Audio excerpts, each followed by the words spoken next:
What's up, chat, man? We finna be reacting to a lot of things today. Ain't nothing specific, just whatever I feel like reacting to, man. We finna do this right here. We finna react to the Heat. We finna react to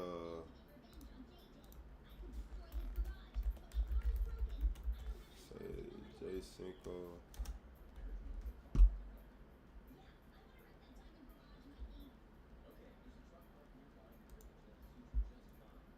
I'm not gonna be reading chat, man, because this ain't for no views.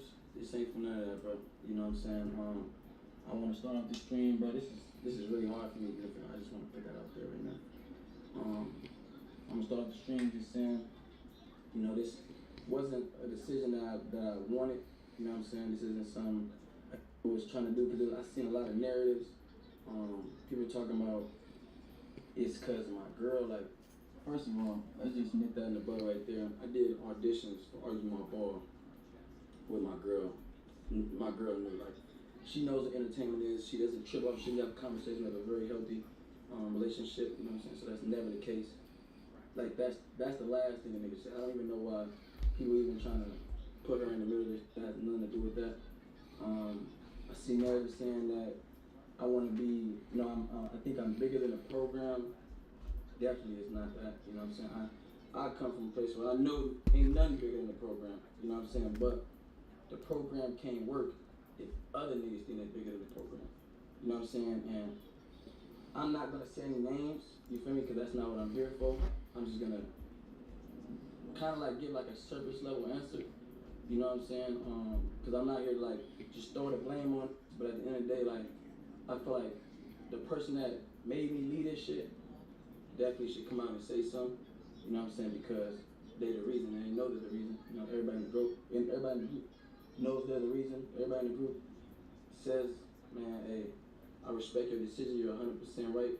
You know what I'm saying? Like if any come out and say they didn't, like they just lying to y'all. That's on my heart. But one thing about me, bro, you feel me? I treat everybody with respect. I treat everybody with respect and love. I'm very genuine with everybody. I've never done no backdoor. I never talk about behind their back. I never try to tear it down. I've never been that type of person. You know what I'm saying? But one thing about me that make it real is I'm so real. I can call it when they wrong. You know what I'm saying? And I'm not afraid to call them when they wrong. And that's a problem with a lot of people in the YouTube industry or in the industry period. They just a bunch of yes man, and they just want to agree with the biggest name and the biggest face or the biggest bag, and they have no opinion for their damn self. So go ahead, keep it real, my boy. And that don't mean I'm coming at in a disrespectful manner. You feel me? Like I can just tell a nigga, hey, bro, I feel like this, that. Bless. You feel me? And any nigga can do that to me. I don't have my bros come up like, hey, bro, I feel like this, and just as a real, I feel like it's so crazy. I even gotta explain how to even be a real. Like that's kind of like crazy. I even gotta explain that. But real friends can call each other out when they wrong. You know what I'm saying? It's, as long as you're not coming at it disrespectful when you move, like, all right, cool. But like, if you call it when they wrong game, like a real man gonna take accountability. Yeah, you're not wrong about that, gang. I'm finna You know go what do I'm something saying? real quick. A situation transpired. Where I called a nigga out when it was wrong. And I genuinely was coming from a real place. Like I was genuinely wrong in that position. In their position, it was really wrong. But the person came at a nigga very disrespectful. You know what I'm saying? Very childish, very immature.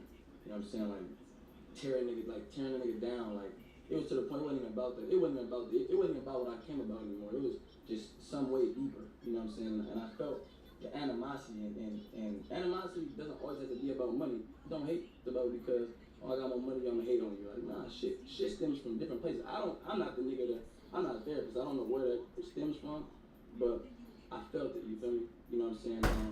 Various times I try to leave our group chat. You know what I'm saying? And defuse the situation. But like I said, I felt like he was the program. He ran the program.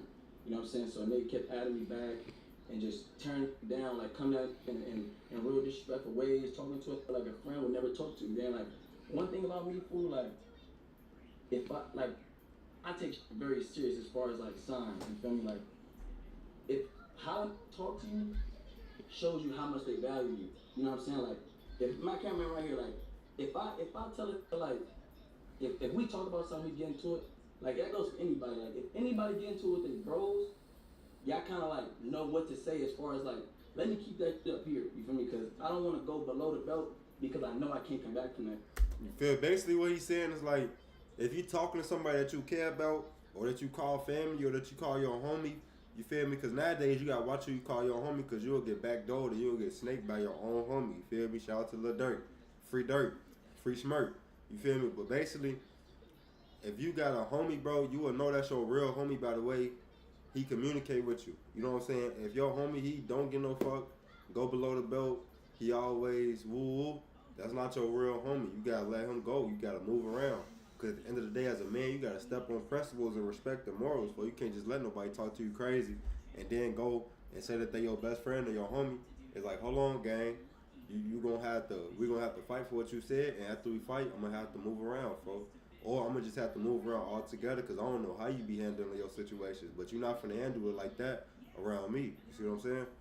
You know what I'm saying? And when it go below the belt and beyond, and it's just like beyond that though, like beyond that, fool, like beyond that, bro. You know what I'm saying? Where I feel like, mind you, this happened once before, but I let it go. You know what I'm saying? Because, you know what I'm saying, the person came to me and was like, oh, I'm sorry, I apologize. You know what I'm saying? I'm going through certain situations, and I'm like, I respect it. You feel me? At the end of the day, I'm a very understandable person. I've never been I'm not this that trying to be tough, especially with my bros, like, especially with my bros. Like, you don't even act tough with other niggas act tough with the niggas that's really there for you. You know what I'm saying? That's crazy. That's like a hit on this girl, but he don't even hit on if they slap you. You feel me? Like, it's like that. Like, when you do like that, it's like, you're not real, bro. Like, that's not real. You know what I'm saying? But one thing about me, bro, I really stand on respect. You know what I'm saying? I have my own mind. Can't nobody make me do something I genuinely don't want to do. You know what I'm saying? And I felt like overall with this situation, all it did was teach me. Because I ain't gonna lie, like, I wanted to go somewhere. I'm the type of, like, and this comes from, I feel like everything like this. Like, if you from the hood or whatever, like, or you just any person for real. Like, you go here, you want to go here with it. You know what I'm saying? That's what almost happened with me mentally, like, with everything. I almost went to a level and above, you feel me, because I felt disrespected and all that. But I really had to talk to myself, and I had to talk to God on some, like, and this is real, bro. Like, this is like, child, like, this is genuine, like, for real. For y'all know me, fool. Like, again, like, I see people trying to say I use certain people and stuff because, like, bro, I don't use nobody, gang. If anything, gang, the reason why I would stay so long with him up and then I did not leave is because it's like, a nigga can only endure so much, bro. Like, a nigga can only take so much, bro. A nigga can only take so much disrespect, bro. You feel me? And it's like, and one thing about me, bro, like, I always try to just, and even with this group, even our group, man, like, that Catholic, man, like, you feel me? I love every nigga in that mother. You feel me? Well, almost every nigga. I love almost every nigga in that mother. You feel me? I still wish the best for every, for sure. But genuine love, like, I love almost every in that group. You know what I'm saying? But, even that group, like, it's not a real group, bro. Like, that ain't real. Them ain't real. Like, and I'm not saying, like, speaking on as far as everybody individually. I'm just speaking as a group. That's not a real friend group, bro. It's not a real friend group. Like, our friend group was always based off of the ranks of popularity. Like, last year I was at the bottom of the rank. If I put up to the club late, nigga, tell me over. Like, you can't even get in the club. Like, I'm not coming out to get you. You gotta call, like, T.O. or somebody, you feel me? Like, that's the only way a nigga get somewhere. Like, you know, and that's just a representation of the dynamic of the friend group, you know what I'm saying? People just, and then, you know, this person has talked to various crazy, you know what I'm saying? Even the time I got talked to crazy, like this situation where it just blatantly disrespected a nigga below the belt, he blatantly disrespected another below the belt. And that person didn't say nothing. They took it, like, they just, That's one thing you can't do. For somebody go below the belt, folks, you don't have to hit below the belt back, but sometimes you gotta defend yourself in a respectable manner, professional manner, and then you gotta let somebody know, like, hey, if that's how you coming for, do that over there. Don't come over here doing that.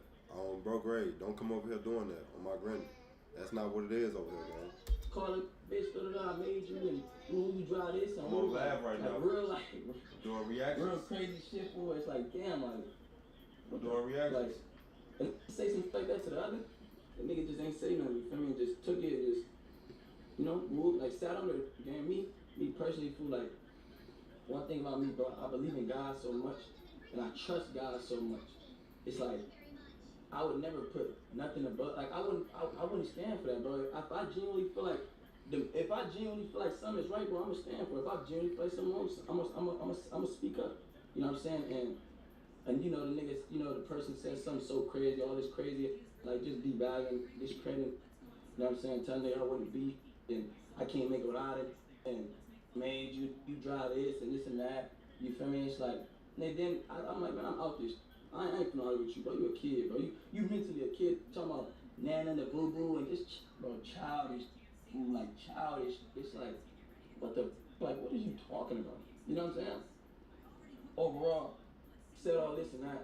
I said I'm gonna lead a group, try to wave some money over my head, try to wave a gambling deal. Like, I was sent a screenshot like, oh yeah, you finna lead a group. All right, bet I was finna bring this. If I was finna bring this here to y'all, send a little screenshot of some money. I told the nigga, that money. That made me feel like you don't even know me even more. Cause like, nigga, if you know me, you know I don't give a about that. You can't, like, you think you could call a nigga out his name and disrespect it to the max, and you think you could send a screenshot of some money and I'm supposed to kiss your man? You out your mind, bro. You out your mind, bro. You out your mind, bro. I don't know if others gonna go for that. I'm not going for that, gang. I don't need money that bad. I'm not saying I'm good for the rest of my life, but I don't need money that bad. I would never idolize a dollar before my respect, bro. I don't give a what you weigh. Like, it's just niggas in the screenshot talking about $700 worth that money. I don't give a, cause at what cost? At what cost, bro? At what cost my peace? Basically, he's saying, bro, don't ever sell your soul for $1, bro. On bro, great. Your life, your respect, who you is as a person, don't ever change that because somebody got more bread than you and they willing to break you off a little piece, probably like 1%, 2%, 3% of their money because they making a lot and you don't have that much, or you're not making as much. You probably making 30% of what they making and they telling you they give you an extra 3% on funnel grade, but they treat you a certain way. Don't go for that on funnel grade. Just like Cenat and Nike. You see what I'm saying? Cenat, he talking about he will garnish his deal with Nike just to talk about God and his faith. There's nothing wrong with that. Nike trying to tell him he can't talk about God and how he believe in God and his faith in God. But how y'all gonna tell him that? How y'all gonna tell him that? That's not right. On funnel grade, the money don't mean nothing. He turned down $100 million deal just so he can talk about his faith in God and how God got him to this point. Not Nike. You see what I'm saying? You feel me? My piece, like, what? Like, so I gotta sit up on it and talk about a nigga or genuinely hate a nigga on the low? Like, man, hell no, you can have that, bro. I'd rather go make 30K by myself. I'd rather go make 10,000, bro. I'd rather be broke by myself than eat with some niggas that genuinely don't feel me, bro. And it's various, and I have various signs. I don't let shit slide so many times, again, like, so many times. I want to be accepted by a group that I thought was cool. Or accepted by, I thought was cool. Certain niggas I thought was cool.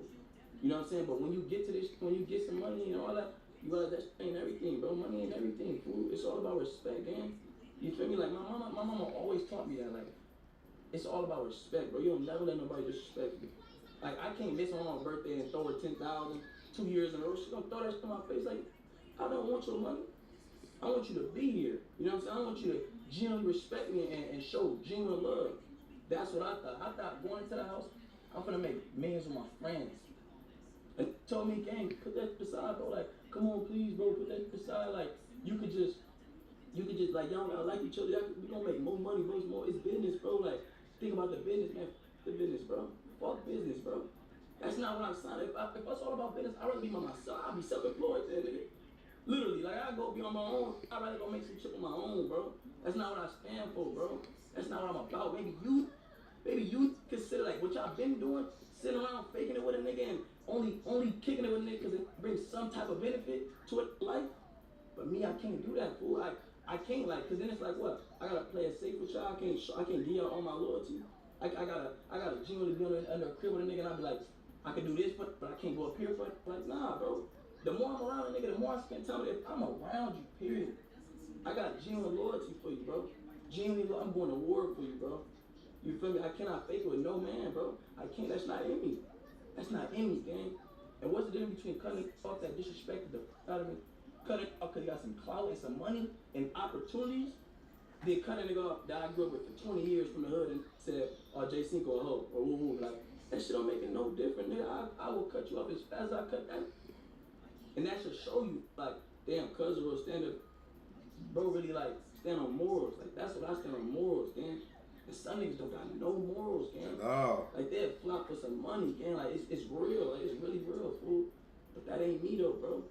You know what I'm saying? I feel like a lot of, like, you know, if you seen us reposting shit, I ain't really, I was reposting. But I just feel like, man, like, sometimes God sees us stuff or signs that God will show us certain things, hoping that we'll build from it. You know what I'm saying? And when you're not mentally prepared for your blessings, and you feel like, and you're not emotionally prepared for your blessings, you get up and you'll let that break you. You know what I'm saying? That's like you got a girl and God show you through this window, like, man, look at your girl, she cheating on you right now.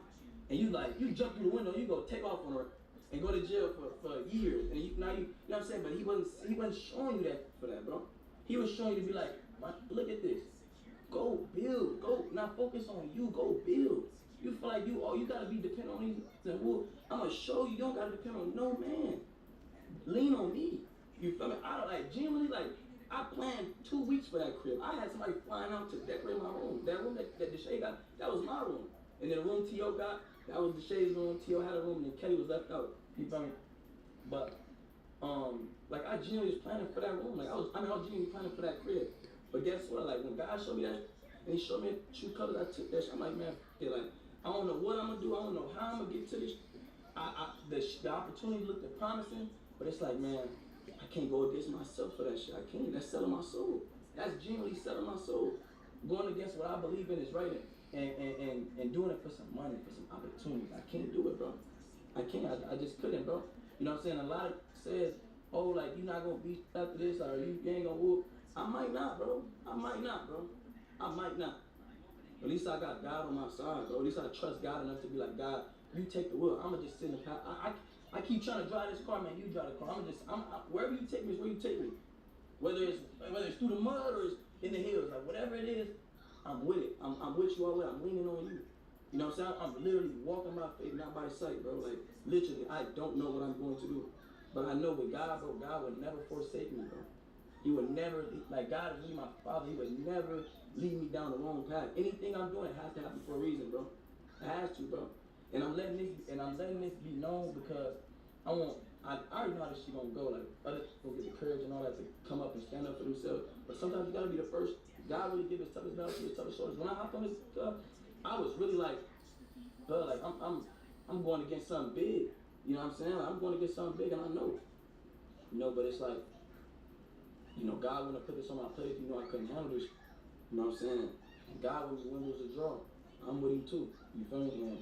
And that's just my main reason why I can't be in the house. But the more I look at it, it's like I thank God too. Like I really do thank God. You know what I'm saying? I do, because I'm like, just looking at it, I'm like, man, I didn't fit in that crib. Like just looking at this stuff going on, that would like nah, bro. That would have dimmed my life, because I don't got no content to do in the house. All the niggas relying on hoes, I ain't got no content doing that. You feel me? God got a bigger table for me. He got bigger blessings for me. You know what I'm saying? Certain people just can't come to the next era of life. You know what I'm saying? And I be like going against God sometimes, like, man, nah, God, like maybe this. Like he like, but it's like sometimes your like the way like your plan ain't God's plan. You feel me? Like you like for real, fool. Like your plan ain't God's plan, and I see it, bro. And I see it. You know what I'm saying? Like I really do see it. I really been trusting God. You know, it been really like my stomach been in this game all these couple days. Like you feel me? Been kind of like here and there depressed, like a little bit, just like not really depressed, but just like, man, God, where you taking me, man? Where you taking me, man? Like, I don't know where you taking me. Where you taking me, man? You feel me? And I say all that to say, man, I'm not big in no program, bro. I genuinely respect and love everybody in that group, bro. You know what I'm saying? But as a man, I just can't tolerate no disrespect, especially when it comes from a deeper place. Even when I lead a group chat, still talking viciously about a nigga. Still talking viciously about a nigga. Ain't no replying in that group chat. The nigga still commenting crazy about me, man. All you doing is getting that shit off your chest. All you doing is saying what you been wanting to say. You You know what I'm saying? And that's what he taught me, cuz, like, go where you appreciate, not tolerate it, bro. Some niggas will tolerate you, bro. Just cuz, nigga wanna hear it. Your kindness get taken for weakness, you know what I'm saying? Like, start to get very comfortable, bro, and really start to abuse that power that they got. You know what I'm saying? But I wish everybody the best in the house. I mean, y'all seen me gifting this. I ain't never gonna stop supporting. You know what I'm saying? When my bro started, I made a certain group chat, and I text those certain, you know what I'm saying, that I feel are really my brothers. I texted niggas, and I said, man, I got the messages, but I told them, man, hey, bro, I hope y'all reach whatever y'all prayed for in this crib, man, for real. Nigga, before they started this shit, I said, I wish y'all the best, bro. Go out there and show why y'all deserve this. You feel me? And I feel like genuinely it all worked out for the best. Kelly didn't have a room, now he has a room. T.O. had the smallest room, now he has a nice room. Deshae kind of argued over that room, like, not really argued, but he ended up having that room. You know what I'm saying? I feel like everything worked out for the best. You know what I'm saying? And I feel like being in that group, it would have just dimmed my light. God just has different blessings for me. And I don't say dim my light as far as I wouldn't have viewers in the house. Of course I'm going to have viewers in the house. But God has a different type of blessing for me. He has a different type of path for me. And I'm really trusting him. Like, I'm really trusting him. You know, and people that don't stand with me and don't respect the game, y'all don't gotta respect it, bro. It's not, I'm not doing this for no to respect the game. Only person I worry about, only person's validation I worry about is God, bro. That's the only validation I need in my life. He said everybody named but the man DDG, which is what this is most likely about. You know what I'm saying? DDG do seem as that backdoor snake ass dude for like, let's call a spade for a spade, for let's keep it a buck on bro grade. And I feel like that's what God was really teaching me, like, man, lean on me. You know, he put me in the corner, and he like, man, you don't need nobody but me. And that's why I'm at. It's me and the cameraman in the camera right now. I don't got nobody else right now. It's just us. Me and y'all. Like, it's nobody else. It's us against everything. You know what I'm saying? But evil is real though, gang. There's really evil out here in this world, bro. For real, bro. Like, to say it, drive, like, to make fun of a whip and discredit success I made you and all that shit hurt, girl. Like, if I said all that to y'all, bro, and this is just the service, though, this ain't even a message. But a nigga would have treated y'all how they treated me in that group chat game, like, you would have left that, you would have stepped a foot in that shit. You would have been like, I'm gonna show you. I don't know how, nigga, but I'm gonna show you. And even if it don't amount to greater than others, I'm good for myself. And I forgive, not for them, but for me, so I can walk around at peace and walk around and enjoy my accomplishments. You know what I'm saying? Like, that's why I forgive. You know what I'm saying? But overall, I don't want to get the yapping and I don't want to go deeper in. I really don't. I just want to I want to leave this shit behind me, bro. I want to go my own route. You know what I'm saying? Whatever God got for me, I trust him. And I'm just going to be in that seat and let him drive, bro. You know what I'm saying? And whatever comes with that, comes with that. Whoever respects that, respect that. If you don't agree, you don't agree. If you do, you do. I don't care. I genuinely don't. I swear, I genuinely don't. You know what I'm saying? But after this, I just kind of wanted to get this off my chest and say this before I start my stream, because I know there's a lot of rumors and going around and all that shit, so I want to clear all that. My girl has nothing to do with this. If anything, nigga, she's the one holding me while I was sitting there crying, making my decision. Nigga, that was the person that was holding me tight, telling me, man, you can cry. Like, you can cry, it's okay. Like, you can cry, like, it's alright. You feel me? You don't know where you're going, like, it's alright. You feel me? If anything, she told me, like, I mean, shit, you just want to be in that crib, you just gotta just learn how to be around them. You gotta learn who to trust and who not trust. And I told her that I can't do that. Like, I can't be fake to no nigga that's not in me, babe. Like, I can't sit here and preach this brother to a nigga in his face, but I genuinely am planning from afar. I just can't. I'd rather not even do that. You feel me? This situation just made me realize who people are, and the best thing about knowing somebody, like they was like, my homies was like in the group, and they was like, oh, you know that's how bro is. Like, bro just get to talking crazy, like when he mad. I don't make shit right, gang. You know. It don't, for if you can't control your emotions in your mouth when you got an attitude, for there's no reason to be talking at all. He always do this, he always hit below the belt, like, you gotta just ignore him, stop, just don't even reply to him. Like, what, it's not no kid we talking about. This ain't no 15-year-old we talking about. It's a grown man. Literally. A grown man we talking about. I'm not, like, y'all ain't able to this behavior, bro. Cause y'all scared to stand up to this because of the opportunities y'all can reap from this. Them opportunities. Yeah, nigga, I'll get this shit on my own. Nigga, I've been getting this shit on my own. But niggas say they made me, you ain't make shit. I've been making over 100K these past 3-4 months, nigga, and I ain't did a stream with you in 3-4 months. You feel me? Like, nigga, this me. I ain't saying I played a part in this. Every play a part in everybody's success. We all play a part. You feel me? If I do a video with any, I play a part in it. If they do a video with me, they play a part. But you ain't make me. You ain't get up every day. You ain't get up every day and create these ideas. You ain't get up every day and grind. You ain't sleep. You ain't fall asleep editing no videos. You even when I fell off 3-4 times, you ain't get up and be like, man, I got this. You ain't get up and do that. I got up and did that. So for a nigga to really try to discredit my success, I could never be around you. Cause I would never want you to play a part in any of my success ever again. Cause it ain't genuine. I genuinely help. I genuinely help to help. I don't say nothing about it. And that's why know that, bro. I ain't gotta say this I done. See this I do. You feel me? But another, like, it have been times that they came to me like, oh, I wanna ask this, which is crazy because they like beats. Like, they supposed to be like this. And I wanna ask for that. I told that nigga, man, don't go there for that. Come to me, here's this. Here's this. Then you ain't gotta go to that because he gonna hold it over your head. I won't. I'm gonna forget about this. I'm gonna forget I gave this shit to you tomorrow. You know what I'm saying? Like, I genuinely love niggas. When T.O. made in that crib, they didn't know who, like, nigga didn't know, gang. Me and T.O. was splitting $5 pizza boxes, bro. I was J single with 300K subs splitting a pizza box with T.O. You feel me? Like, I genuinely love that nigga from the bottom of my heart. When me and Brooklyn would break up and I couldn't pay my rent because I wouldn't get no views, the shade was that, man, here, I'm gonna do a video with you. Here, I'm like, not knowing that shit keep me afloat, bro. You feel me? When T.O. made it in that cut, I literally told T.O., like, when we walked upstairs, because they wasn't gonna let bro in the crib, I vouched for T.O. to be in that crib, nigga. I vouch for niggas, because I'm the voice that don't got a voice. When niggas gonna put Derek in a pole, I said, man, Derek worked way too hard to be in no pole. With Wizard Kelly and Baby Rich, not this and them, they do their own thing. But Derek just waking up every day putting in work. Ain't no way y'all finna put this no pole. Hey, me, man, thank you, Cinco, for speaking up for me, man. The niggas finna really do that to me. Hell no, it's not debatable. You deserve this. You deserve this, fool. You feel me?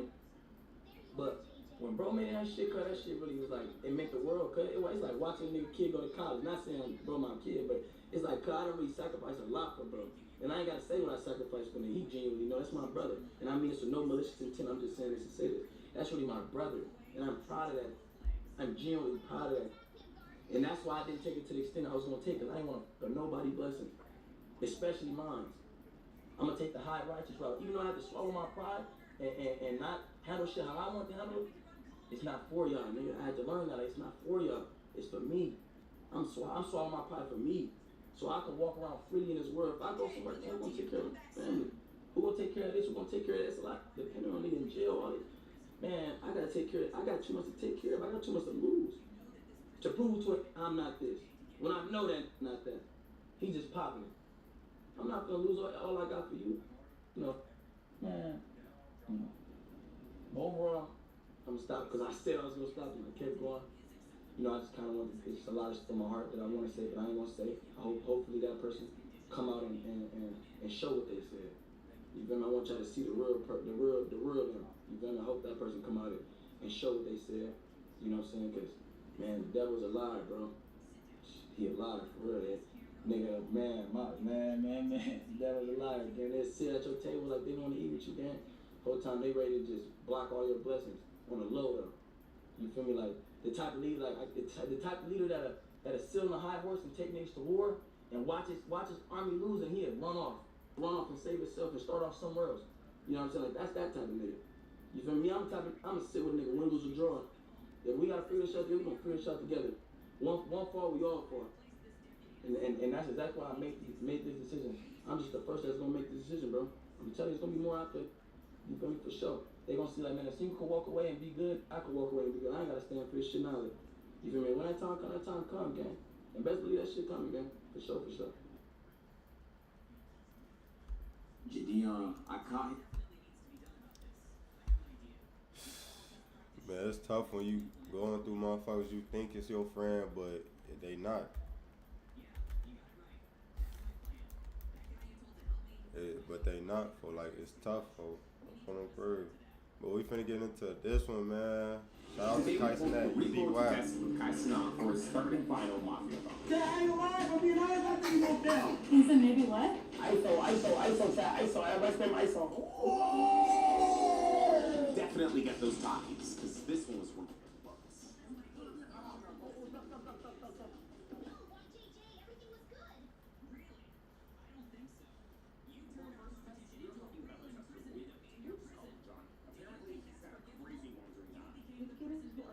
Because he would be talking to me and then he'd look away and I'm like, what are we looking at, you know? And then I'd be like, alright, like, okay, that's not his place to be looking at another girl and I'll be seeing him.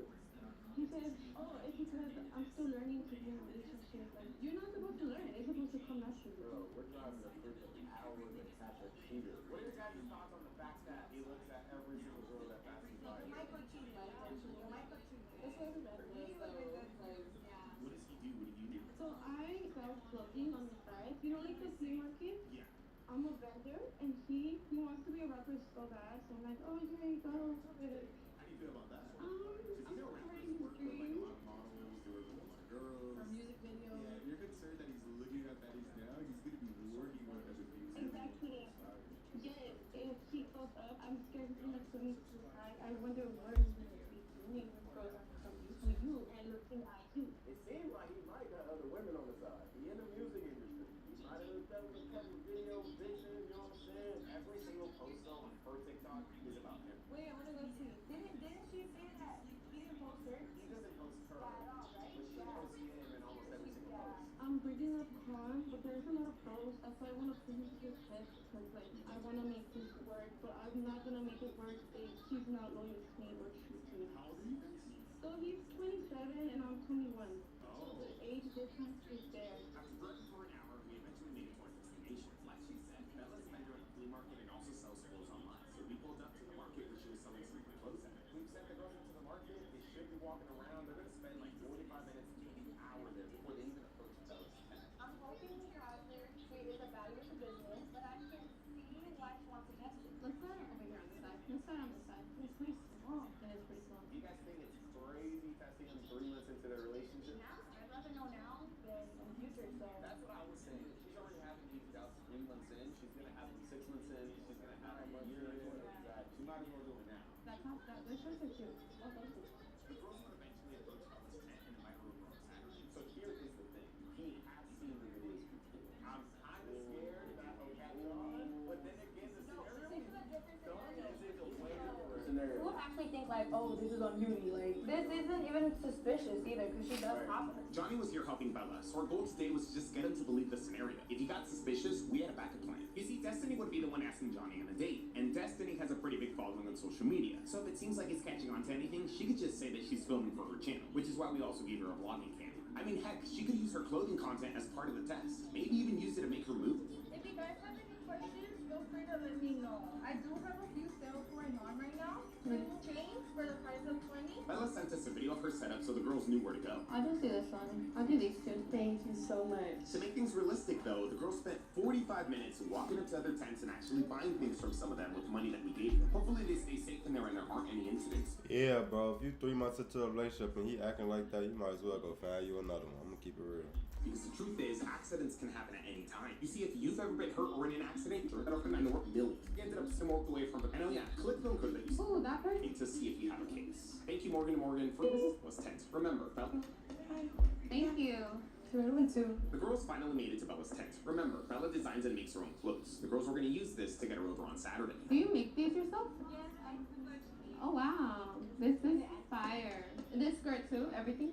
Wow, this is really good. After checking out her clothes for a bit, Marsha eventually took the lead. Do you happen to do any customs? Yes. Because I really like this set, but I don't think it'll fit me just because I'm like really small. Yes. But you have an Instagram? Yes, I do. I'm throwing this like event next Saturday, and there's gonna be a lot of girls modeling. We need custom. Let me know. So if you want to pull up, like girls will definitely fit. Yes, I've been wanting to. Like you can sell it on the side there, that'll be cute. Let me get your number so we can really lock in. Yeah. I'll send you some inspo and maybe you can go off that, and then we can make like. And what was your name? Oh, you can call me Bella. Just make sure you're free, and you can bring like a friend. And just like that, the girls were done. Johnny was there, he saw everything, heard everything. Hopefully he didn't question anything. She bought a purse, and then I asked her if she can make me a custom outfit, and then if she can bring it Saturday, and then she can make some more custom outfits and make some extra money. And she was like, yeah. With Bella's help, we knew that we were easily going to take this into a day 2. Over the week, Marsha kept in touch with her, sending her more details to make everything seem real. At the same time, we reminded Bella that she had to convince Johnny to go with her. According to her, he usually accompanies her to places, so this wouldn't be an issue. What would be an issue is him catching on. We couldn't let him get suspicious that he was on a loyalty test or on Kai's stream. We did the best we could to catch everything and instructed Kai's security to confiscate the couple's phone once they arrived. This way, nobody could alert him that he's being tested. Oh my gosh, shit. Oh my god. After waiting for some time, Bella eventually arrived with Johnny. They were greeted by security and had their phones taken away. After parking where instructed, I texted Marsha that she was good to approach the couple. She's going. Hi.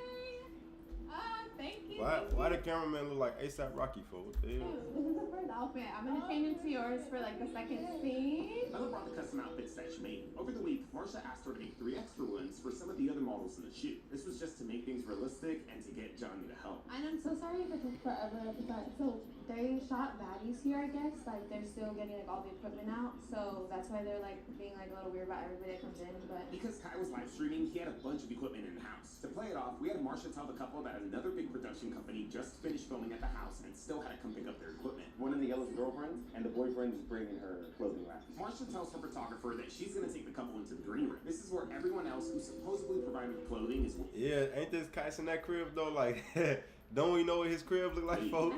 I got here a little earlier because I was trying to get some stuff. I think it's gonna turn out so well with this outfit. Well, let me tell you something, bro. People will definitely pass. You think so? Yes. But yeah, this is where the other brands are. They're here. His girlfriend is in the house. Like, he will be dumb as. But bro, we done seen some worse. Yeah, they do that. The next room and they still. Please don't fail, bro. He's got some AirPods in though. Damn, okay. We're gonna have to get those. You can make me something. Just say you have any snacks. Yeah, the restrooms are here. He's using the restroom. Oh, damn. What happened? He's gotta use the restroom. Yeah, it's right there. Huh? Yeah, go for it. Yeah.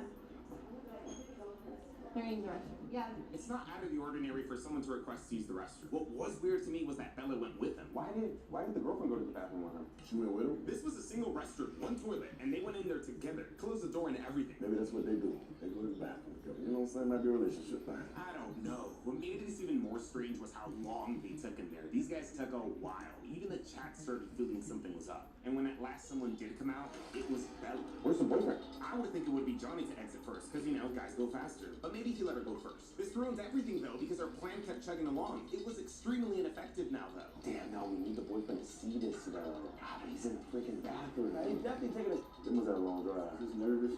I guess he could be taking a dump, but at the same time, we started getting suspicious. Does he have 2 phones? Oh.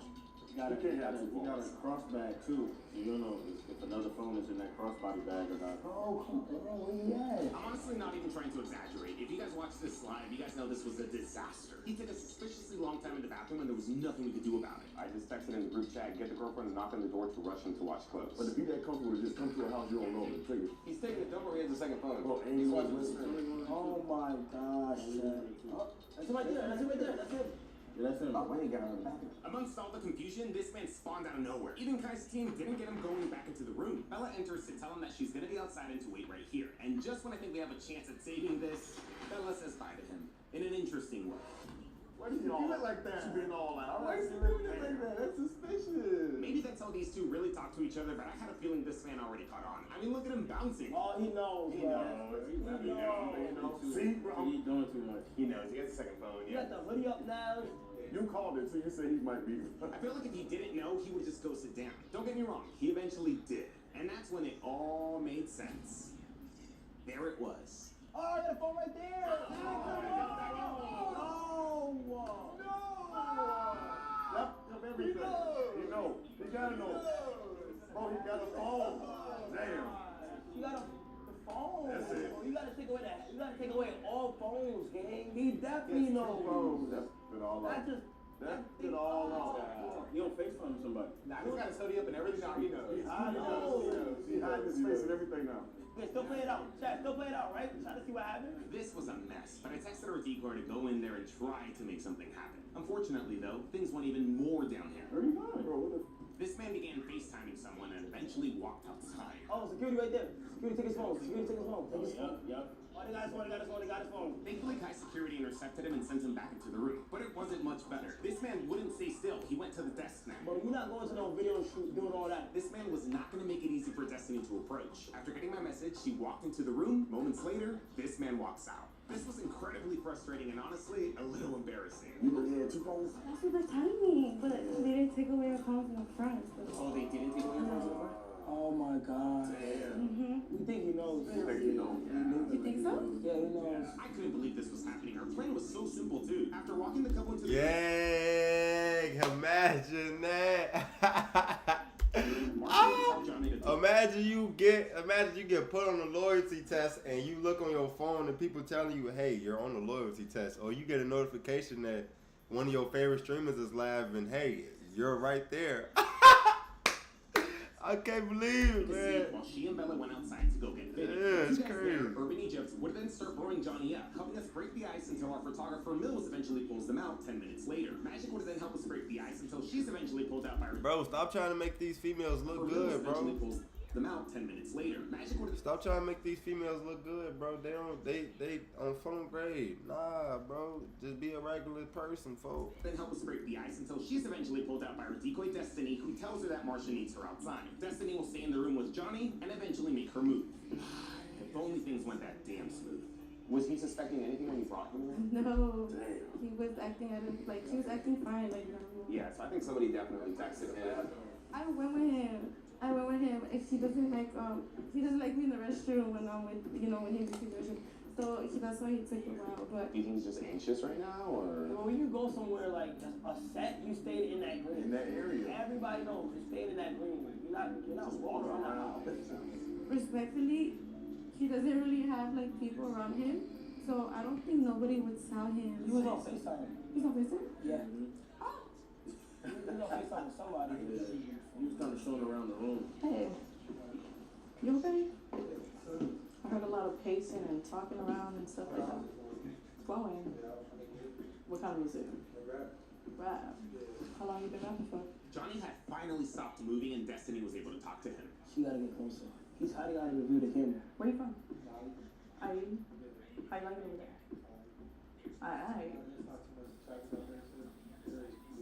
I bet. And it's hot, right? It's hot too. Just slow movement. True, this is a big ass house, huh? You see yourself here one day with your music music video? Yeah, I get what I want to, so I know what you're talking about. I get what I want to. So, same category, same. Nah, I'm a homegirl, but I model. Mm-hmm. Oh, really? That's cool. That's real cool. Even though she was now able to talk to him, Johnny immediately brought up his girlfriend, which is a green flag, but I mean, she wasn't even hitting on him. You ever think you gonna sign? Oh, really?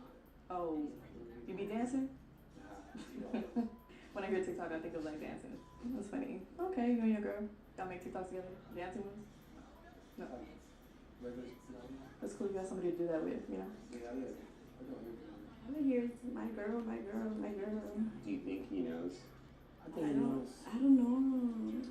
Honestly. Johnny did pass with flying colors, but I also think he caught on. I don't think Bella told him anything before they got to the house. I think she genuinely wanted to test him. I feel like everything changed, though, in the restroom. Here's my theory. Someone alerted him on what was going on. He pressed Bella in the bathroom, and she came clean. Maybe he was pissed and needed some time to cool down, which is why they were in the restroom so long, but ultimately, he and Bella decided to go along with things, which is why after the restroom, it seemed like he was putting on a show. Again, not saying that's what happened, that's just my theory. Then again, maybe he didn't know anything. I have an idea to possibly try to switch it up. Let me talk it over with you, Kai. Maybe another decoy. Now, to make sure Bella wasn't here for the wrong reasons, I asked Kai to step into the other room with me. You see, from the corner of my eye, I peeped some moments that her and DeLon shared. Rocking eyes, smiling to each other, scooting closer. Maybe there were nothing and I'm just reaching, but I wanted to find out. So during the test, I texted DeLon that once we walked away to pull a reverse loyalty test on Bella. We gave DeLon 5 minutes. There's no way she's gonna bite the bait. This was an idea that we came up with on the spot, so neither our production team nor Kai's knew what was happening. Since they were all in the dark, nobody recorded DeLon and Bella's conversation. When we walked back into the room, though, all we heard was this. Yeah, I do. Like right now. Type of. Take a number down and you can deliver some stuff. You can get my Instagram.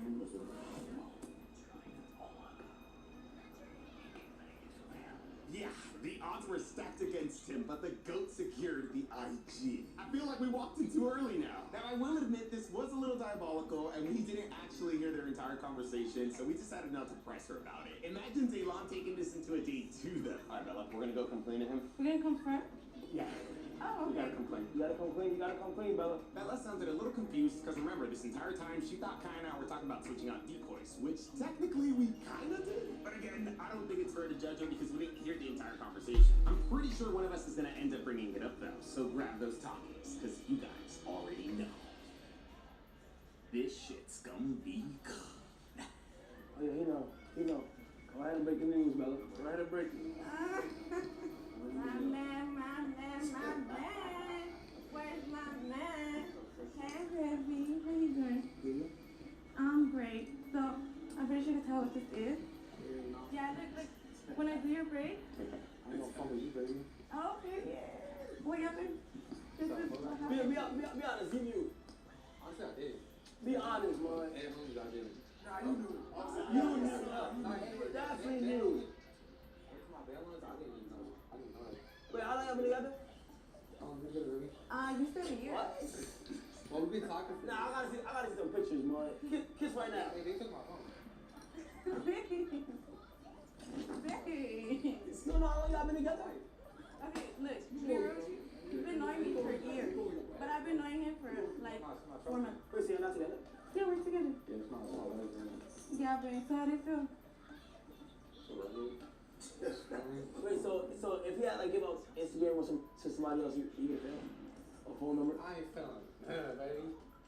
I think I would have been questionable, yeah. Oh. How would you like it if your girl? I wouldn't do nothing. I mean, I ain't gonna lie, if my girl give my idea to somebody random, she's finished. But, I wouldn't go, I ain't gonna lie. I think I do remember, like, I think you just gave me Instagram to him. Yeah, my clothing Instagram? Yeah, because I make clothes with you. Like, look at him. Look, that's corny. Y'all being corny. It's over with. It's over with. Hey, that shit over with. Look at him.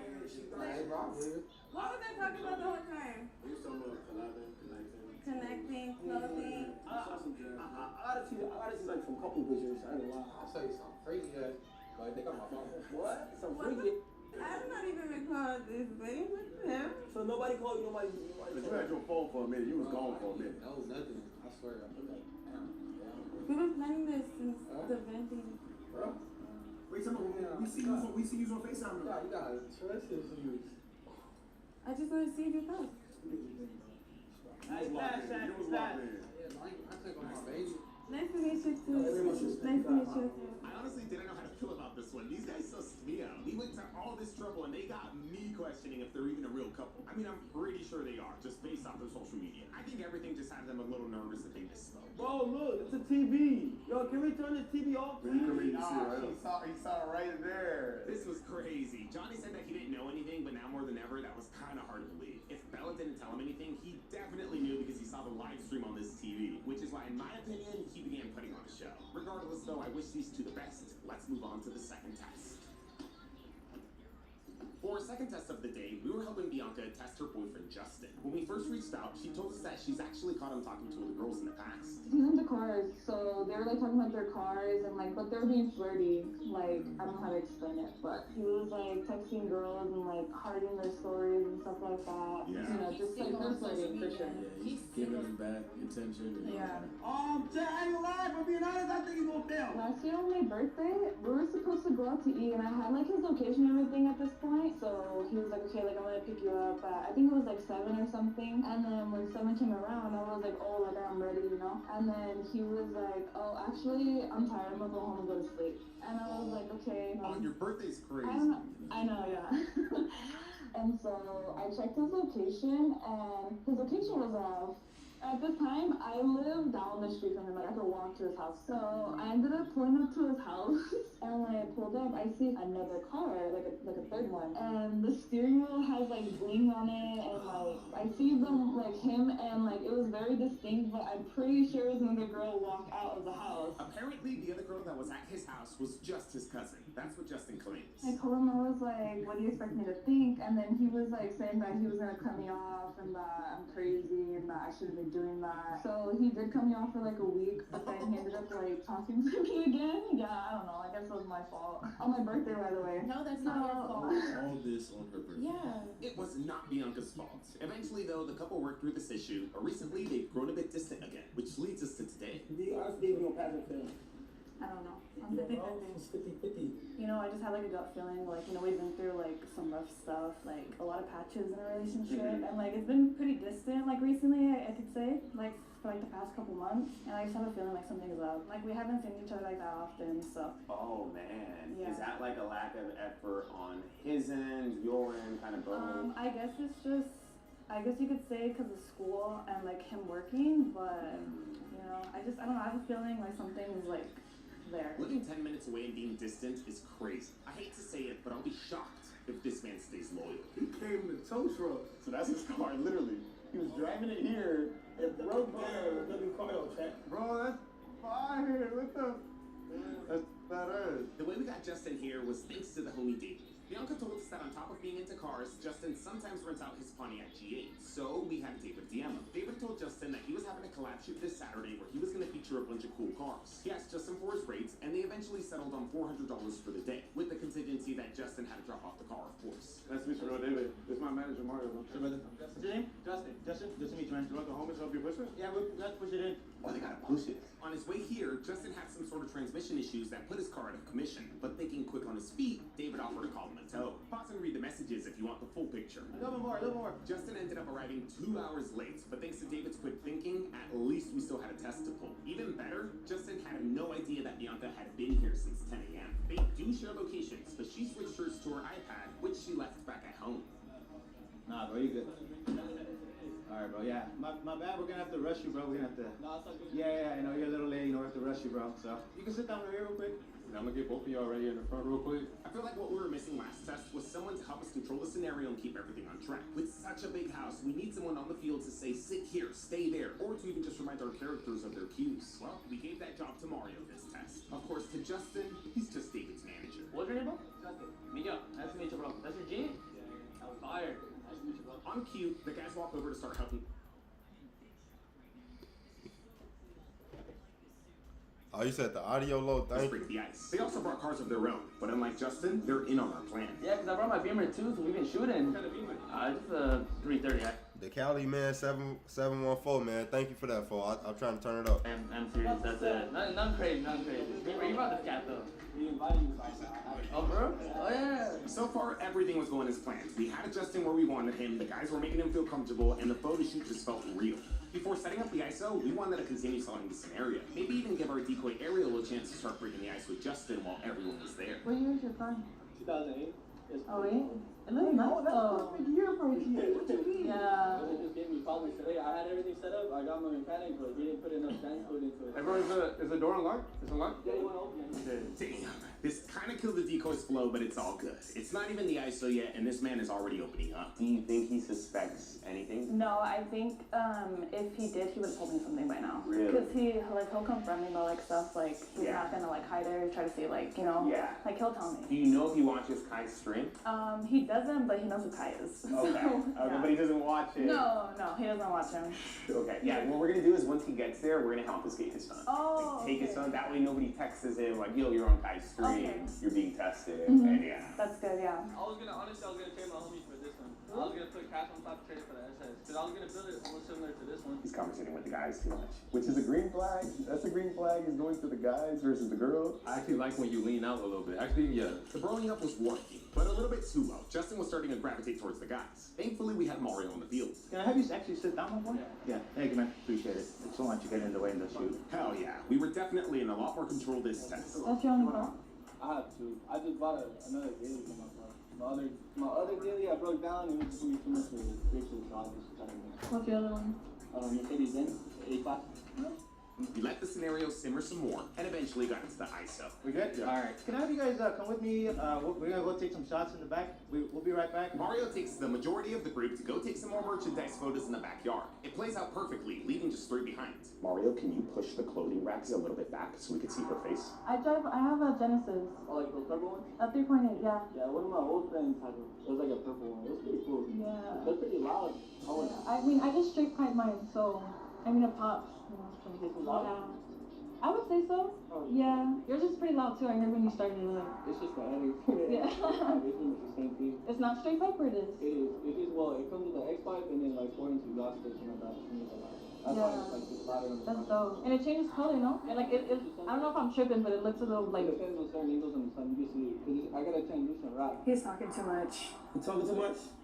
Uh-oh, she said he talking too much, Shaq. Can I check it out? Hey, You have the key? I think they said it's in the car.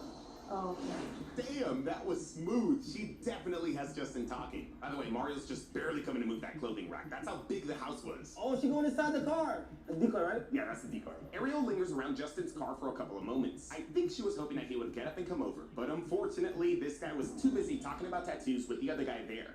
Who is that guy? I'm glad you asked, Kai. His name is Jorka. We left him there so that everyone exiting all at once wouldn't seem suspicious. I guess it kind of backfired, but I mean, I'm sure Decoy's gonna rebound and try something else. Yeah, you do got a lot of tattoos, which is nice. Yeah, I appreciate it. I told my friend to come down from Arizona. You did these? I'm trying to get more on the left. I like the E.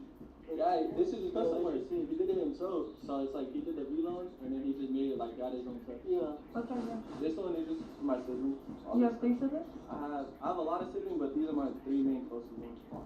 I'm gonna go for you guys. I'll be back today. Alright, for sure. Oh, that was so smooth. Yeah, these are my young siblings. Those are your only tattoos? Just these right here, and then this one. What does that say? This one? It's just discipline in like Chinese. Discipline Chinese. I have one too. It's Behind the ear? It says love with no regrets. Yeah. I definitely want more tattoos, but you gotta be like picky with what you want, you know? It's gonna be on your body forever. Yeah, that's how you gotta do it. for sure. That's just all you have? It's like on your arm? This one, and then the one behind here, and this one. And then I like that one. That was cute. yeah. Yeah, it was cool. This one hurt though for some reason. It was like. I know. I have this one and that picture. Nah, those are this is this one. Yeah. Oh, I know you have your fingers. That's crazy.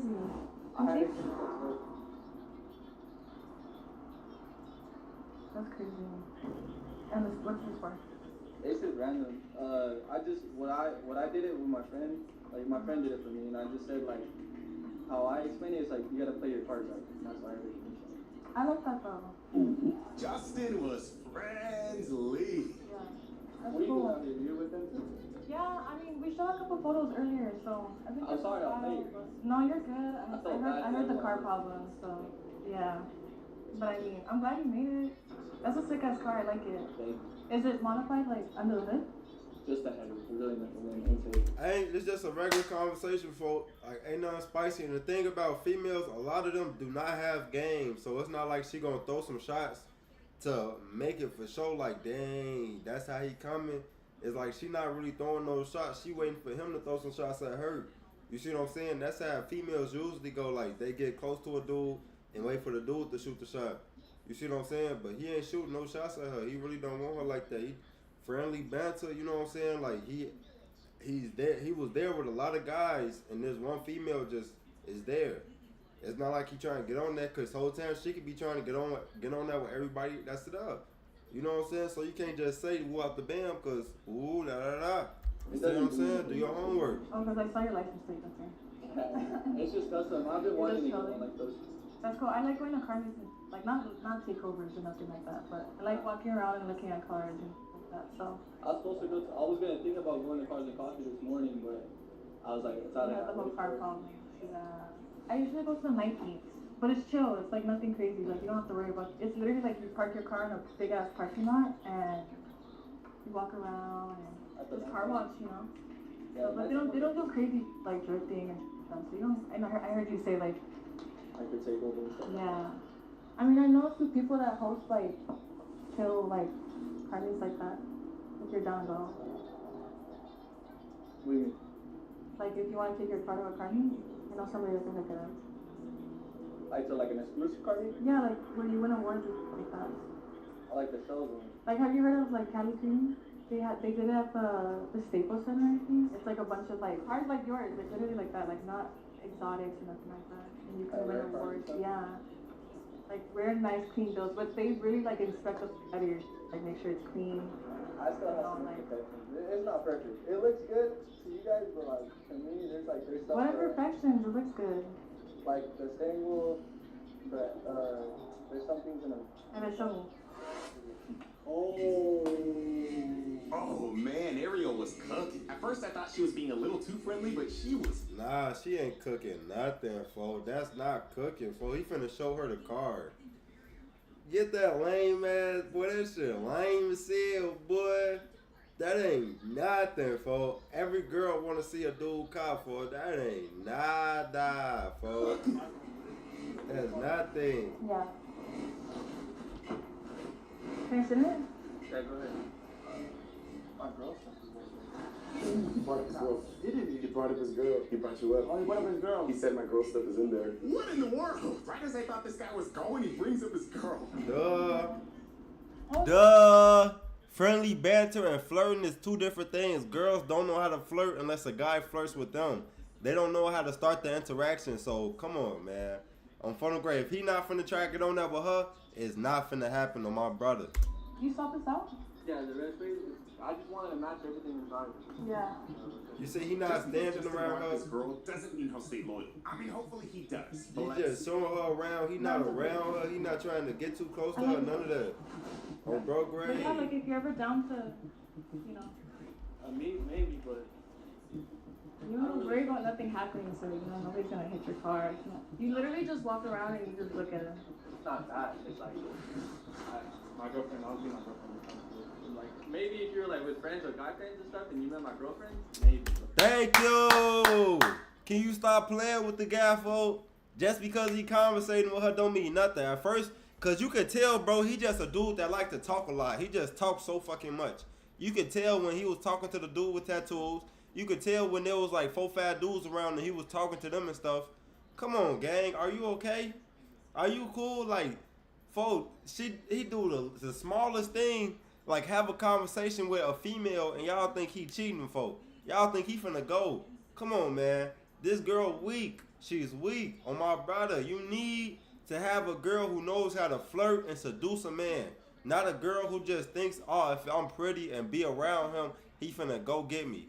No, that's not how niggas is coming, folk. Especially if he got a girl, bro. He got free coochie at the crib. Is you cool? Do your homework.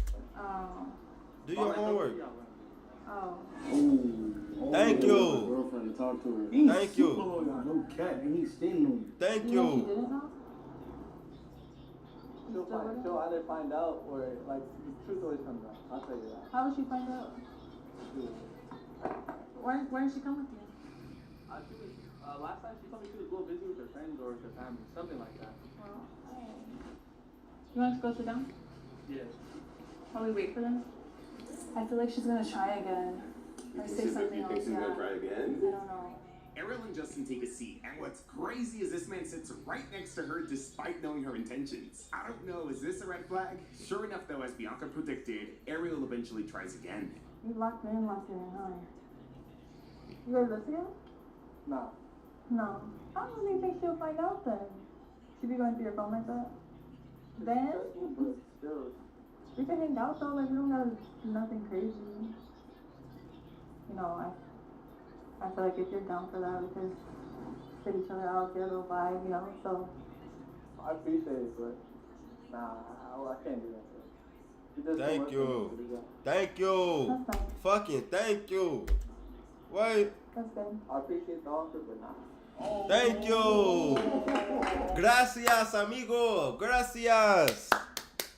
Yes, bro, you did good, folks. Thank you. Gracias, amigo. Gracias. With the heat all the way up, this man stays royal. My bad.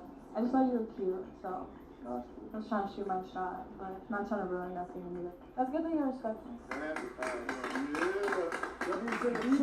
W's in the chat. You think he's really bad when he touches? Yeah. Oh. What do you think he's gonna say? I don't know. Oh. So what do you do? I'm a server. Oh, okay, my bad. You used to work, where do you work at? At some bar in Belfast. Oh, what? Yeah. Huh. Maybe if Ariel gave it more time, she would have had it. Just kidding, guys. I know we all love drama, but we gotta give this guy credit. This man passed, and honestly, it was a clean pass. It didn't seem like he caught on, he got suspicious, or noticed any cameras. We didn't even take him inside, and there were barely any mistakes on our end. So as we make our way across this big-ass house, get your talkies. Cause I ain't gonna front the move. What's up with these pancakes y'all got flapping? These soggy pancakes y'all got flapping around in the camera game. Can y'all please give us a different angle? Like, cut it off at her back. Her back and up. Like, her back and up. Can we not please see these pancakes and all the little devices hooked up to her pants and stuff? That's not what I came here for. That's not attractive. you guys already know. This shit's gonna be good.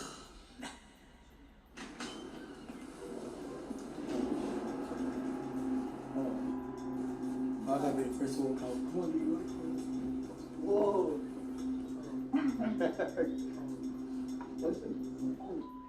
What up, buddy? Good. Hey, my brother can flip. Oh my god. What's good? What up, Brosky? You doing good? Yeah, how are you? You might be thinking that these cameras are for these cameras are here are for me streaming or something. Yeah. They're not. What are they here for? They're here for a reason. There's something. What happened? It was a loyalty test. For real? Yeah. Did I pass or did I fail? You failed. No, I'm just kidding. You passed. So she had some reasons for wanting to put you to a test. She wanted to see if like you remain faithful to her if we had another girl hit on you and stuff, and so that's I what. mean, it makes sense because we've been a little distant. I can understand that. But like, Yeah. Oh, this nigga look right.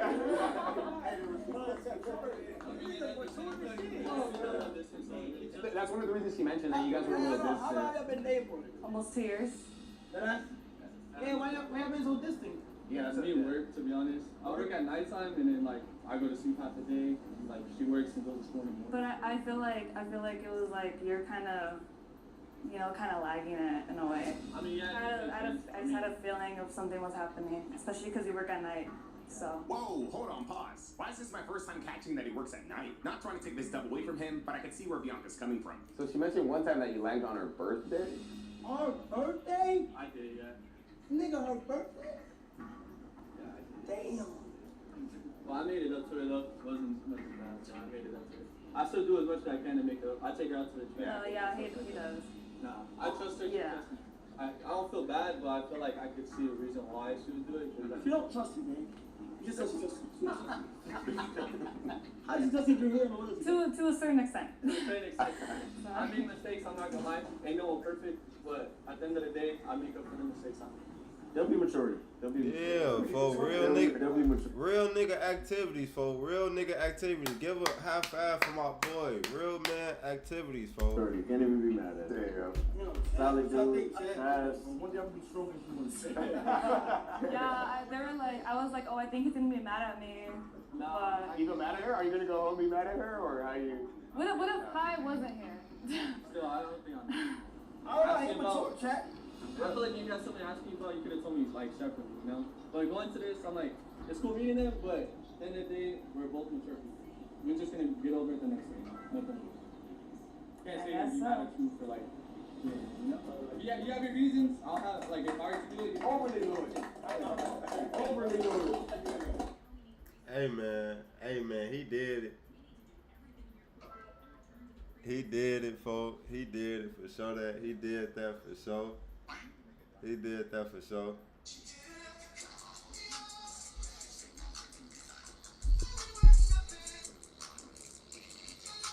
You feel me? I just want to say he did that for sure. He did that. What else am I finna watch, man? Shall I do another? I'm finna ask y'all in the chat, man. Shall I do another loyalty test, or shall I go to something else? Sure, ain't nobody in the chat. I'm finna watch what I wanna watch there.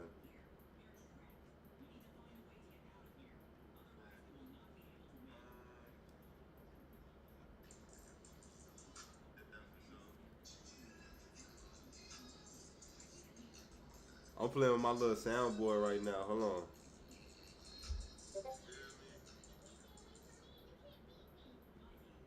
I'm playing with this little. Let me see if I can hear it.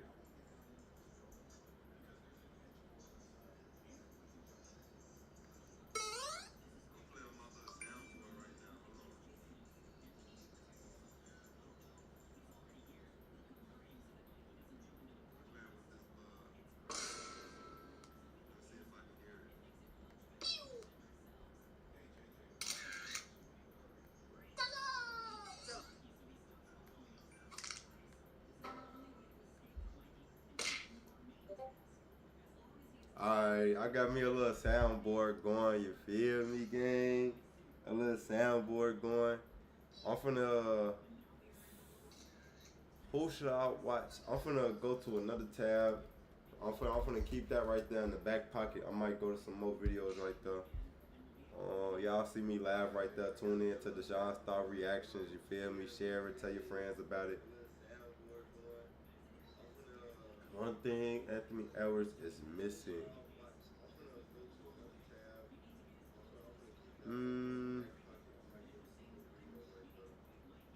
Finally.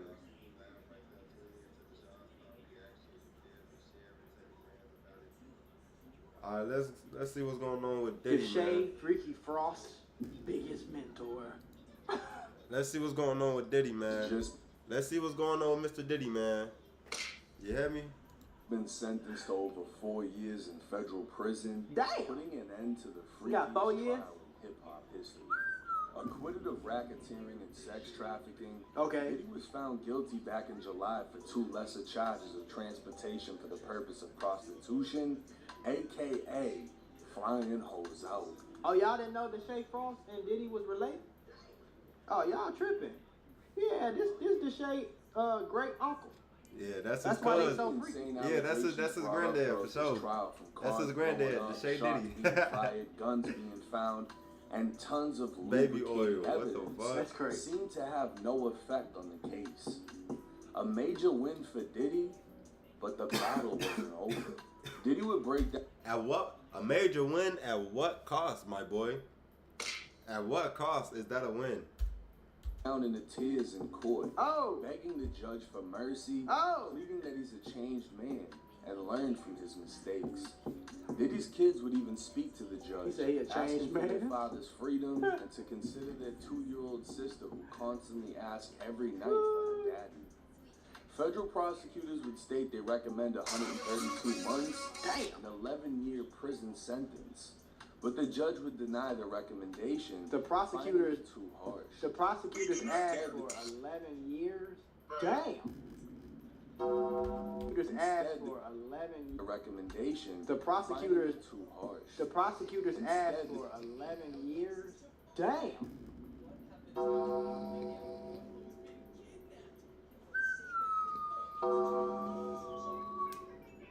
Boy, Deshae wasn't gonna see his uncle for so long. Sentenced Diddy to 50 months in federal prison, which is 4 years and 2 months to be more specific. Damn. Diddy would also receive credit for Time the 14 served. months he'd spent incarcerated, putting him at exactly 3 years to serve in prison. But things actually get even better. Yeah. Federal prison requires 85% of the 85%. sentence to be served, meaning with good behavior, Diddy can be released in just over 2.5 years, Okay. putting his release date in 2028. That's still long as hell, bro. I'm not gonna lie, bro. Sitting down in jail, prison every day for 2 years, Jesus. And you was a fucking billionaire? That's crazy, bro. How will federal prison be for Diddy? Because of his minor criminal history, Diddy doesn't qualify to be sent to a United States penitentiary. These are the deadliest compounds in the federal system, controlled by racial politics and gangs. A step down would be a medium, Camp. but Diddy is likely to find himself in a low or even a camp. These are the most minimal custody facilities, with some not even being fenced in. His celebrity status will So he gonna be absolutely straight. benefit him in prison, and just a few. His celebrity status will So he gonna be absolutely straight. benefit him in prison, and just a few years ago, Diddy was reportedly a billionaire. Right. But this legal case would knock his net worth down to 200 to 400 million, still making him one of the rich. Wow. The man lost damn near 400 to 600 million. Gang, you have to put up 400 to 600 million on my granny. Folks, that's a lot of money. And for you to still have hundreds upon hundreds of millions of dollars, my boy. Wow. Wow. It's crazy. Inmates in the federal prison system. So he probably gonna be straight there. I think he gonna be in like he said, like a minimum camp or some shit like that. You know what I'm saying? He'll probably end up getting out even earlier than the 2 years. He'll probably just have to stay there, go to sleep there. They probably let him leave, all type of shit. Wow. That they said they locking this man down. It's cap. Money inside of prison. I sat for 37 days, nigga. I sat for fucking 18 hours. Nigga, any time is too long, folks. On bro grave in jail? No. And I wouldn't be surprised if Diddy has multiple cell phones to stay entertained and in contact with the outside world. Right. If Diddy hasn't sobered up after all this time off the streets, he'll definitely have access to drugs in prison. If not, the ability to control the drug trade at whatever spot he lands. While this trial wasn't filmed, artwork would be released showing Diddy in a number of positions, including on his knees, as he found out all the money spent on his legal team still wasn't enough for him to walk free. While 4 years isn't much compared to what he could have got, try to understand how long 4 years is. High school, college, serving in the military. 4 years is enough to have a significant impact on one's life. That shit is a long time, bro. The most time Diddy's ever had to do in his life, he'll be released at roughly 57 to 58 years old and will still be very, very wealthy. He's likely to return to his throne, interviews propelling him back into the algorithm, and business ventures placing him right back into the yachts and mansions. The prison influence will likely have him working out, and he may even come home healthier than before he went in. Prison is what you make it. A life lesson for many, or a repetitive cycle. Yeah, but that shit gotta be halfway, boy, like, talking about halfway down depressed, short. When you was a fucking billionaire. But you gotta understand, though, with all the money you making, folk, you can have the CO guards doing things under the table. You can have women come in and doing stuff under the table. Bro, you can have drugs, paraphernalia. You could be making money in prison because you're a billionaire. On funnel grade, there's so much that he can do. He will never be bored. So it's like, even though he's in there, bro, he's gonna be the man while he's in there. You see what I'm saying? So it's not even like he getting put away for real, bro. He just gotta spend some time locked up. And guess what? They're gonna let him out. You see what I'm saying? And he's gonna run the prison. He's going to run it. A millionaire. You think he's not gonna run that? Are you okay? He's gonna run everything. That prison's not stopping nothing. He's still a 100 millionaire. When he get out of prison, he's most likely to be a billionaire off of everything he made in jail. So what is they really doing? You know what I'm saying? Nothing. For so long, and like, you was a billionaire for so long, and then now you in jail. Rehabilitation is only accomplished by putting in the work yourself. So imagine being locked in a library, endless amounts of knowledge. But if you never open a book, you'll never leave smarter than when you went in. Right. Now, do I see Diddy getting in trouble in prison? To be honest, I can see him getting caught with contraband, like a cell phone at the most. He has enough money to pay whoever to hold his shit down, and you gotta think. There's guys in prison that nobody sends money to. Imagine Diddy comes into your cell and says, hey, you're gonna hold my phone, my weed, and whatever else I tell you to do. I'm gonna gonna put $1,000 on your books every month. He just changed that man's life. Right. And essentially made him prison rich. Right. As most people Prison rich, no cap. might not even see $100 in a month. Now it's also said Diddy qualifies for a drug program that can reduce his sentence another year. And once he's short-timed, he'll be sent to a halfway house. So Diddy's release could come sooner than many think. Right.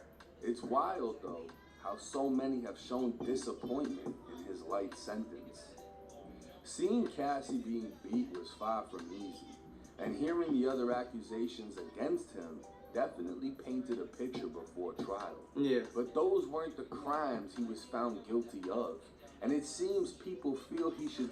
Yeah, the problem, the reason why he got such less time, shorty, is because, honestly, they didn't really say he did that much. Like, they tried to say he was human trafficking because he was flying hoes out and paying them to come fuck. You ever had one of them days where everything seems to go wrong? I mean, you're just trying to grab a cup of coffee and bam! You're tangled in a pile of boxes because the shelf is broken. And just like that, I realized, sometimes... So basically, Diddy, he getting out faster than we think, man. My brother. Basically, he getting out faster than we think.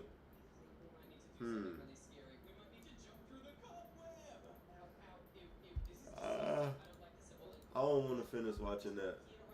I mean, it's good. Anthony Davis is overweight. It's crazy.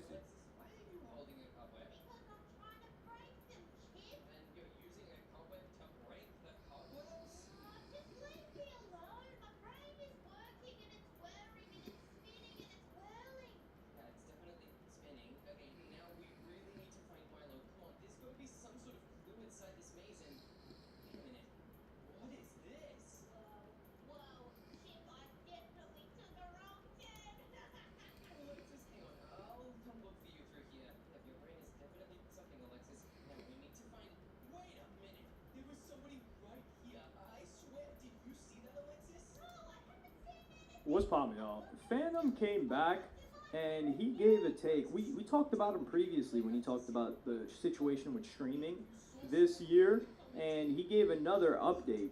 And I do think there's a lot of insight that we can get into here, and from trends that I've seen that have happened already. So I'm gonna play you guys the clip first, and then I'm gonna give you some examples.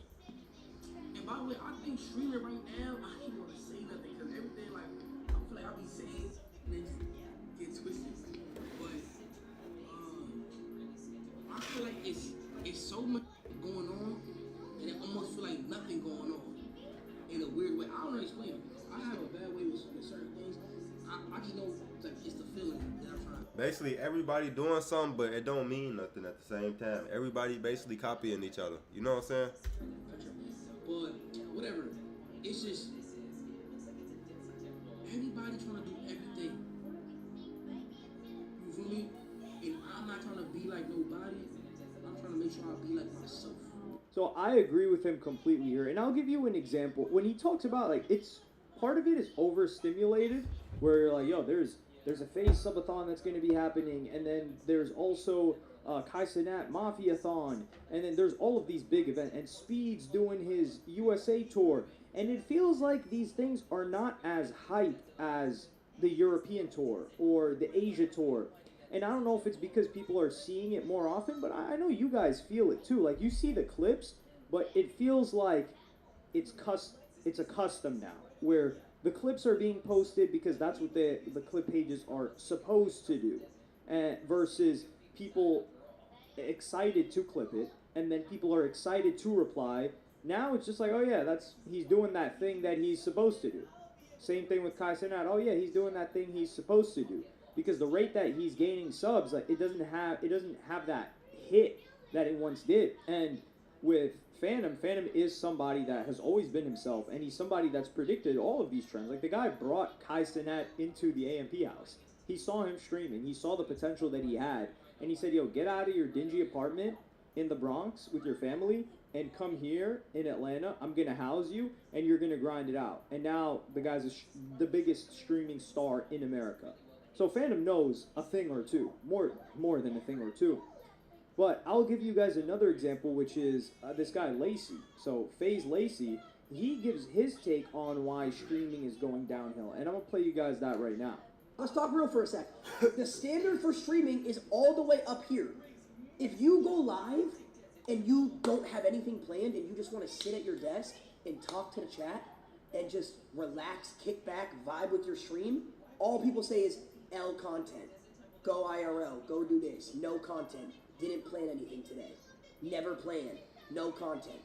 Why did it turn into that? I genuinely feel like that's why streamers are taking breaks. Look at Ron taking a break. Marlon just did a stream for a week. Because I feel like for some reason, the way streaming has become, if there's nothing big planned or no big event, people don't want to stream. Because the chat expects and has the standard of you gotta do that. I think we should go back to the days where you could literally spark up at 8 p.m. if you wanted to, and the chat is happy. And people are happy. How nice life was, bro. Why are y'all saying, oh, I go live, right? And I'll end my stream off for the last 4 hours, me just talking to the chat, playing a game. And then I look over at the chat and I see, oh, L content. Bro didn't plan anything today. Go do something. Why are you just sitting here? I look over, I see chat not moving. View bot. This guy's botting. This is a very, very good point. And it's not that history repeats itself, it's that there's really nothing new under the sun, and people rehash things often, but trends. So right now, huge events, budgets, production, like remember, like DDG, Are You My Ball, that happened. There was a huge production into that show. In Too Deep, Black Boy Max, there's a huge production. It's almost like TV, it's like Love Island. And then you've got Mafiathon, that costs a ton of money. And you've got Speed's tour, this guy's got a bus, and it's like theatrics. It's like the first time you saw drone footage. You remember when vlogs were going on YouTube and you saw Casey Neistat drone footage, and you saw, I think it was Jesse Wellen who was the first one that was using the drones. But you saw drone footage, you were like, whoa, just any footage of aerial from a drone in a vlog, you were like, this is crazy. But after a while, after a bunch of other vloggers start using it, you're like, okay, here we go, another drone shot. And now, it's really nothing special. It doesn't have that novelty, I guess you could say.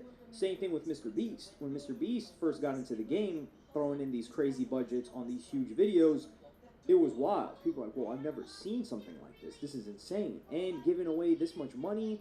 And then you had other people copying him, following the meta. So you had people like Eric, you had like people like Tyler Oliveira. There was this whole genre called the Mr. Beastification of YouTube. And people got numb to it. And even Mr. Beast has confirmed, I think today the news came out, that he confirmed that he's slowing down his videos. He's not doing the loud stuff anymore. He's not doing the fast-paced stuff. He's slowing it down. He's making it more story-based. And he's pivoting away from what he was doing. And that's because people got numb to it. They're like, okay, another one of these.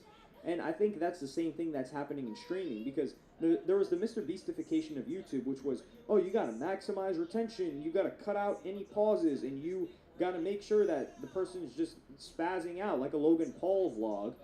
And then at the peak of that era of YouTube, what happened? We got a superstar on YouTube that blew up, that was getting disgusting views compared to everybody else, and that was Sam Sulek. And Sam Sulek was just a bodybuilder that was really calm, wasn't loud, wasn't screaming, not even like the era of bodybuilders that were like hawking cigs or chilling with chicks, right? Like the Stimulus, like what era was that? I'm forgetting his name. He's unfortunately, I think he's getting heart failure right now. Skywalker. Oh, I thought you were talking about that big black dude for that be tweaking on my granny. Black dude that be in jail eating jail food, making noodles and stuff, working out. I can't remember dude's name either, but I thought you was talking about him on my granny. Yeah, Skywalker. You guys know who I'm talking about. If you know, you know. But there was like that high energy stuff, and Sam Sulek wasn't even that. He was just calm, driving to the gym, talking, doing his workout. And he blew up, and people didn't quite understand it. He wasn't the biggest guy. There were people bigger than him. There were people more lean than him. There were people that were professionals. There were people that were older. There were people that were doing other content. But it just swung the opposite way. And for a long time, streaming was largely just desktop streaming. And it was gaming originally. But then it became people doing just chatting / IRL. You had a little bit of IRLs, and then the Aiden Ross really took things to another level. So this started with the Aiden. If it's anything, it's the Aiden Ross, and then I would say it is Kai Cenat for sure. But the production started coming in, and I think we're going to get to a point very soon. Hey, Ray J, Ray J is a weirdo. Ray J is a weirdo. I don't understand why you had this man on stream. He's a weirdo. It's crazy how you got Ray J and Deshae Frost in the same room. It's too much freakiness, folks. And then you got Teddy. The nigga Teddy, bro, is just a freak man, freak man. That's all three of you, folks. Y'all just got a real freaky room right here, folks. You might as well just add Diddy to the equation, folks. This is why Bruce Draymond coming back is so important, because he's a guy that came up in his room. And XQC is an example of that too. This guy came up in his room. Granted, XQC blew up initially because he was really, really, really good at video game. Bruce dropped him off. He was a personality that was just online. But him coming back is like, yo, you can get these numbers just being you and kicking it with your community and being entertaining. And you don't need all of this other stuff. Like a lot of people say DDG needs girls and he needs to collaborate and he needs to create these storylines. What I think is going to happen, I don't think we've hit this peak yet. It might happen in a year or so. Because think about it. iShowSpeed this year has jumped over 2 cars. Like the certain events that have happened this year in streaming are once a year events, or even like once in 5-year events. You're like, yo, that guy jumped over 2 cars. Speed jumped over a car, number one, and then he jumped over 2 cars, and that was old news like a week later because he just did some other crazy thing. And that's unsustainable. And I want to drag this back to music because I think the same thing happens with music. You need spacing in between drops or in between huge events in this scenario. Like there needs to be room to breathe, or else you're not going to appreciate it as much.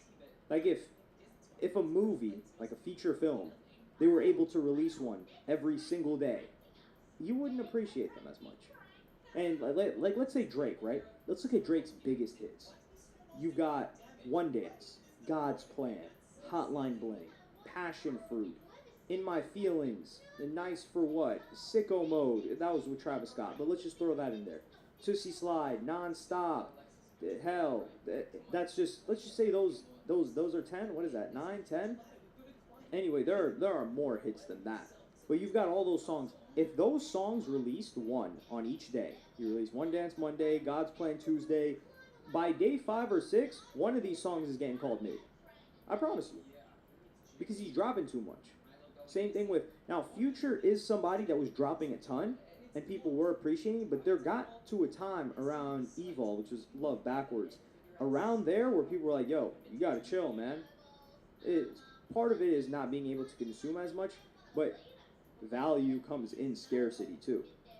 And Kai Cenat, like there are people that are criticizing Kai Cenat's Mafiathon, and they're saying like, man, all he's doing is just begging for subs and like a short segment, and they're not being grateful. For this guy brought on Kim Kardashian, Offset, Tyla, Ice Spice, Sway Lee, Drewski. Did he have Wembanyama on there? He had Mario. He had Neo. And who else? This guy had the Chainsmokers DJing a set inside his bathroom. This is just what I'm remembering off the top of my head, and I haven't been watching a lot of these. He had the Jonas Brothers on there, Keke Palmer. Hey, who else? Dude, hey, this man been going crazy with the collabs for his nuts. And all of these people, and people still find something to be ungrateful for. And this is the thing. Every guest of this could have been a once in every 3-month thing. And it would have been a huge event. Like, remember when Ninja was streaming with Drake? That was an internet-shattering event. It was the first time those two worlds collided with the biggest thing, which was Fortnite. But if you're just throwing celebrity after celebrity after celebrity, then it gets dull. And I think those streamers get categorized in something that is not fashionable anymore. Because, like, what's fashionable, what's cool, it's always moving in cycles. So what I think is going to happen with streaming, eventually, maybe in a year, maybe a year and a half, maybe someone's blowing up right now, is someone that is just authentic, kind of dull, like not dull, he has to be entertaining, but not entertaining in the way that everyone else is right now. And like one thing I was talking about was this guy, Hitch, from years ago. He never really properly blew up, but his concept was so dope, which was just a guy that was hitching a ride. Like he wasn't living anywhere, and he was relying on people to pick him up to go across cities and the country. I think he did it across multiple countries. And I always watched that guy's streams. I would have him on, and I was like, man, this is such a cool concept. And he never really blew up, but something like that, I see that becoming the new meta eventually, because the streamers that are smaller are not going to be able to compete unless they clout chase, right? Or not clout chase. It's a little bit of, it's like kind of knocking them down unless they network or get the attention. Hey, my boy, you kind of stumbling over your words. You stumbling over your words. I don't like the fact that you just got this right here. My people need something to watch, my boy. We need something to watch. We need something to watch.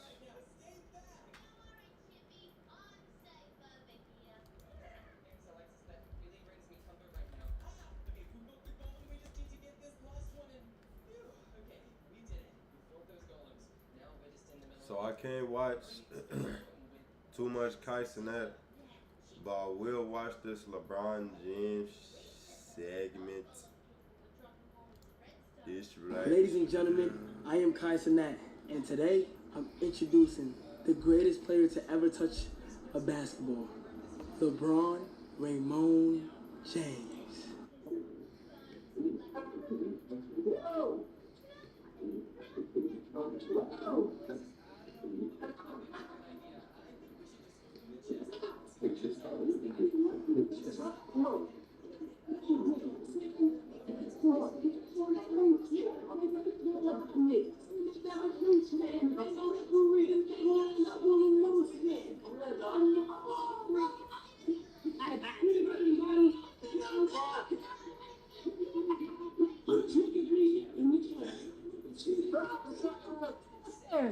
We ain't here tonight. Oh, let's see.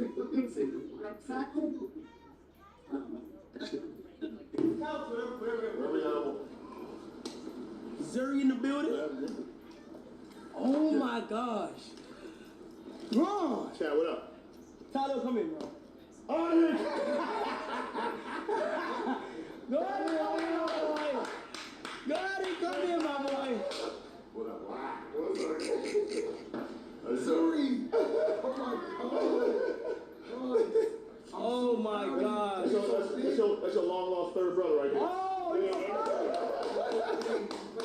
Tyler finally met his dad, folks. It's crazy. He finally met his fucking dad. Hey, Reggie's still waiting to meet his dad right now, folks. And you met your dad is insane. I'll be watching. Tyler James. You see what he got a tag? Yeah, I got the. Let me see. You got the tag. Same day. Oh, same day. Yeah, I'm not gonna lie. I felt the whole house shaking. Like the whole house. I said, I know, bro. He's approaching. It keeps shaking. Quiet. So, what you been up to, bro? What you been up to? I came straight here for practice. I know. How was that? It was good. Day one, we had it. We back at it. Bro, so first off, the goal was for a milli. Uh-huh. And I said, we chopped it up because you was like day 30, you gonna send it off.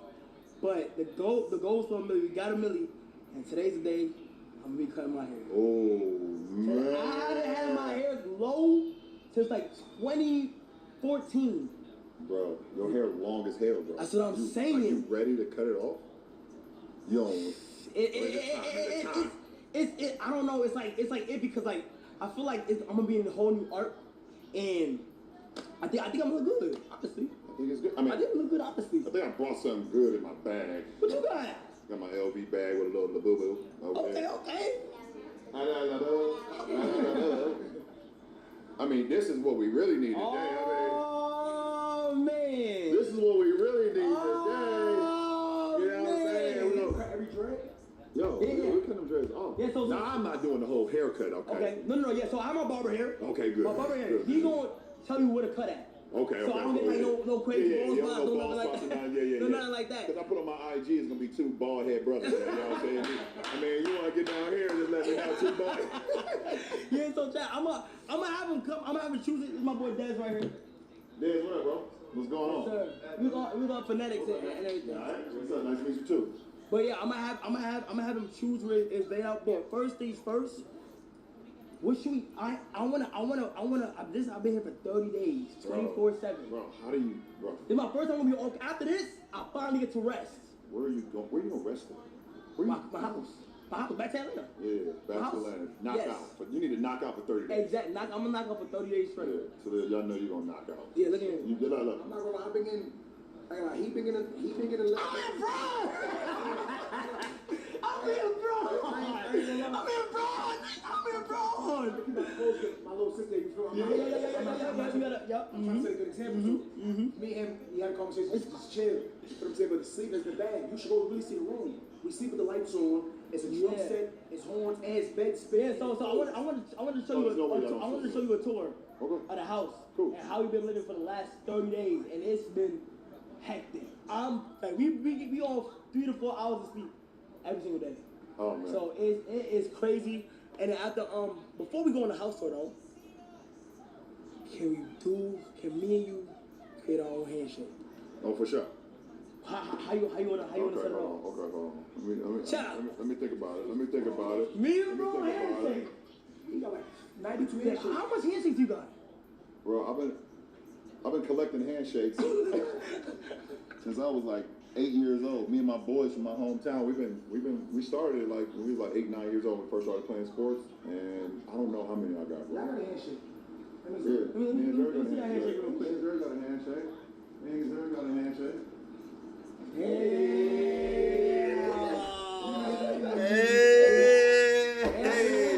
get jiggy with it.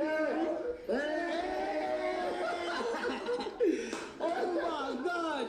Hey, so hold on. I think chat. What should we start off with our handshake with? I think we should do something like. Okay. You created with your handshake, though. Yeah. Hey, gang, look how small Kai Hand is compared to LeBron's. This man is so small compared to LeBron, gang. Look at how small he is. No, but You want to go? We want to get back to this? I like the slide. Like you be doing some. Okay. Yeah, okay. like, So boom. Twice. Roll it here. Twice. We can. Snap. We can. That's Wayne. We can snap. That ain't like. Okay. Then. Oh, so twice. Yeah. That's tough. That ain't That's bad. tough, Chad. That's tough, For a Chad. starter. That ain't bad for us. That's tough. What we got? That ain't bad. That ain't bad. That ain't bad. Right off the top of the dome too. Okay, right? Yeah, like we just got here. Yo, what's up, my guy? How you been? That's what we do. That ain't bad. That ain't bad at all. That's good. That's tough. Oh my God. Okay. That's tough. I ain't So, gonna lie. I've been seeing this. Okay. Online. I've been seeing it on my phone. I've been seeing it on our TV. When you up here, what y'all watch? What you watching? So this OBS, right? Okay. It's OBS right here. Tell OBS me, bro. You sound like Kevin. This OBS right here. Now this is like the platform. Yep. To click, turn on your stream and stream from your PC and stuff like that. Okay, cool. So right here's the chat. Yep. Everybody going crazy right now. Yep. So everybody saying hi, Braun. Yeah. What up? And, I see it. These are what you call gifted. So Frosty just gifted 5. Yep. Cyrus just gifted 5. And then after we got like the stats here, then we have the title. You got the title, and you have the alerts right here. Right. So gifted me, and they sending in. Yeah, they paying for other people to watch this with no commercials. With no commercials. Yes, no commercials. So that's what you want to get. You want to get the gifts. Yeah. So this is a subathon. So this subathon is like all like we try to break a record and we broke the record. Now we're at 1.1 million subs. Right. And it's like I broke my own record 3 times. Yeah, I remember you told me a couple months back. You was like, the goal was to hit 1 million. The goal was to hit a million. Yeah. So yeah, subs equals it basically equals no ads, but people can help people. Okay. If they don't got it to watch it. Okay. With different things. So like they going crazy right now. So yeah, that's dope. You gotta stream. Right. I don't have the time to stream. Like, bro, how am I gonna get on the stream after you doing all this? Like I'm gonna look so square. Yeah, but after the season. Bro, you play Madden. You say you nice. Bro, you about to pack up 30 straight days. What I look like getting on the stream for 30 minutes? You're LeBron James. You can do whatever you want. Bro. It's true. LeBron James, you can really do anything. Yeah, you really. Yeah, we gonna be the ones to tell you. I'm surprised you didn't fly in here. Yeah. They got mad because I said he's going to levitate through the door. They got mad at that. Yeah, I actually thought about it. You should have. I did, I thought about it. I seen you levitate. Yeah, but I seen all the strong head downstairs. I thought they was gonna try to snatch me out the air. You got. Yeah, it's a bunch of security. I would never let that happen. Okay. I would never let that happen. Okay, I feel bad. So I might levitate out of here then. I ain't lie, he been super excited for this. Okay, so I might levitate out of here. He been counting that. How you levitate, gang? I gotta tell you offline, cause. Say less. But speaking of that's okay, so that's a gift. That's like so you would say their name. Okay, so damn, that shit going too fast, bro. No, right here. Oh, how you say that? Jump Blaze 5. Yes, with the 25 gifted. Okay. That's how you do so. But what about this gift though? From LeBron James 23. I want to know if that gift is gonna be cool.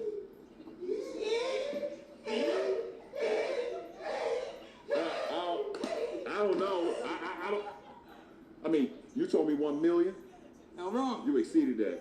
When I saw you hit 1 million, I saw the excitement on all you spaces, bro. That shit meant something to me. Bro, don't do this, bro. I'm proud of you. I'm proud of the whole goddamn game. I'm proud of the whole game. Don't tell me you're proud of me. So. Don't tell me. Go ahead, champ. Bro, don't do it, bro. Go ahead, champ. Bro, don't do it. You said gift, so I thought. I thought that's what you meant, bro. You gotta open that up in front of the chat, bro. Open that up in front of the chat, bro. I'm scared, bro. Open that in front because you LeBron. A helicopter could be in here. You know what I'm saying? It could be. I mean. Hold on, Capital. That's what the 50 gifted. Hold on, let me go ahead. Let me share it. Go ahead, you got it. But that's I'm scared, bro. I'm scared, bro. I'm scared, bro. I'm scared, bro. Yo! I don't want to curse him. No. Hey, Beastie! My God! You really Santa Claus? When you say you... Hey, when you say... Hold on, man. Listen. When you said... When you... Wait. When he said...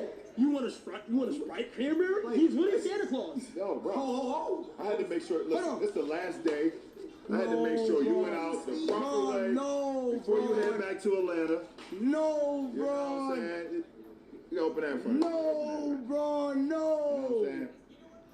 No, bro. No, you do not, bro. I'm scared. Good night. Good fucking night. Good night. Good night. Hold on, because I'm a watch dude. I'm really big into watches. Chat? Hello. Wait. Gang, let me tell y'all, chat, I will probably never see an AP ever in my life. Ever. I am not a big YouTuber. I am broke. On Section 8. Me and my son get everything he wants. Maybe when he get older, he'll be able to get an AP. But me, my time is over. Gang, for LeBron to give you an AP like it's nothing. That's love on my granny. Kai, you doing this? Shout out to Kai on my granny. Hey. Shout out to Kai, folks. Shout out to LeBron. Big do it. For sure. Oh. With the purple. Purple face, purple and white. Phone them and look good. Class. I'm wearing this for the next week straight. I'm not even... Talk about class, bro. Yeah. Bron. I mean, I had to take... Listen, you're my guy. You're my guy. Bron. my guy, dog. I love.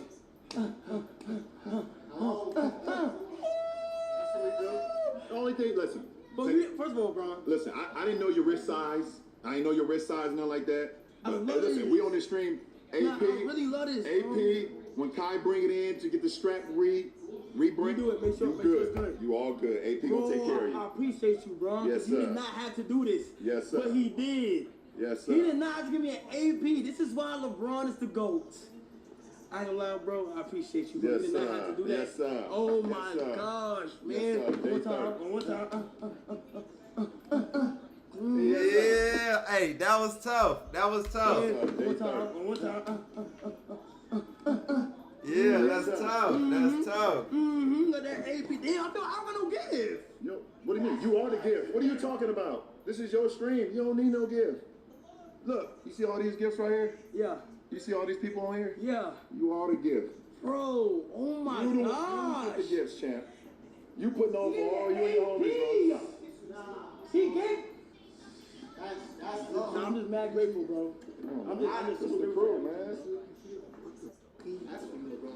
Is that the same colors as the Lakers? That's purple and gold. That's royalty, man. That's royalty. Royalty colors right there. Royalty colors right We gotta there. pop out court side. That's for sure. We gotta pop out court to. side. For sure. Year 23. We got to year 23. You know you can play for 9 more years, but you want to spend more time with the family. You know you can play for 9 more years, but you want to spend more time with the family. You know what I'm saying? Don't make it seem as if your body can't make it to 2043. Volleyball, huh? You love it? That's fine. What you want to be when you grow up? I'll be volleyball. Okay, all right. All Yeah, right. you already a good one. You talking about like before? Like college. Oh, college. Yeah. Okay. Need money with the one to get to appreciate it. Yo, I appreciate you. TikTok. You know TikTok. You can't dance. Bruh, what? No, you can't. You ain't see the way I came through Bryce the can door? dance. You ain't see how I kicked down the door? And no, you and Bryce two steps is really in Hello. You can't dance. Yeah, you're right. You can't. Wrong. You can't dance. But you ain't see the way I kicked down the door when I came through? Boom. How many times done it? I forgot I had these on. Hold on. Hold on. South Beach. Okay, hold on. South Beach 8 go down in history. Yes. But the 23s is out. Hey, yo. Oh, no. Hey, Ramos. No. Hey, Just, Ramos. now he's just doing anything now. Eric Cow with the 200 get Ramos, bring those those 23s up, man. Hey, check. No. Don't tell me about the 23s. Hey, no, we got the 23, size 8.5, 9, I heard. Yep. Yeah, where they at? They coming. Bro, know me. And that, by the way, Hey. bring those 23s up. Bring those 23s up. By the way, and it ain't just for Kai.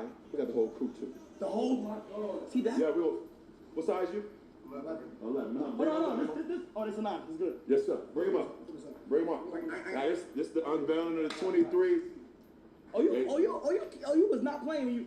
No, it's the last day, bro. You invited me here on the last day. My daughter here, my niece here, my sister's here, bro. We got to do it right. We got to do it big for the last day. Can I open it? Yeah, for sure. No unboxing, y'all. Yeah, for sure. Yeah, I ain't gonna lie. I'm putting them on. I ain't gonna lie. I'm putting mine on right now. I ain't gonna lie. Size 13. What is it? He said that's right. He said that's right. Hold on. How you put a coat box? Wait, don't open it without a coat box. Wait, don't. Okay. Bro,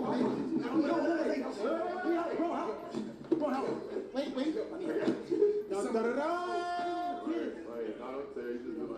How you doing? Oh, we started up. We so excited. It's Christmas. Hold on.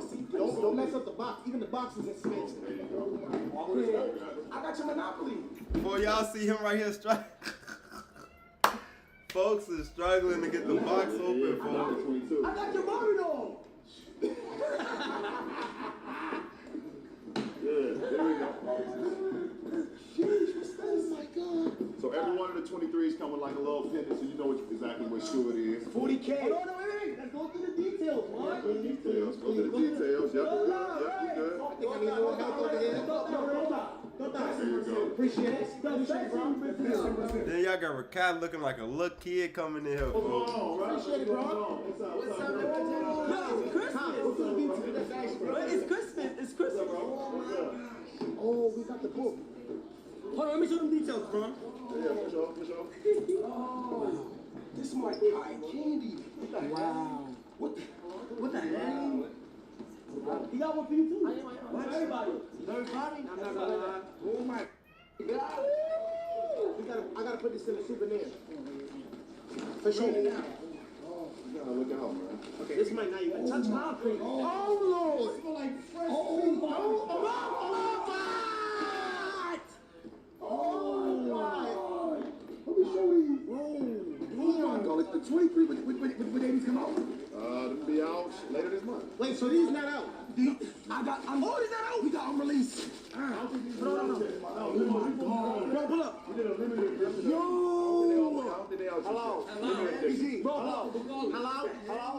You gotta do a picture real quick. Yeah. To the air. Hello. I'll be there 23 minutes. Okay. Hello. I'll be there 23 minutes. Okay. Hello. Yeah, what? How much is worth? 20,000? Oh, yeah, what? Hello. Okay, cool. Oh, yeah. 20,000. You on the 23rd Street? Okay. Ship this in. Okay, see what they say? Ship this in. Say less. Say less. All right. You heard? Hello. Send him with the one that get this. Oh my God. This is my husband right here. Yes, sir. This is lovely. No. This is lovely. Yo, with Mama Steve. I really appreciate it. Yo. Don't die. With Mama Steve. Yo. Oh.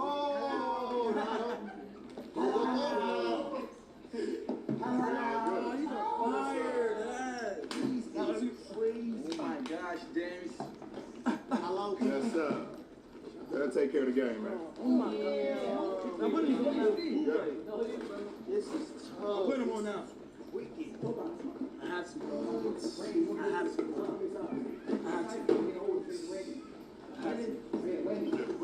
I'm gonna tell you how comfortable these is. Let me know. Yeah, be real. Wow. Oh wow. Put him on. Everybody put him on. This is straight from LeBron. Oh wow. Don't think I ain't putting this on.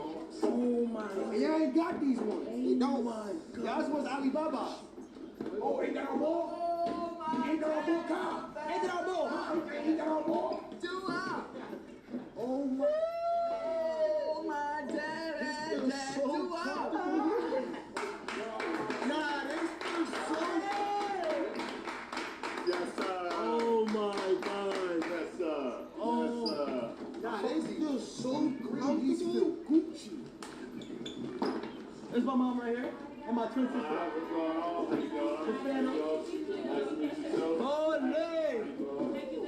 It's Christmas. Hey, yo. Yes, sir. Look what Rakai got. Yes, sir. And those, by the way, these were the ones that go with this shirt right here, this t-shirt right here. Yeah, Miami Twice. Yeah. Somebody's not crazy. Yeah, those crazy. I charged. Wait, Yeah, those crazy. Wait, and they comfortable too. Like, he's that comfortable. This is that comfortable, chat. What is this on? Yes, sir. Oh my! I ain't gonna lie, we could lace up right here. I ain't gonna lie. Oh my gosh. Hello. Watch how they'll be doing today, bro. Hello. Don't look at my shoes, bro. Oh my God, bro. I ain't gonna lie. For sure. Snap. You snap. Hey, my dog. We all good. Yes, sir. Yes, sir. Come on. Appreciate y'all boys. Appreciate y'all boys. Put us together, me up a mic.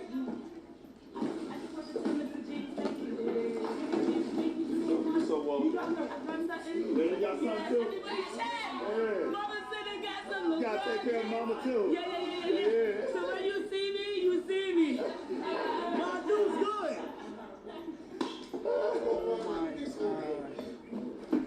Oh my God.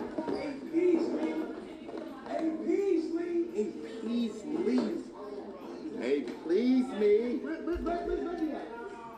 Hey, please I bet. But that's okay. Meet me up on Mike so we can go on this house tour. I need to show him how the last 30 days been going. Yes, sir. I need to show him how the last 30 days been going, bro. You ready for the season? Yeah, for sure. For sure. Oh, yeah. Looking forward to it. Oh, yeah. Looking. Shout out to the king, man. Shout out to the king.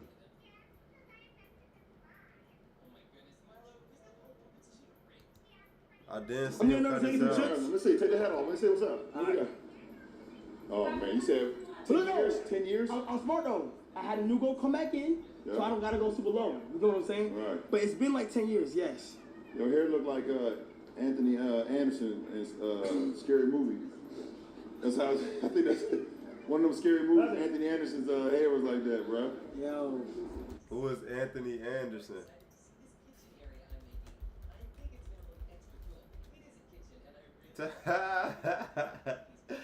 Never. Damn, bro. Ew, he talking about. Yo, he talking about Shawty. No, boy, he talking about this cat right here. This more like cat right here, Shawty. Nah, fool. Yo, when I searched up Anthony Anderson, bro, I already knew what he meant, for this is for him and Kevin Hart. For what Kevin Hart at though? Kevin Hart.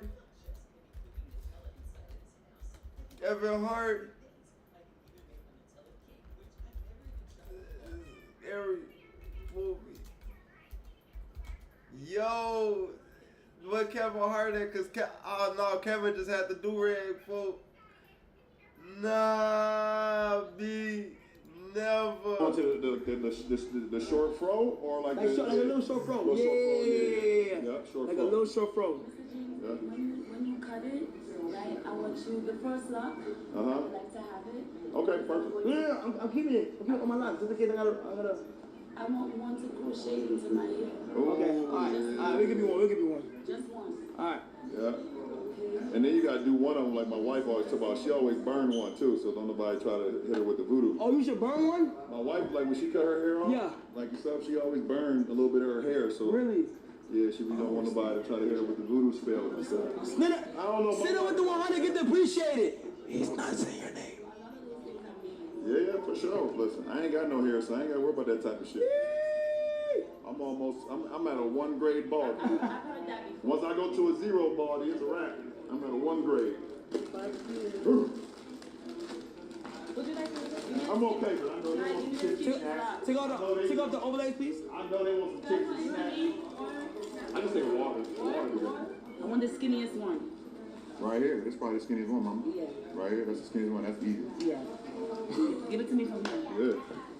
I'm waiting for your barber to come. Yeah. Mom, right here. You want to know what else? This one for Mom.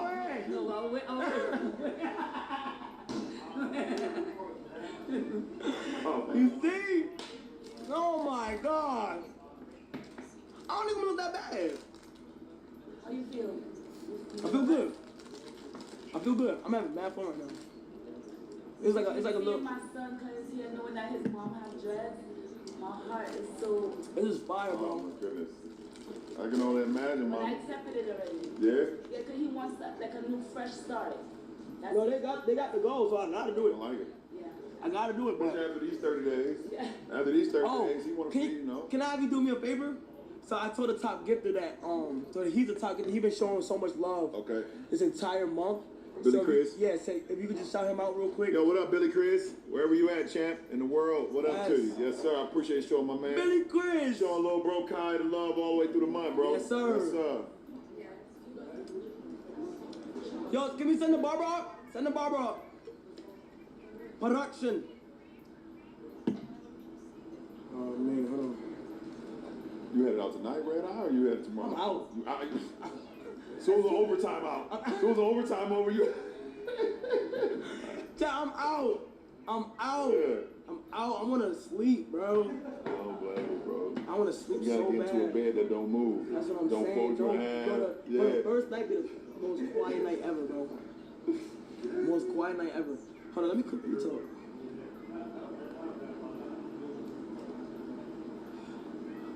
World record. We broke out. I broke my personal record of viewership too. 1.1. I broke my today we just broke our personal record. 106. My viewership record was like 715, and we just broke it with 727. That's crazy. In viewership. Yeah. I was like, you do right there. We still the barber up. Yeah, he's very good. Tell him come in. My guy, it's good. Good? Good, gang. Good, man. You too. This mom Cenat. Hi. Billy Quiz with another 200. Oh, chat. Gigi's in the chat. You ready, bro? Yeah. He said he ready. You gotta do the last shake. Shake your dread, man. Hey yo, why is LeBron's sister, is that his sister checking him out so bad, folks? She checking folks out badly, folks. Peep how she's staring at shorty. My guy, it's good. Look, she checking him out. She eyeballing him, folks. She checking him out. Oh, chat. She Gigi's in the checking chat. him out. Look, eyeball. She finna stare at him You again. gotta do the last shake. Shake your dread, man. Look, she is eyeballing him. I'm telling you, you got Bay Area on that. She is eyeballing him. Man. You gotta get the first one too. She said she want the smallest one. So yeah, okay, back to us. she want the smallest one. She want this one. She's still eyeballing him too. If you were here, say you were here. She is eyeballing him badly. Oh, I might be a little tough. Yeah, I'm going to sit back down until we get them scissors out. I'm crying. You give it on the top. That's a rip off. She eyeballing the barber hard. Cenat with the 100 gift. Appreciate that, Eyeballing Cenat. the barber badly for sure. Mama sad low key, bro. Yeah, I know. Mama sad, bro. She trying to hold her composure, man, but Mama's sad, man. look, she get. Yeah, Mama's sad, bro. Chat, she's sad. It's alright though. I got bad news. What? They lost my clippers at the airport. Stop, my boy. You just here? Come on, stop, bro. We don't got time for the trolling. We got this is probably haircut of the year right here. Please make me look good, gang. It's my boy Reggie right here. What's up, Reggie? What's going on, bro? You good? That's good, bro. You got a hell of a stare. You trying to look the soul out of me. You got a hell of a stare. Why you just try to big dog? You good? Why you just try to big dog LeBron for? That's the king. Can you not try to big dog the man for? Like, keep your hands to yourself. A little shake and move back. Why you try to? Why is you trying to? You feel me? Why is you trying to big dog the big dog, folks? Can you keep it respectful? Respect the man, please. Respect the man, Reggie. On funnel grade, you not in the trenches no more. Stay out the trench, like you not in the trenches no more. Respect the man, folks. You got a hell of a stare. You trying to look the soul out of me. Come on, Reggie, man. Mama, you got the first one? Respect the man, folks. All right, here we go. Yep. Make sure you sit for the small one though. He gonna. Yep. She want the small one. Oh, chat. Here we go, y'all. Mama, you want picture and video? I got the video. Oh, you got the video. I got the picture. Nice Okay. like that. got That's a good guy. You do it too. Wait, hold on. I don't like to do that. Hold on, we about to get into it, y'all. All right, wait, hold on. What did it say? Okay, wait, hold on. Wait, hold on. Everybody hold on. Monte. Yeah. No. Pull up. You know, like, you know what I'm trying to go for, right? You see how my hair is, like, with a little keep as much as possible. Yeah, and even it out. I say less, yes. And we were talking, you said you want the taper. Yeah, taper, yeah. Taper. Front and back. And you think it should be front and back? Bro, nobody get a taper and just get the front, and you gotta get the back too. Okay, bet. I bet. Gotta get the back. I bet. All right, Ma, show it. Go ahead. So this Choose is it. small right here. So we're gonna keep as much hair as possible. So cut it like right about right there. Where it's not locked. I gotta see it. Heavenly Father, bless my child. You know what he's doing. May it not take away anything from him by taking it away. Amen. Hey, what type of prayer was that, Mama Kai? Hey, Mama Kai, you could have did something better than that, Mama Kai. Hey, yo, amen. Oh. Yo.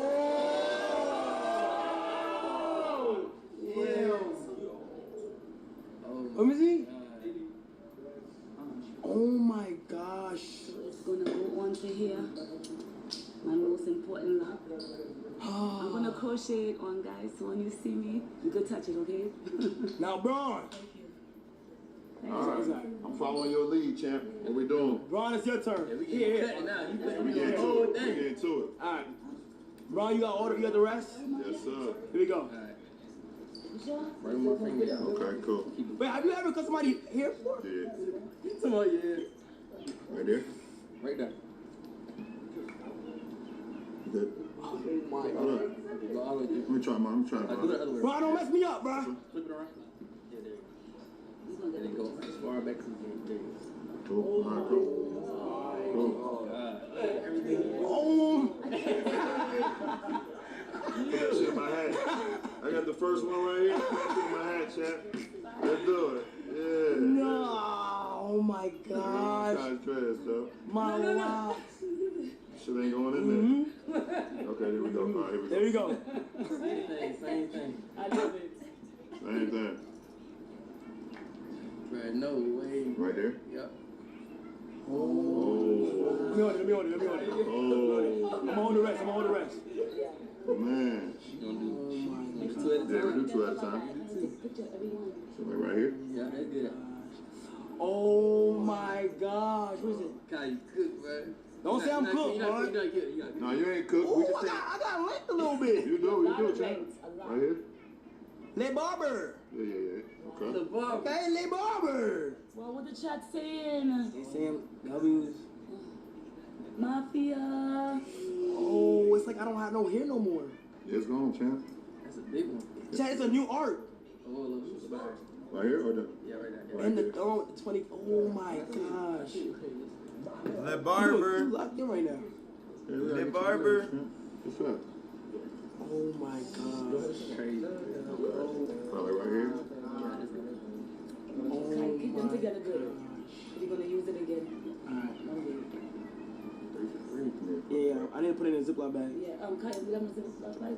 Okay, take a picture. Hold up, it's gonna have it for a picture. We're gonna get it. Kyle, gonna get it for you. W, bro, yeah. Kyle, send me a knife. Yes. That's crazy. This is history right here. Yeah. Short hair, wow, like, nah. Oh! Oh. Kyle, that's you when you was a younger boy, though. Okay, pause real quick. You just went back younger. Diddy. No, leave him alone.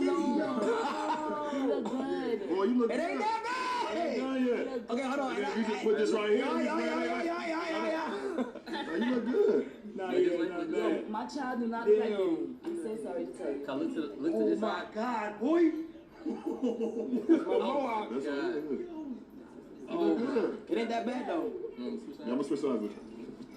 Le Barber in the building. Damn, son. What you find now? You can do a little bit lower. Yeah.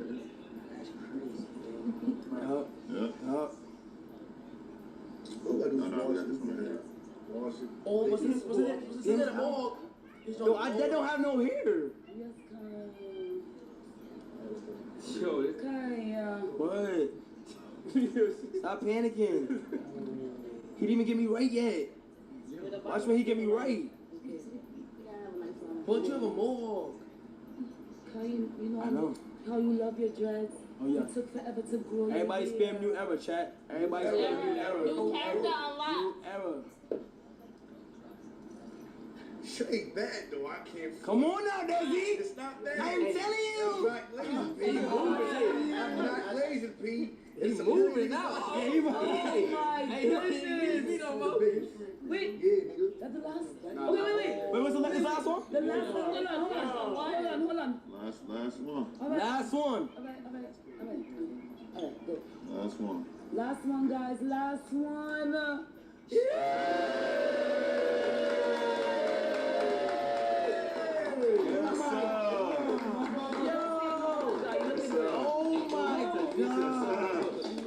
Yo, chat. Oh my gosh. You ready? Where my phone at? Where my phone? Let me get a Let me get a selfie. something, bro. He can get. Why do he keep trying to sit? Yo, what the? Oh my God. Is somebody with it? Anybody? I got you. I'm gonna get you some like that card. Whatever you was trying to say. Nobody. Oh, we had 1 million viewers. 1 million? Oh! Yo! Million views. It's the biggest. Oh, The biggest. Oh yeah. Oh, it's the biggest. Yeah, sir. That's perfect right there. We had 1 million. Yo, that's the first time. 1 million views. 1 million. Put it like that. I'm bad.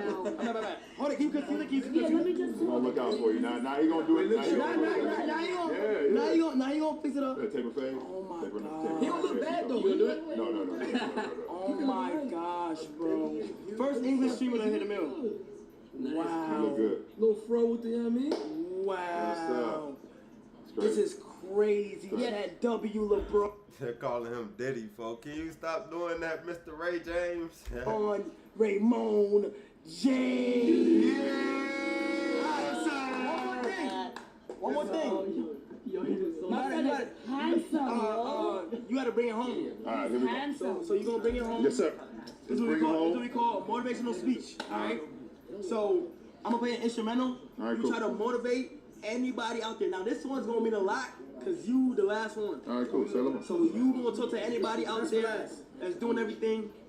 Motivational speech. All right, come off the top of the head with this one. Yep, top of the dome. If you would say you would say, y'all. Bring it home.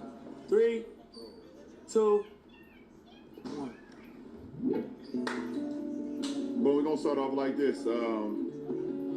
If you somebody growing up without a mom, without a dad, without siblings, without a passion, without a goal, without life in general, bro, it's not over for you. The man above never gives us more than we can handle as individuals. No matter if you're a female, you're a male, no matter who you are in life, everyone has a purpose. You just have to find that purpose and then tap into that purpose. You're gonna need somebody. None of us can do it by ourselves. And this is a true testament of the last 30 days that we've seen someone not be able to do it by himself. Lock in, believe in what you believe in. Nobody else matters. You have to hold yourself accountable. You have to hold yourself to your truth. You have to hold yourself to your beliefs. And always believe in the power of the man above. Because nobody in the history of life been able to do it by themselves. Nobody.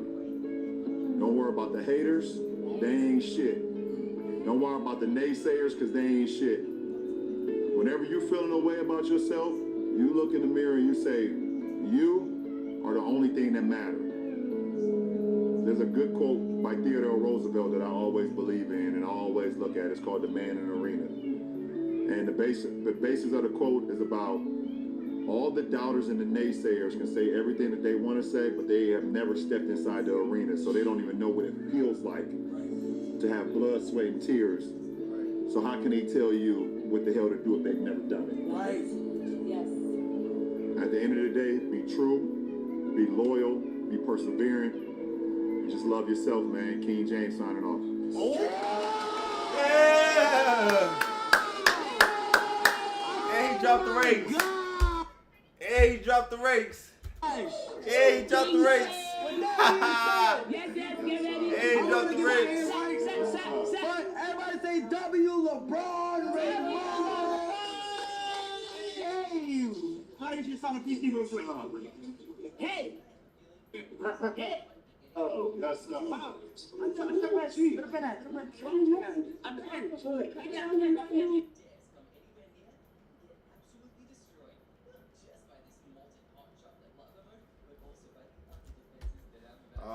That's raw as hell, shorty. I'm not gonna fly. It's raw as hell. It's raw as hell.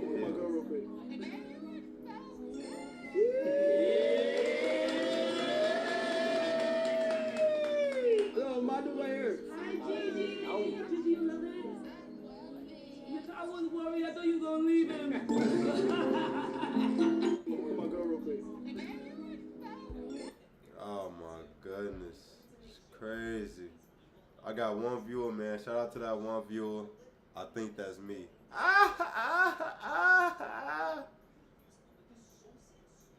What I'm finna watch next?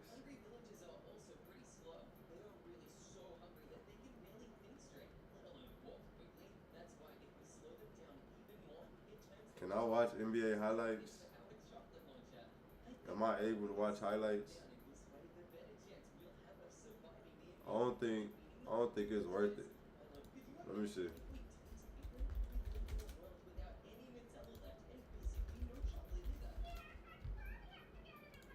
Timberwolves. Bust that ass. Man, they got fucking Anthony Edwards as the cover, and he ain't even hoop today.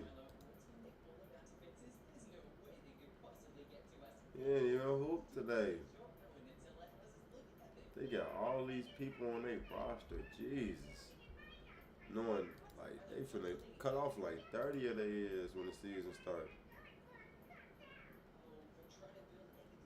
Basically.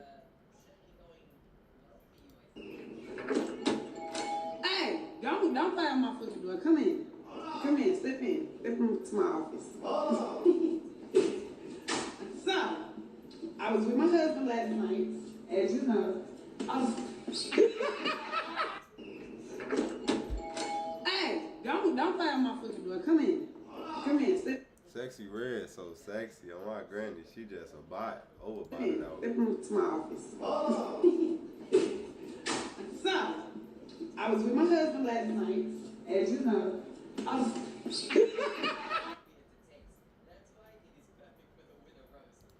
It looks like YFG Fatso just got himself in some more beef, and this why you shouldn't beef with the Bloodhounds. Skrilla, aka the harmless zombie, just dropped a snippet dissing Fatso, and you won't believe what this wants to do to him. Let's start off with Fatso. He previewed a song on Instagram, and he was just dissing Bloodhound, and let Skrilla know his gang was behind the studio that got him hit in the leg. Now Skrilla would respond back and say he ate that leg, and also said he wants to kidnap Fatso and put a spell on his ass, which is insane. On Q50, if I'm Fatso, I'm ducking my shit, cause Skrilla be on that dark evil shit. Let me know what y'all think of this shit.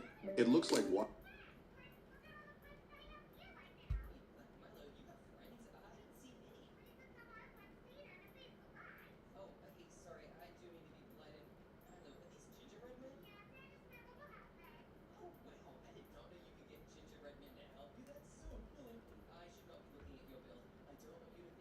Bro, they did not freestyle for 40 minutes straight.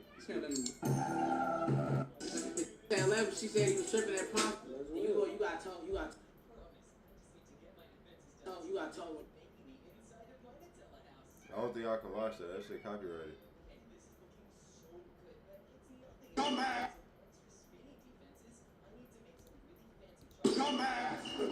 I'm finna get some water real quick. I'm thirsty. I need some water, some ice and some water.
let's get back to it.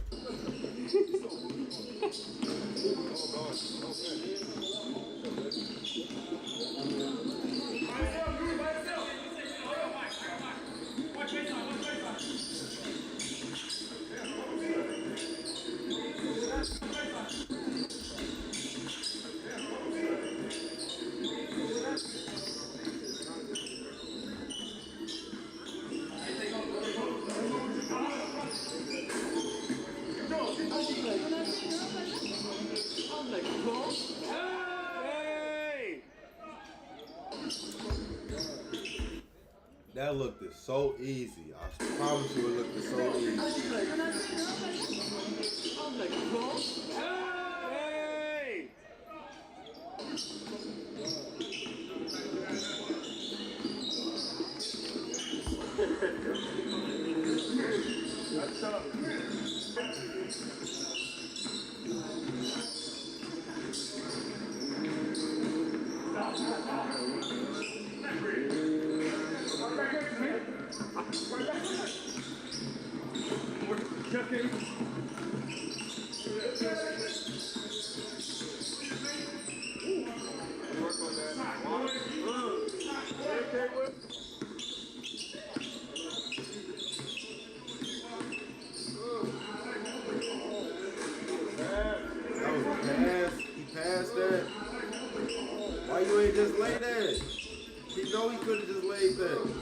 Wide open layup. He could have laid that, filleted him, but he wanted to pass it.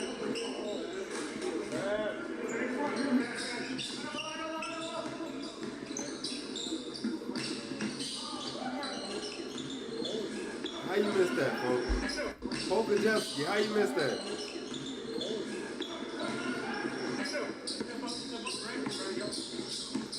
I just want to see Peyton Pritchard blick that John. I just want to see him face everybody.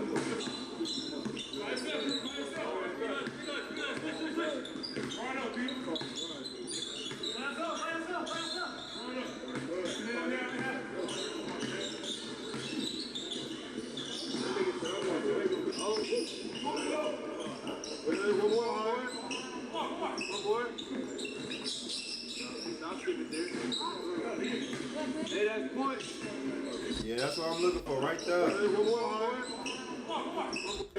Hey, bro, you ain't have to pump fake. Watch this. You didn't have to pump fake. It's supposed to be pass, pass, shot. Swing, swing, shot. There's no reason to pump fake. It don't matter if you drop the ball. Pass it. Pass it. What was that pump fake for? What did that pump fake do? What did that pump fake do? It didn't do nothing. It didn't do nothing. It wasted time. Blick that John, Peyton. I want to see him over blick that John. Good pass. Hey. Ooh, what a pass. Yeah.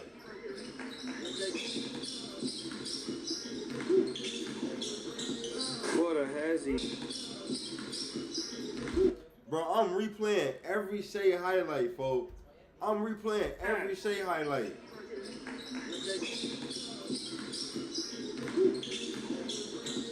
What a hezzy, bro.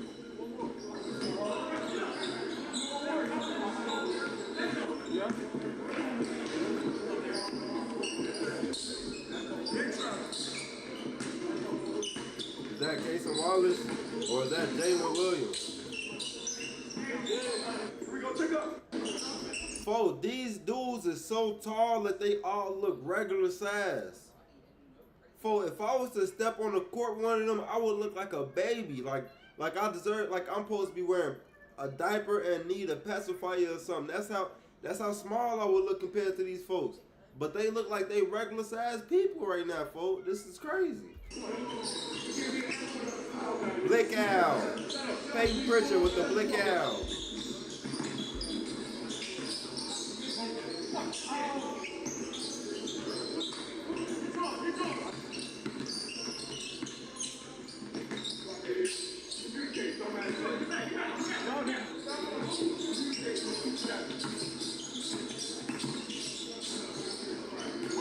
Hey, who's here?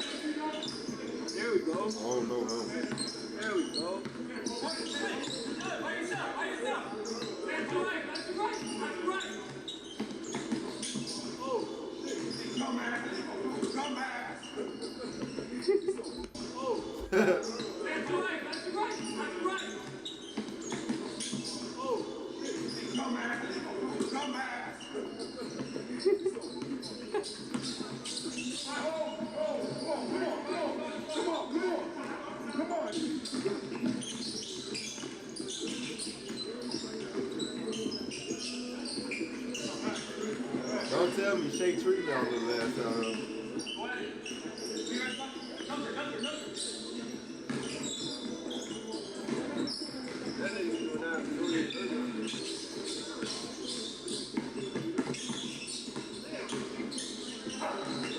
Oh my goodness, Peyton Pritchard. Peyton Pritchard.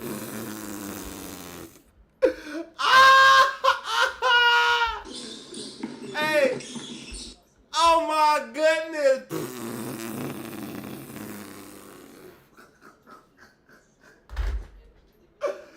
No. Shea Gilgeous-Alexander had this man touching earth. Wow.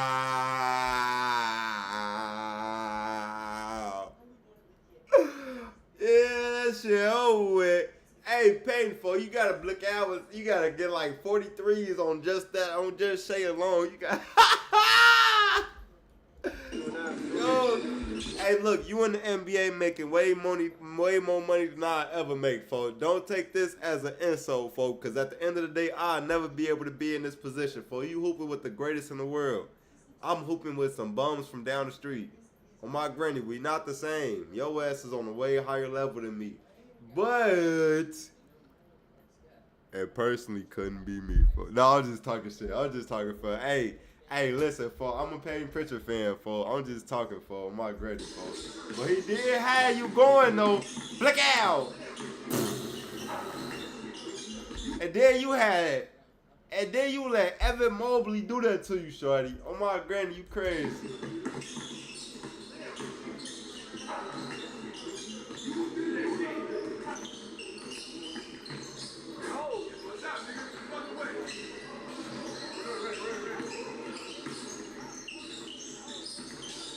Travel. He did. He moved them feet. Look at them feet.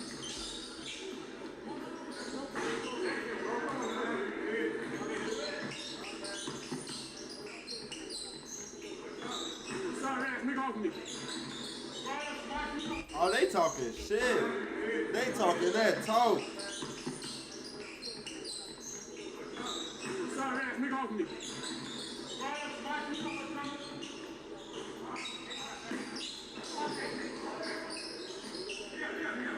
Don't dare.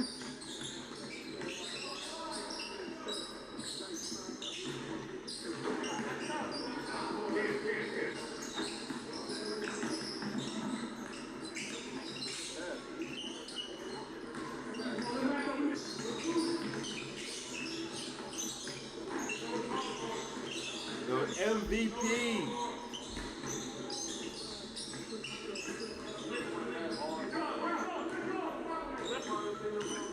MVP, DPOY.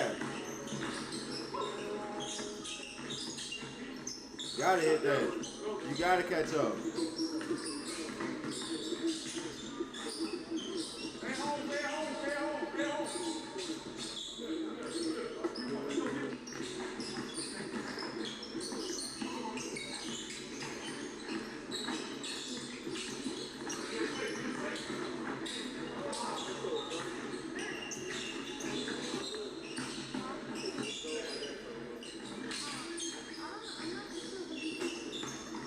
I know who that is. That's Kenrich Williams. On my granny, that's Kenrich and Josh Giddey. How's it feel to be hooping against your old squad, boy?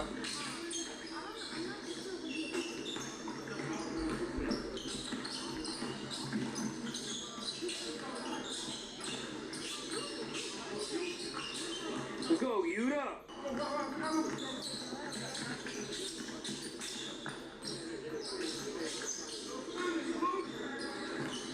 Blue door.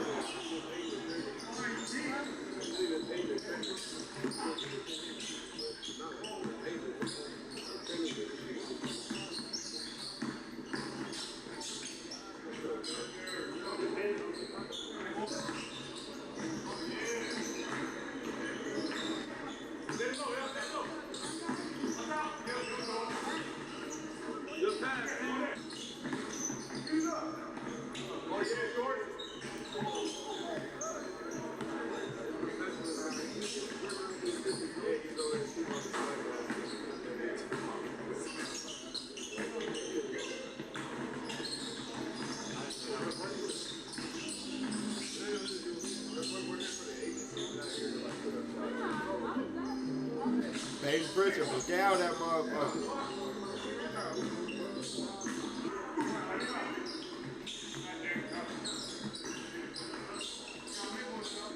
Why you shoot like that?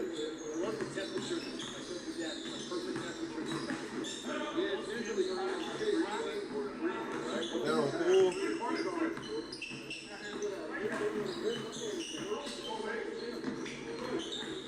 Yeah, you can tell that Jordan full right there. Come on, Dort. Come on, Dort. What you got, Dort? What you got, Dort? What you got, Dort? He can't do nothing about that. Good defense, Dort. Good shot. Quarter shot. Good shot, boy.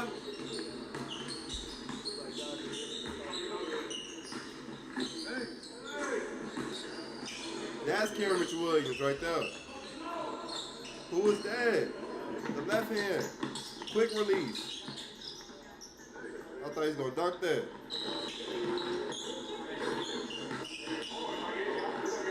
Another one.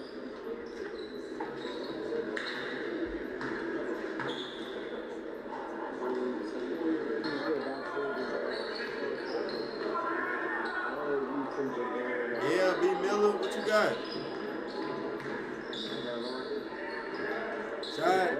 Good shot, boy.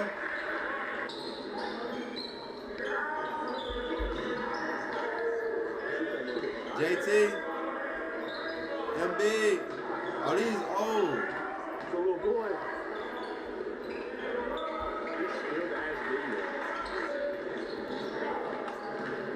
Who is this samurai hooping?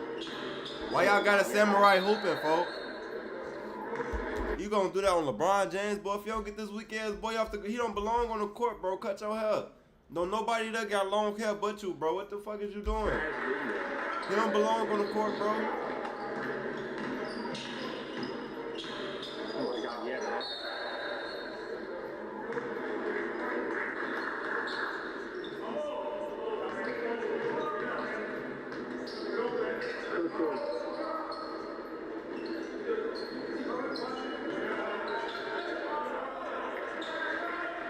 So weak, like those are 16.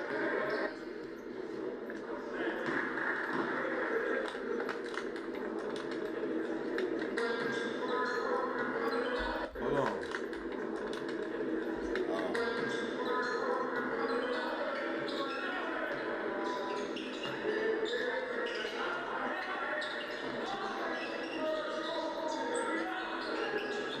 Bro, get the ball in his hands, bro.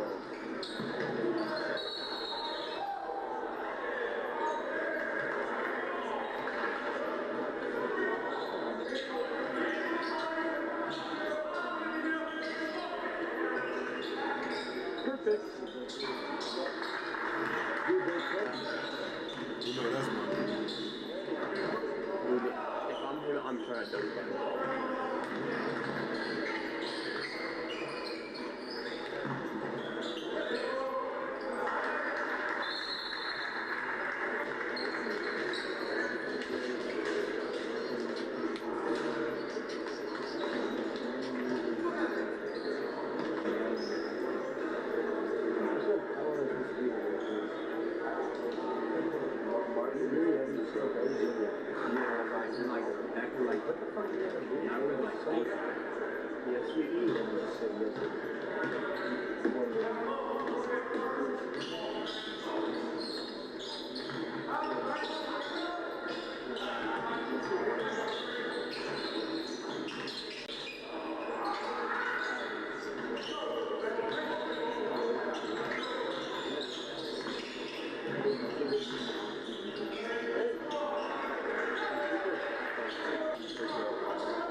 Breakfast?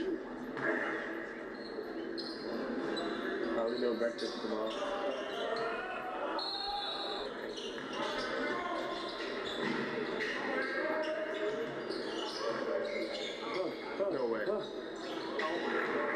gonna be born. He's going to say it, bro. He's gonna be the GOAT. Wait, no, he's cooking now.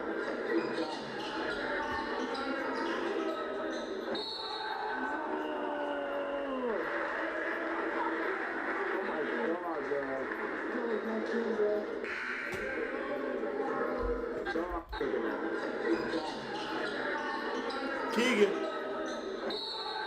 That one. Is that Cooper Flag? That's Cooper Flag. Right? That's Cooper Flag. Well, this was before the draft, right? This was before the season, right? Because you got three people. You got two people who is it 3 or 2? I know Tyrese. I know Tatum. I know Embiid not fully healthy. Isn't fully healthy right now. So is this old footage or something?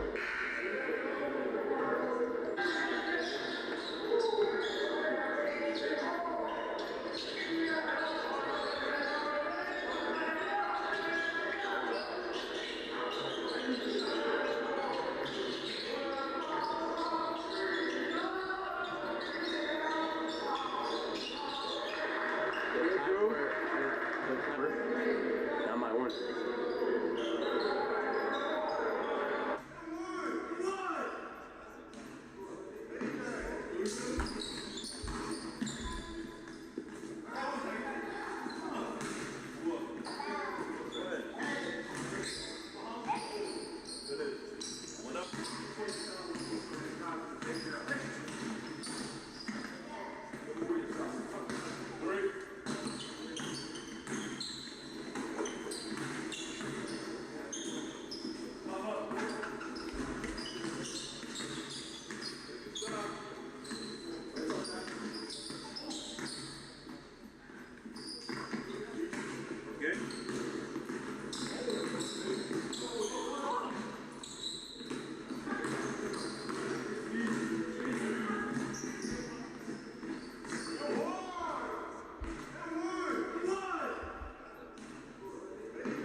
Kyrie, stop playing, Kyrie.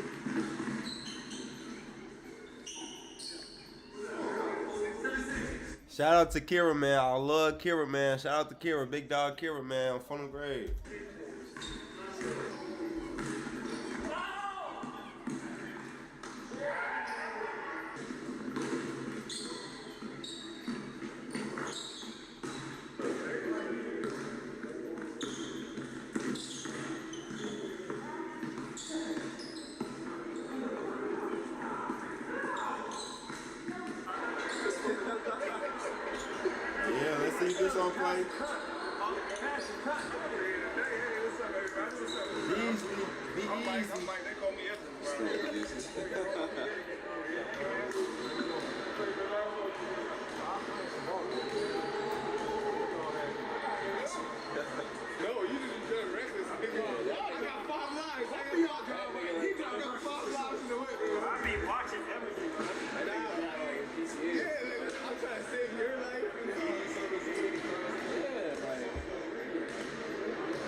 I've been doing that shit lately. Look, you know what I'm saying? I fuck with y'all niggas. Just fuck with me.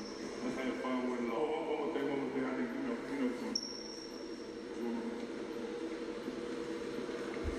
That's Hassan Whiteside. Why the hell is he here, folks? What the hell is you doing here, boy?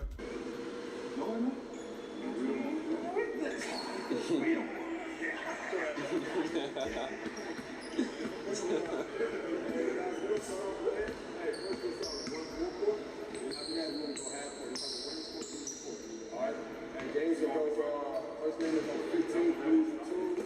You got to confirm where free up, you miss, you go back 3. All right, after that, once we start going this way, we probably just put the clock on. So go back 3 on your free back 3. You going this way?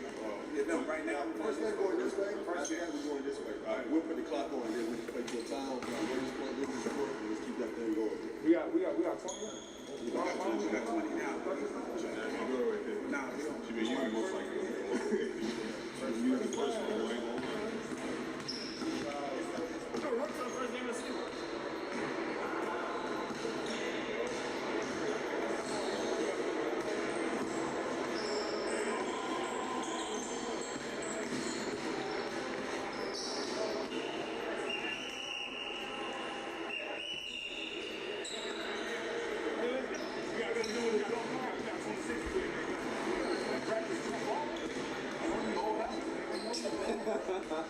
You've been doing that lately.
Hey, Hassan Whiteside is so big, shorty.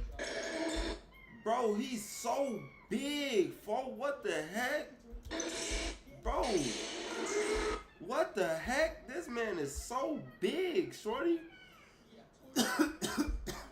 Folks, he's swole as hell, shorty. What the what? Look at this man's shoulders.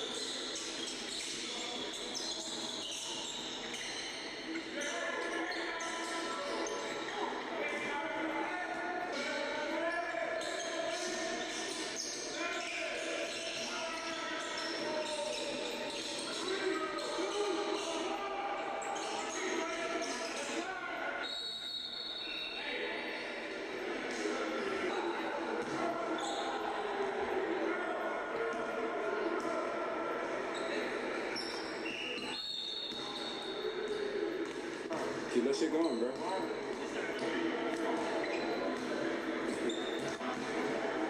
What? Understand? A little more aggressive. A little more aggressive.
Y'all see how big this dude is, folk? Shorty ass swole as hell, shorty. Boy, look at your shoulders. For his shoulders bigger than this boy head right here. From the grave.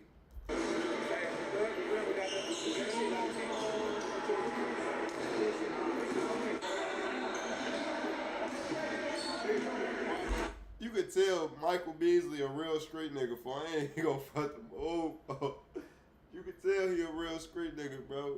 Just look at him, bro. Then you got Shrek. 7'5" Shrek.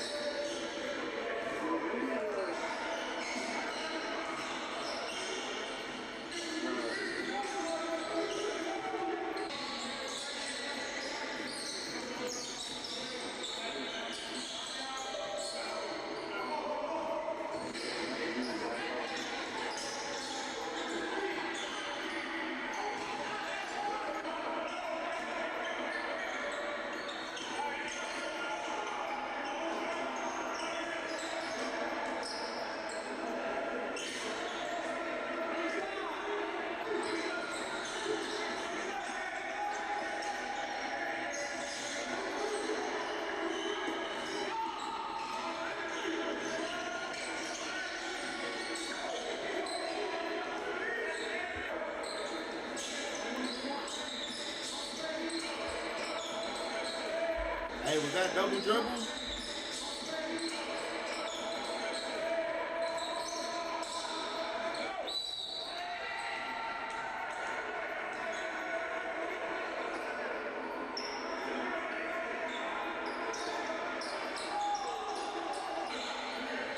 Hassan ain't never been that good in his life.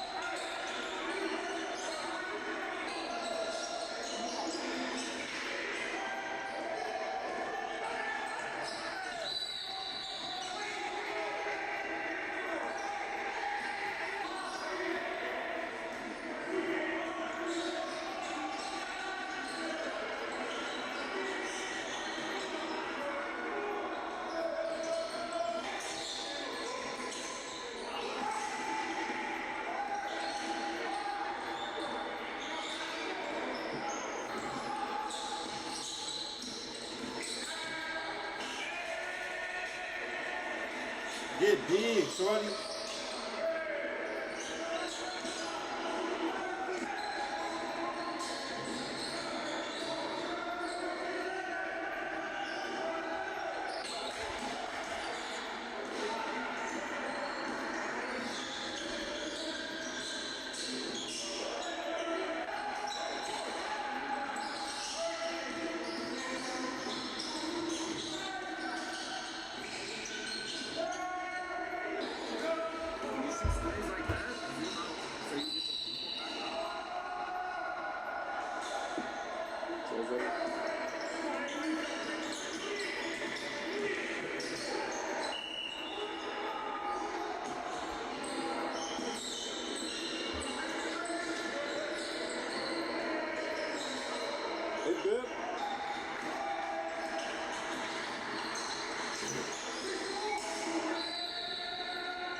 quick. Let me see that battle wound real quick. That's what happens when you can't guard, bro. Niggas tear your arm.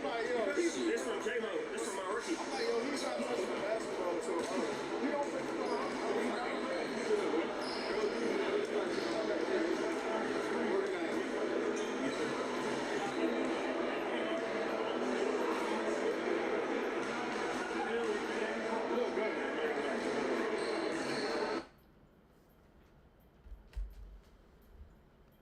Hey, that shit over with. Let's see what corporate got going on. Hey, that shit over with. It's crazy. It's crazy. I ended up running into an old flame I was definitely trying to reignite. Tried to get my Hellcat out the shop. Come to find out, I went from needing a head gasket to a whole motor. Blew the fuck out of me. Ended up taking my girlfriend to dinner and successfully secured her favor. Translated, I was 100% out of the doghouse, but of course in the midst, Tia would keep blowing up my phone. I could not afford to have no more issues with K Valentine. I was trying to play it off, but Tia just kept blowing my line down. Ended up dipping into the bathroom to call and see what she was blowing me up for. She left her high medication in my bathroom. Had to figure out a way to get it to her, and there wasn't no way around it. I called Big Twine. Desperate times call for desperate measures. I had to stage a whole criminal act in order to get up out of that situation. Big Twine came through in the clutch.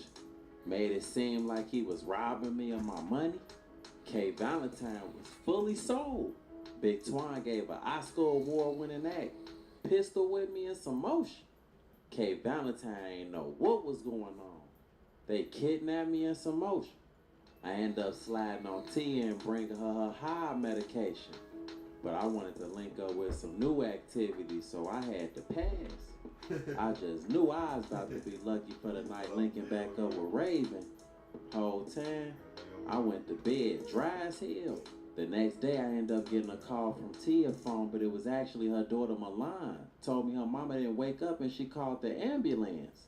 I rushed out to go meet him at the hospital. Get the news broke to me that she died in her sleep. Congestive heart failure. I ended up talking to a social worker about Milan because they had took her into child services. As a result of Tia's death, they asked me about adopting Milan. And that's when I asked for y'all help. Well, the people have spoken. And y'all have elected for me to step up and adopt Milan. Say less.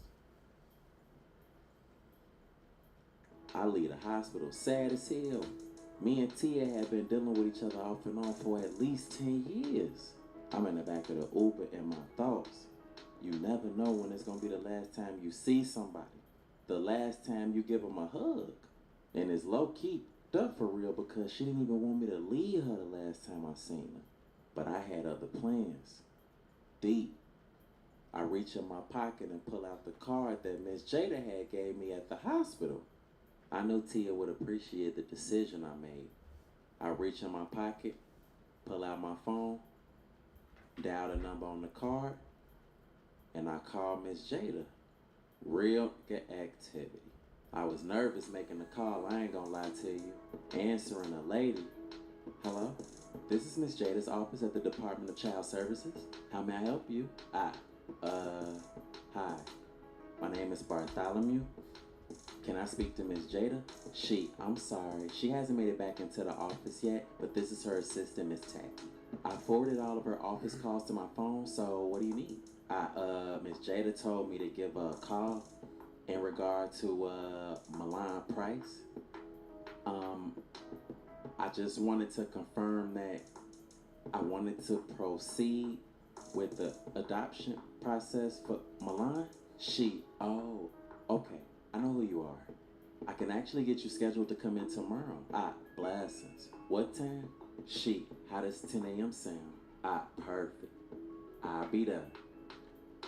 The address on the card, right? Yes. That's the correct address, sir. Will do. Do you know if Milan's okay. Actually, she's right here. Would you like to speak to her? Yes, please. Hold on, give me 1 second. And pass the phone to Milan. Taking the phone. Hello? How are you? I don't know. Are you okay? I'm okay. The food could be better, but whatever. Dropping my head, I'm sorry about your mama. The other end of the line was silent. Understood, though. I'm working on trying to come get you. I hope you can. I don't know anybody here. I'm trying my best. Okay. Bye. Before handing the phone back over to Miss Tacky. Okay, Bartholomew, I'll see you tomorrow morning at 10. For sure. I'll be on point. Miss Tacky, all right, goodbye. And hung up. It was settled. I was on my way to parenthood. Food stamp benefits, here I come. The next moment, I end up getting a call. It was K Valentine. Wasn't no sense in further delaying the situation any further. Answering, not getting mold. Hello? Oh my God, Bartholomew, are you okay? Where are you? With a deep sigh, in an Uber, honey. I'm still trying to process everything. I'm just grateful to be alive. I've been calling you all night. I'm so glad you're alive. Oh my God, Bartholomew. I can imagine, my love. I feel okay. Everything is kind of fuzzy for real. Physically, I'm cool, but mentally, I don't know. The sooner I can get home and lay down, the better. Actually, can you come to my house right now so you can talk to these detectives? We need to find out who did this. Hard to say. We should probably go tomorrow. With so much going on, we probably won't even get in touch with somebody to speak with today. You said the wrong words when you said that. Actually, they're here right now. The timing couldn't have been more perfect. Okay, babe. I'm finna head your way. I love you. I love you too, babe. Hang up. Abrupt break in the driver. Damn, you good? Disheveled eye. Barely. What the happened? Damn, I just hit a shorty on a bike. What the fuck? Before proceeding to step out the car and see what was up. Being a witness to vehicular manslaughter is crazy. I bail out to see what's to. The driver, man, shorty, you good? The tire was still spinning on his bicycle, rocked his little leg. It was a teen stretched out. He on my dead homie. Did I just get ran over? I'm just looking like, yeah, the driver, he cooked. Little folks, I'm paid. I just got hit by buying off 1,700. Shorty is up on my kids. Them kids. The driver, hey boy, I'm not buying off 1,700. Your ass tweak. Little folks, oh damn, I don't get no who you is, what insurance you got, cause I'm fucked up. The driver, I ain't gonna lie to you, shorty, I ain't even got insurance whole time. Little folks, you ain't got no insurance. Clutching, he on folks grade, what you got on you? The driver, I ain't gonna lie to you, I ain't got but a link card on me. Love folks, how much you got on them? Blow this itching up. The driver, about 300, I just picked it up from my BM. Love folks, hey, that's my, right now, give me that for this, go. The driver, man, damn. Love folks, hey, what's the pink? Snatching car, the driver, man, 3575. Love folks, look, time out, watch where you going next time. On funnel grade. Before picking this bike up and power pedaling up the block. The driver, damn, man, how I'm gonna feed my kids now? Whole time, just get me to my destination. Shit, I ain't got nothing to do with that, bro. Man, I got you, bro. I know you do before I report this incident. Fuck time out. I get to K Valentine crib, knock on the door, she opened it, welcomed me with a warm embrace. I could tell she missed me and was happy to see me. One of the officers, good afternoon, Bartholomew. My name is Officer Renzo, and this is Officer T. Stepping inside, blessings.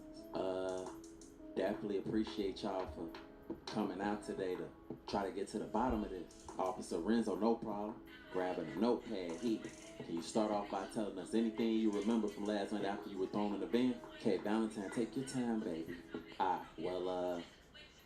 The back of the van was dark. We were probably driving for about 20 minutes. At some point, they parked the van, and they threw a pillow head.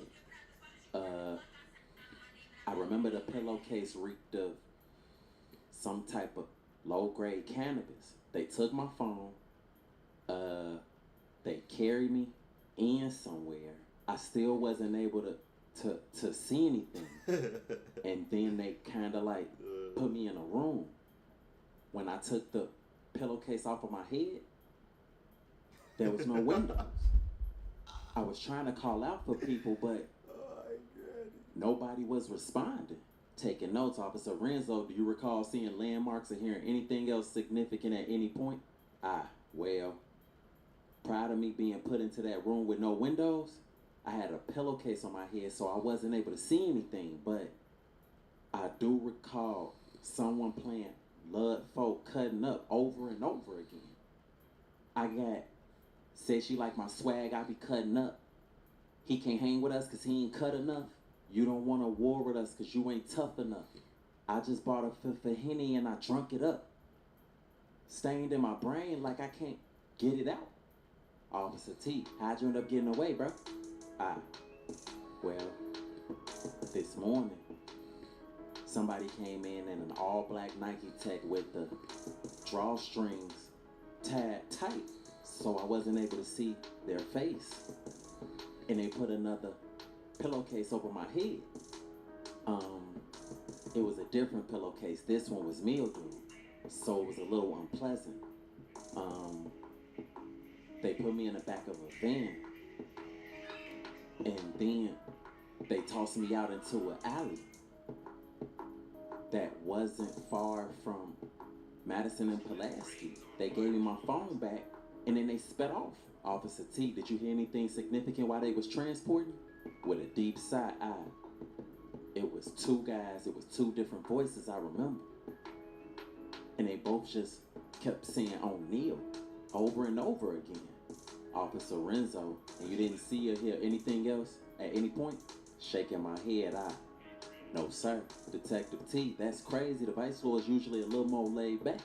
But I guess we living in a different time now. Perhaps. I'm just glad to be alive. He said they Renzo, okay, well, we gave your girlfriend our cards. If you come up on any new information, please don't hesitate to reach out. Nah, for sure. Thank you so much. T, alright, you guys have a nice day. Before they proceeded to walk out, once they left, I closed the door. K. Valentine, oh my God, your eye, baby. Yeah. Battle bruises. I appreciate you so much for trying to take up for me, Bartholomew. Nah, of course, babe. I just couldn't sit there and let that man talk to you like that. I just love you so much. Come on so I can make you something to eat. And we headed toward the kitchen. Rate my acting 1 to 10. K. Valentine made me a hot bowl of noodles. Chicken flavor, by the way. Slammed it. Full, baby. Need me to make you another pack? I'm a beef noodles type of guy, but chicken ain't bad. I'm decent, baby. Thank you. Shrimp ain't bad either. I swear I can't wait to find out who did this. Me either, baby. Justice gotta be served. Can we just cuddle and spend time for the rest of the day? Of course, babe. Before getting the call, pulling my phone out, it was Big Twine answering. Hello, Big Twine, man. What you on, bro? At my girlfriend crib. What's good, bro? Green 38, bro. I ain't gonna lie to you. Is you serious, bro? Look, I'm about to get dressed and take Shorty out for dinner. In exactly 2 hours, I'm gonna take her to this little park. I'm gonna drop low, meet me there, bro. He did run a play for me the night before, so alright, G. Man, appreciate you, G. Make sure you be on time. And hung up. K. Valentine, who is that, babe? That was Big Twine. He need me to help him with something real quick. Can I come with you? Whole time, babe, I'm coming right back. You know what I'm saying? It's not even something for you to even, you know what I'm saying, be around for real. Just gotta, you know what I'm saying, take care of some manual labor type activity for bro. Pouting, okay. I'll be right back though, babe. I'ma just slide to the crib, shower, put some clothes on, go take care of it, and then I'll be right back. I can drop you off at home, babe. Thank you so much. You welcome. And went to go get her car keys. I actually looked forward to getting back to her for real. I got back to my space. I was tired as hell. I wanted to take a nap, but I knew it wasn't enough time. Not for the rest I needed. Auntie Marie walked in. She was going on, nephew. Hey, Auntie. I'm okay. How are you? Tilting her head. She, by the looks of your eye, you don't look okay. Who done went upside your head, boy? Chuckling, Yeah, Auntie. A little situation, but it's all good. Yeah, okay. So when you moving out of my basement? I figured you might have wanted me here with you type. No. You know, the Lord said a man is to leave his father and mother and cleave to his wife. Not his auntie. Oh, yeah. Wasn't that in Ecclesiastes or something? No Hebrew. Genesis. Oh, yeah. You know what? That is where it was at. I was tweaking, TT. I mean, if you ain't gonna come upstairs for any of my Bible study lessons, you could at least watch it on YouTube. Oh, no, for sure, Auntie. What was the name of your YouTube channel again? Now for the 15th time. Eternal Being.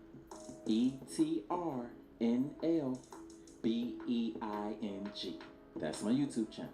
Nah, for sure, TT. I'ma definitely check you out. I'm glad to hear that. Now, have you been checking in the other places where you can live? Chuckling, I've been trying, Auntie. This economy is just, man, Hebrew, you don't even know how to spell economy. But I ain't rushing you. Let's just figure out how we gonna do this. For sure, Auntie. I'm on top of it. I got faith that you're gonna do what you need to do, and I know God got you. But you need to put forth effort to make sure you handle this business, because faith without works is dead. For sure, Auntie. I hear you, Okay. But have you talked to your mom? Actually, I haven't. Not recently, at least. Well, make sure you call her. She don't really show her emotions, but I'm pretty sure she miss you. For sure. I'm at her line. Love you, nephew. Love you too, Auntie. And the next time you drink the last of the Kool-Aid, don't put the empty container back in the refrigerator. Okay? Before going back upstairs. She was a real one for letting me stay in her lower level. I needed money for a home and to fix my Hellcat. If it wasn't one thing, it was another. Hour and a half later, I was dressed and ready to run. Green 38. I had on all black and my ski mask. It had been a while since I had to run a play. I was ready to get this out of the way so I can get back to my lady. Big Twan texted me the address to the park that he was going to be taking Shorty to. I hop in Uber, pull up, and creep in a position. I ain't see him nowhere around. So I take refuge behind the tree, pull my phone out, text him out. Where you at, bro? Almost there. Stop lying, I'm finna leave. I wasn't finna play with him. Bro, I'm pulling up literally. You tweaking. Bet. He had 15 minutes before I skedaddled. He was actually on point though. I seen him pull up and pop out with a decent little situation. Sluggish. I creep in the position. Green 38 was basically just me snatching her purse and him playing hero. They strolling through the park. I hope you enjoyed yourself tonight, beautiful. More than I thought I would, actually. More than you thought you would. What would you expect? For one, I thought you was gonna be on some freaky shit. But you actually a real gentleman. I've always been a gentle giant. It's a time and a place for everything. For two, I thought you forgot what my favorite restaurant was, but you actually remembered, to be honest. God gave motherfucker 2 ears for a reason, little baby. I use, man. I low-key could tell you got a lot of earwax built up in that motherfucker. Man, you gonna clean these motherfuckers out for me, baby? Yeah, I guess. I'll lay your head across my lap, get you together. Ooh-wee, thick thighs, say lie. I ain't gonna lie to you. Trying to be smooth. Meanwhile, it was my time to shine. Like jog to a sprint. I grab purse. Get over here. Snatch my little ass. I fall on the ground. She put her purse down, got right on that. Before I can get up, she grabbed my hair. pull me up. She, oh, this gonna be the last motherfucking purse you try to take. Bitch, a bitch, a bitch, a bitch, a bitch, a bitch. Packing me up. Zangief body slam. Out there turning me every way but loose. And Big Twine was basically front row at a Vegas fight. Short, me. Man, that woman hit high. At the first opportunity, I take off running. Big Twine, I'ma go get him, babe. I end up by some trees, lay on the ground, try to regain myself, walking up, Big Twine. You good, bro? Pulling my ski mask down. Why would you have me to try to rob Clarissa Shields? Bro, I did not know she had hands like that.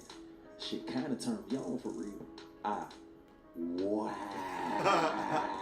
Bro, I owe you one big time. Oh my granny. I don't want to be your friend no more. I don't want to be your friend no more. Walking up, she so bad. You found his chair.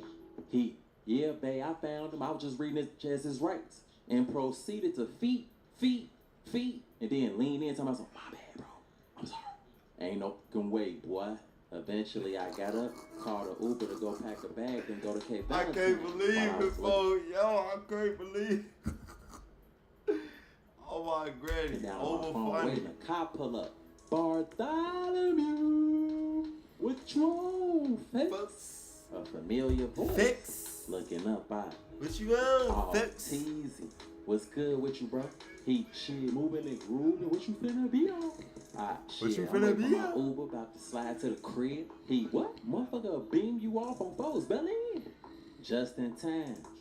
I cancel my Uber and hop in with Teasy. Hopefully he can take me by the crib, then drop me off to Cape Valentine. We in traffic. Where you at just came from, bro? Linking up with Big Twine.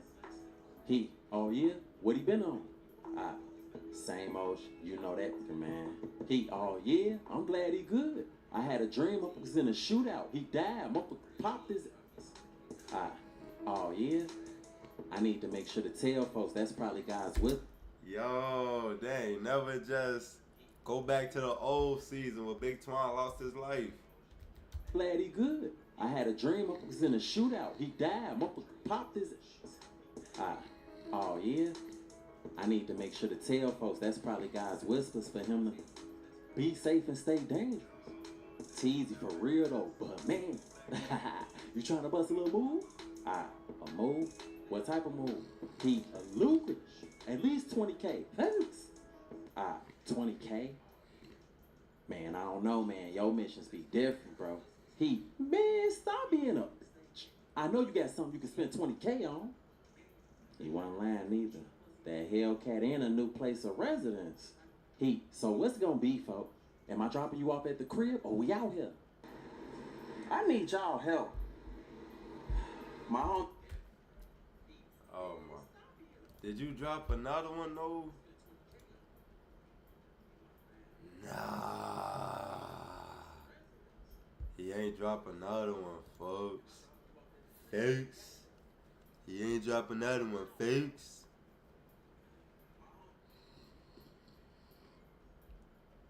Wolves versus Denver exposed a potential. I ain't gonna lie, I don't like this dude. Don't recommend this channel. Thank you. Please don't recommend this channel.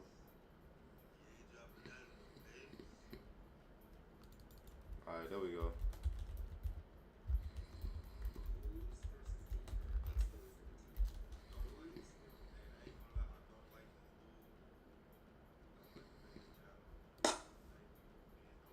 Man, what's up, everybody? Welcome back to another episode of EOS. It's 1090J. I'm rocking with y'all, y'all rocking with me. In this video, we're gonna be talking about when the Bronx moves to Miami and finds out Miami is the Bronx just with palm trees. As if once wasn't enough, Bronx drill rapper D-Thang has been locked up in Miami again. Back in June, D-Thang will be booked for being a felon in possession of a firearm, a charge that carries up to 15 years in Florida State Prison with 3 years mandatory. And to be honest, we all thought he was done. We expected the feds to swoop in how they did Pooh Shiesty and grab D-Thang, but to our surprise, D-Thang was bond out for only $15,000 after having it reduced from $25,000. Now, I don't know if the French-Montana connection played any role, because if you haven't heard, French, who also grew up in the Bronx, is engaged to the Princess of Dubai, whose net worth is over $1 fucking billion. Either way, D-Thang was back out and would drop only for a fucking engaged. Because if you haven't heard, French, who also grew up in the Bronx, is engaged to the Princess of Dubai, whose net worth is over $1 fucking billion. Damn. Either way, D-Thang was back out and would drop only one music video, which didn't do great in views, and even his comment section would be hinting at his downfall. But D-Thang wasn't done in the streets. He'd wind up back arrested after getting caught with over 20 grams of Za, a third-degree felony in Florida punishable by up to 5 years in prison. He'd also be caught with cocaine, another third-degree felony, all while being out on felony bond for the gun. Now, clearly, bro is crashing out. But you gonna be on side or some shit?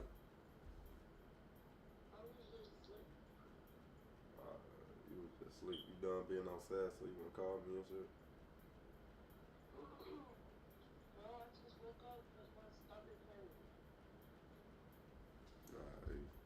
Around Miami with coke, wearing a Coke Boys chain. I'm on live right now. Say Escaping that. the streets of Hey, Chet. Fuck no. Y'all better say hey back. Fuck you talking about. New York, it seems like D-Thang is struggling to find himself after being released from prison. A common trend we've seen with artists from Bobby Shmurda to even Young Thug. The time away keeps them in the space of where they left off, without understanding while time stood still for them. The world kept moving forward without them. Unfortunately, the chain, grill, and watch might pull hoes, but without dropping music, performing shows, and dropping videos, it's hard to imagine D-Thang is pulling in much money right now, and he may just be clouding his mind with drugs to fill the void. After all, he's in Miami, and the city itself was motivation with everyone being so flashy, but it's also an immense pressure for anyone that's yet to find success or those struggling to remain successful. Miami is also a city where police are quick to arrest, so once you have a target on your back, it's only that much harder to thrive. At this time, D-Thang won't have a bond because he violated the previous bond. Being arrested on a Sunday, he'll face the judge the day of this video dropping, and his lawyer will definitely pursue another bond, but he may be initially denied as it seems he can't keep his shit together. If he's completely denied, D-Thang will remain in the Dade County Jail until trial. It seemed like he a runner. Like he just running packs. It seemed like they just got D-Thang running packs on my brother. Cause how the fuck you get caught with 20 grand, with 20, what the fuck they say? 20 pounds? With 20 pounds of Zafo? You can't have somebody go to the store for you and get that shit, bro. Like, why is you getting that yourself knowing that you on probation? That's the thing about these niggas. They dumb as hell. In front grade. Instead of dropping music, going live on Instagram trying to get a check or something, or starting a clothing brand or some shit, bro. Getting on YouTube and collabing with motherfuckers. For you out here trying to export Zafo, like, fo, is you okay? Like, fo, where my soundboard at? Bro, you trying to export Zafo? You trying to export Zafo? Bro, is you okay? Bro, are you okay? You trying to export Zafo and you the rapper, folks. You can't have nobody go do that for you.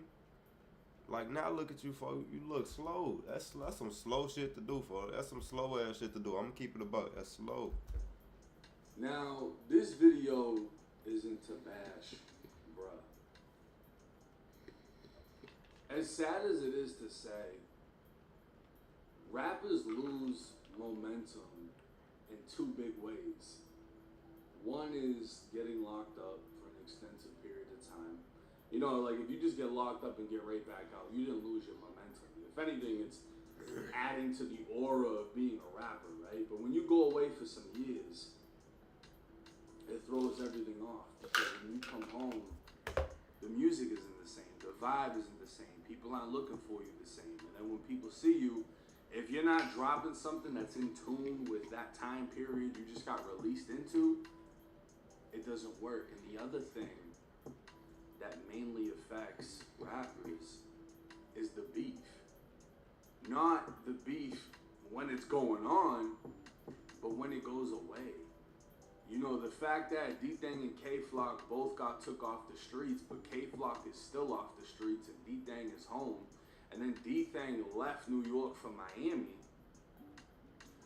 He ain't really able to talk about doing all the crazy shit because we all know the crazy shit isn't even going on anymore. It's kind of like the whole Dirk and Youngboy situation. There's no reason for them to keep butting heads because Dirk is in the feds. Youngboy just got out the feds. And Youngboy is fucking thriving right now. And the thing is, his music is still the same music it was when he got locked up. You know what I'm saying? It's still the same. The fans want him that bad.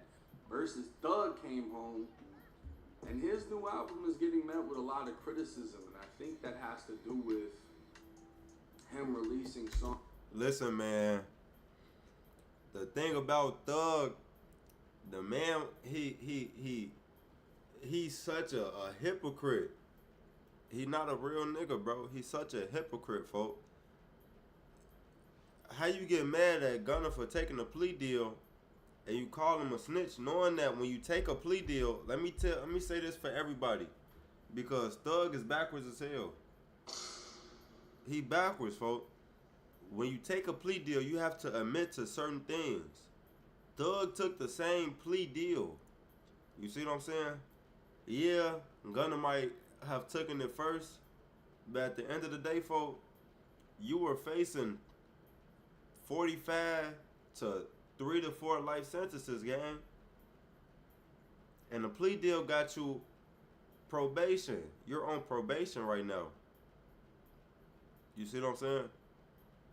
So, like, if you wanted to take that to court, knowing that everybody was going to snitch on you, not just Gunna, folks, everybody in your camp, but you want to use Gunna as the poster boy, knowing that you also snitched on other people yourself, folks. You went into the interrogation rooms and told the police willingly. You didn't have to go into the interrogation room. You willingly went into an interrogation room and told the people about YFN Lucci and fucking Birdman and Lil Wayne. You told them about all three of them and what they all three had going on. Not only that, bro, you pillow talking on the phone about people, folks, that has nothing to do with your situation. Like, why is you speaking about people that ain't got shit to do with what you got going on? Where the hell we do that at, folks? You pillow talking, folks. So it's like we supposed to see you as a gangster, folks, but you haven't done no gangster shit while you was in jail. You just been crying on front of grade. This shit must have hurt your feelings a lot, folks, because you thought you must have been big slime and you controlled and ran everything until police came and showed you, like, we do not care. we do not care. The police came and showed you. We do not care, folks. On front of grade. So it's like, folks, how you get mad at Gunna for taking a plea deal and he's not even a gang member, bro? He never claimed to be a gang member, bro.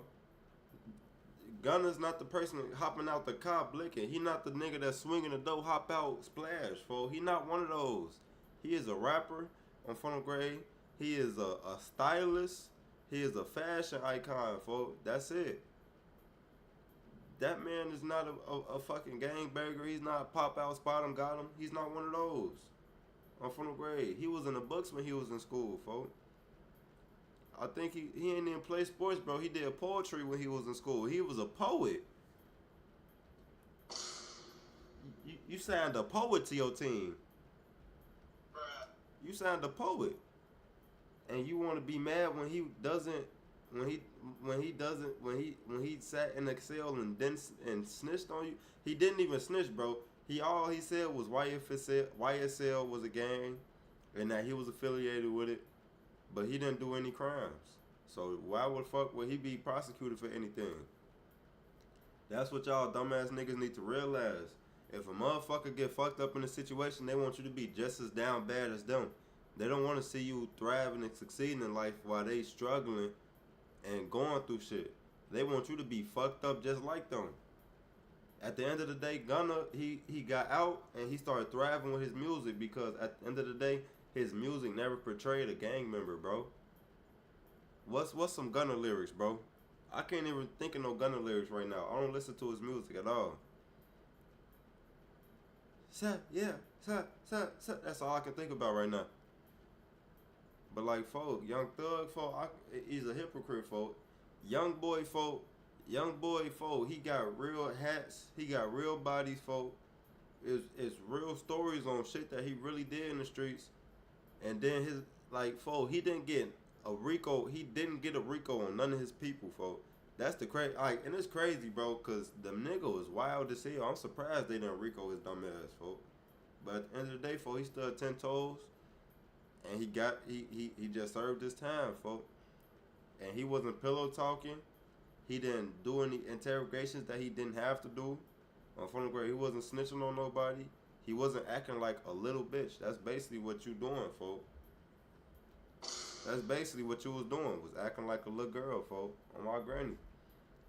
So it's not the same, no, folk. It's not. After the interrogation and how much of an effect that's had on his mental, you know what I mean? Like, that clearly threw him all the way the fuck off. But as far as D-Thang goes, Miami is a place you go on vacation or a place you go when you are solidified in your career, because Miami is one of the fakest places you can go. You're gonna see rentals, moissanite, you're gonna see fake women, you're gonna see fake rich guys, you know, and it's just a place where everybody feels like they have to compete. As far as a rapper, Miami ain't that safe if you don't have money. Like, if you're not living in the most expensive areas or nice areas, you're gonna be in the trenches, and Miami is very treacherous. Miami, you will get robbed, you will get popped, you will, you know, so I don't know what he's doing down there. Because if you're going down there getting caught with guns, it means you're not moving around safe areas. And if you're getting caught with drugs, it means you're trying to, you know, get out of your reality. So maybe Miami ain't the best place for you. Now, you would hope that with French Montana backing him, he'll be able to find his way. But at the end of the day, the thing about drill, right, if I compare it to YouTube, basically you a store runner, folk. Basically you a bag man, folk. You was a runner, you was a drug runner, you was a drug peddler, you was a peddler, bro. They got you going and risking your life when you supposed to be the one telling somebody, hey, go pick this up for me. You supposed to be the one telling motherfuckers to go pick this up for me. I don't know, folk. I think he might have lost his mind, folk. He might have lost his mind on Funnel Grade. He might have lost his soul and mind, folk, and all he got is his body right now. He lost his soul, his mind, all he got is his body, folk. His spirit don't know how to connect with his body anymore because he don't know who the fuck he is anymore, folk.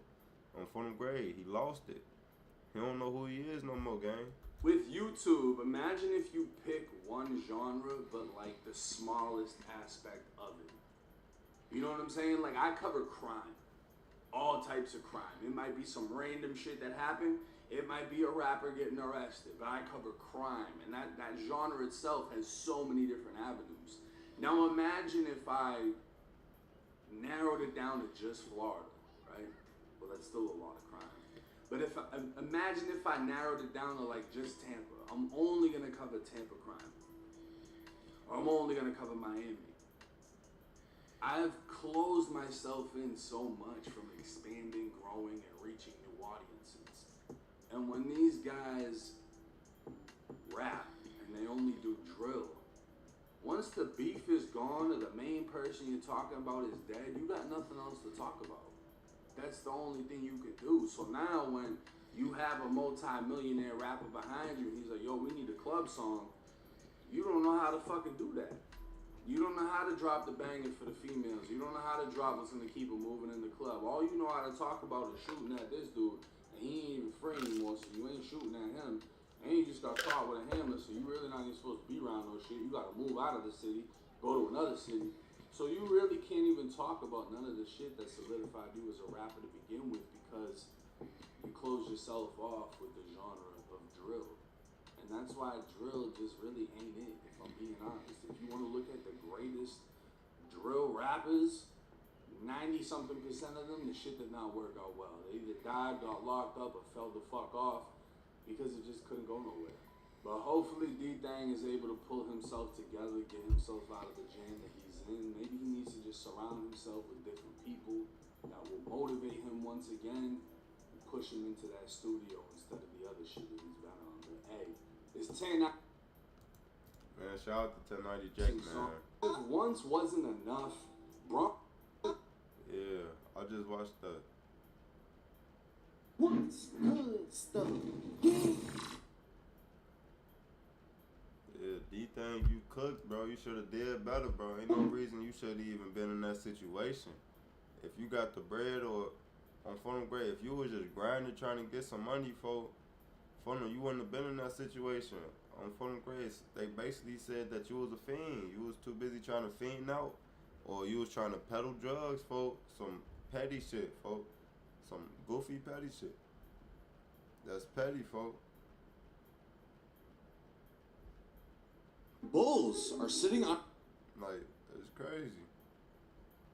What's poppin', y'all? It looks like YouTube might finally be showing some overdue respect to IShowSpeed, because he recently released a trailer for a show that's going to be produced for him. Now, recently, IShowSpeed's been going on his 35-day tour around the U.S. This is off the back of him previously touring several countries, well, not just several countries, several continents. He had done an Australia tour, New Zealand, Asia, in multiple countries in Asia, as well as Europe tour, and even a South America. IShowSpeed was banned from Twitch for, I would say, at least a year and a half, if not 2 years. Now, the banning on Twitch, I believe Aiden Ross somewhat allowed him to get banned. It was all, the banning on Twitch happened from a clip that came out of what he said on an Aiden Ross stream, where he was brought on as a guest. And then it was just an indefinite suspension. This was a couple of years ago. IShowSpeed, he kept doing his thing on YouTube. He was always primarily on YouTube, and he just used Twitch to be able to be a guest. And this held back Speed. Now, granted, he still blew up like crazy, but if he was able to collaborate with people that were on Twitch, it would have done wonders for his streaming career. He's really the biggest streamer to make it out of YouTube. So he started dual streaming, which is something that Twitch didn't used to allow. Twitch, if you were a partner, you had to exclusively stream on Twitch. You couldn't stream elsewhere. They got lax on that rule, and when streaming as an industry got more competitive, they had to adapt, which is good. It's great for the content creators. But it's competition for YouTube because Speed's home is YouTube. So they're like, yo, we just can't let him keep cooking on Twitch. We got to keep our mans. We got to keep our boy happy. And that's when this show came out, the trailer for it. So I'm going to play you guys the trailer right now, and we're going to get into it. And also somebody else who has a lot of experience in the industry and streaming has to say about it. I think I'm live now. What's going on, boys? Is that slow? All the work it took me to get here. Speed is slow. That backflip just took me out. For why the hell you do that slow ass shit? Nah, Shreddy.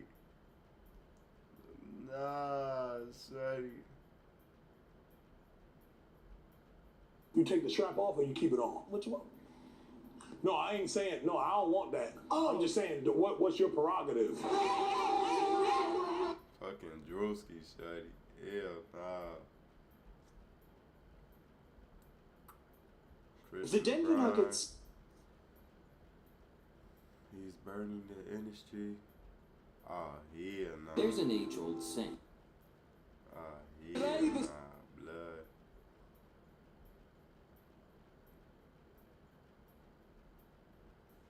Let me see. What else can I watch? What else can I watch, bro? What else is there to watch? I don't know. I might just tune out for.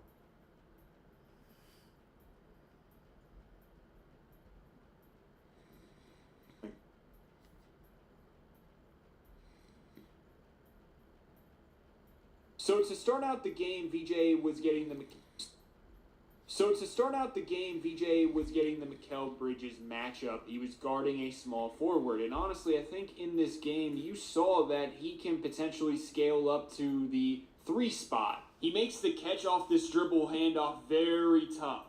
And now Mikal is operating well beyond the 3-point line. That's what you want, deep into the shot clock. Second screen, he avoids sticking with Mikal again. Very good rep, and you saw all game long he was guarding many different positions, and the Sixers were willing to switch him onto anyone. Due to the injuries of Paul George and Jared McCain, I think early on in the season, you're going to see the Sixers rely heavily on the Maxey, Quentin Grimes, and VJ Edgecombe 3-guard lineup. Probably the most impressive thing from him during this game was his quick instincts as a connector. Right here, he gets the rebound, one dribble, looks up the floor, and finds Kelly Oubre. This should have been an and one. Unfortunately, Oubre smoked it. Now he's on the basketball, passes to Tyrese Maxey, and he leaks to the wing. Great brush screen from Adem Bona to shake him loose. Unfortunately, his 3-ball just wasn't there, and you can tell on that shot it was like first game jitters, just thinking about it too much, and shoots it long. Once again, making it hard for the Knicks' best players to receive clean dribble handoffs. I have no clue how this gets through. How is that not a steal? The Sixers desperately need to work on finishing possessions. Like, that should have been a steal. This next play from VJ is a great example of how to finish a play. Okay, Mitchell Robinson, one of the best rebounders in the league. Nope, you're not getting it. And then we see him operate like a point guard. Push that rock and find your lob threat for an easy 2. This time around, he gets the rebound, and once again, he's pushing the pace, but he gets a bit out of control here and turns it over. With his play style, him being a rookie, I expect that to happen, from time to time. Now he's operating the pick and roll with Andre Drummond. He does a great job snaking through, keeping Josh Hart on his back. This is definitely a play he's going to look back on in the film and be like, I should have hit the corner. Instead, he's trying to finish through 2 people. He's just a bit out of control and he can't get it done. Also a good example maybe of him, launching too far away from the basket. Also fading away from the contact. That's a good rep for him to break down. There's a lot there that he can learn from. But I remained impressed with the way he started this play, getting Josh Hart on his back. We saw that in the Summer League at times as well. I really enjoyed this rep. Nothing was going on, so he just gets a ghost screen. Josh Hart switches, and he keeps the pressure on between the legs. Burst the speed, act like you're driving, extend that leg, plant that foot, go into the midi. That's a great process in my opinion. He just missed it. And then immediately on the other end of the floor, look at him defensively, picking up. Now this time around, he gets screened by Karl Anthony Towns, and again, how is this not a steal? His first points came off a made basket. Nick Nurse in the offseason media day has emphasized that he wants to play faster, and this is a good example. I thought the Sixers did a great job in the first quarter executing that game plan. 20 seconds on the shot clock after a made basket, it kind of feels like a transition opportunity. One dribble over the head of McBride, and VJ uses the size to his advantage, floating it over the top. I thought after the first quarter, the Sixers really slowed down as a team. And here McBride goes for the steal, so the back door opens up, and again, he just makes that quick decision for the slam. And he's right back to guarding Jalen Brunson, who goes right at him with a quick burst of speed. He stays in front, and I love how he goes right into hands straight up. We know Brunson loves to foul bait, and he's looking to get to the foul line. As a result, Brunson doesn't take the shot. He tries to pass it, and it's a turnover. The minutes without Maxey were very tough. He was the guy that had to create. He was getting this type of coverage. Mitchell Robinson and Brunson double team him off the screen. He makes the correct pass, and in this situation, the Sixers have to capitalize. Unfortunately, Eric Gordon misses. As you can tell, this second unit is missing Jared McCain, Quentin Grimes, etc. But these are also good reps for VJ. Again, another possession went nowhere. He has to create something. Josh Hart really giving respect to his burst of speed and willing to live with that 3-point shot. It doesn't matter. VJ gets where he wants to go. He just loses control with that left hand. Luckily, Broom is there to bail him out, but he can't hit the 3-pointer. These types of reps I see from him, it just kind of feels like you're watching a player. You're like, okay, yeah, this dude can ball. This is the part I'm talking about. He catches, fakes the jumper, locates the driving lane, and look at the quickness. Very ballsy of him to challenge Mitchell Robinson, one of the best rim protectors in the league, with the left hand. Obviously, it goes wrong. but I'm pretty sure he got hit on the head. He's not going to get the love from the refs. He's a rookie, unfortunately. He also had a pass to Eric Gordon as he was driving, but you could tell he was already committed to getting to the hoop. Again, nothing going on, and he has to bail out the offense. Catching at the half-court logo. An ever so slight fake to the right gets him past his defender, and this time he reads the defense well. Open three-pointer, you got to knock that down. Again, the Knicks being very aggressive. So the back door is open, and he nearly ends the career of Mitchell Robinson, and this time he gets the foul call. I think at least once a game, we're going to see a play where you're like, my goodness, this foul call. I think at least once, and the Knicks being very aggressive. So the back door is open, and he nearly ends the career of Mitchell Robinson, and this time he gets the foul call. I think at least once a game, we're going to see a play where you're like, my goodness, this dude is not human. He is an athletic freak of nature, and that's exactly what we just witnessed. Again, nothing going on. VJ's stuck. He gets double teamed. He probably should have faked to the corner and just made the easy pass to Hunter Salas. Trust your teammate, even though he's probably not going to do anything with it, because this balloon-type pass to the corner is not allowing any advantage for the Sixers. It's not a bad idea, but again, making that pass over Mikal, very, very tough. If you want to make a cross-court pass in the modern NBA, it's got to be on a zip. It's got to be on a line like Tom Brady. But at the same time, Jabari Walker, jab step or Rooney, most likely you'll have space. Even if you don't, you can shoot over Landry Shamet. You're way taller. He couldn't make the easy three-pointers, but here he's facing up on the three-point line, and he just shoots it over Shamet, and it goes in. And then right here, he gets a bit passive. Going up against Jalen Brunson, that's the worst defender on the court for the Knicks. Go straight at him confidently. Instead, it seemed like he had his mind made up. He did not want to score on this possession, and it turns into a turnover for that reason. Talk about versatility. Look at this possession. Just battling in the pick and roll on Jalen Brunson. Forcing a pass. Okay, I'll switch on to Miles McBride. Okay, I'll switch on to Mikal Bridges. He does get shifted at the end, but still, I mean, you see his potential. To end off the first half, one-on-one versus Deuce McBride doesn't go very well. Out of control a bit. Long, bad miss. I like how he just kept shooting despite the struggles. This was a rare sight for VJ, someone other than Tyrese Maxey, creating an easy look for him. And personally, I felt bad for him on this one. I mean, that ball went in the hoop. That's a tough roll. But these misses didn't affect him. This is probably my favorite rep of the day from him. Maxey sees the defense selling out on him, so he hits VJ. And there's a massive driving lane to attack, and he immediately recognizes it. One dribble gets him into the paint, over the head, a Euro-type dribble, and he sees Kelly Oubre butt naked open in the corner, and he makes the pass. Those are the types of driving lanes that are going to be open when Maxey plays, Joel Embiid plays, Paul George, all three of them. So seeing him succeed on that play makes me very excited. Like I said, you are going to have to get used to VJ switching defensively because it seems like the Sixers want him to. And this is an improvement from the first half. I would also like more of this Nick Nurse. You get a double screen off the ball. He catches with an advantage, the defender on his back.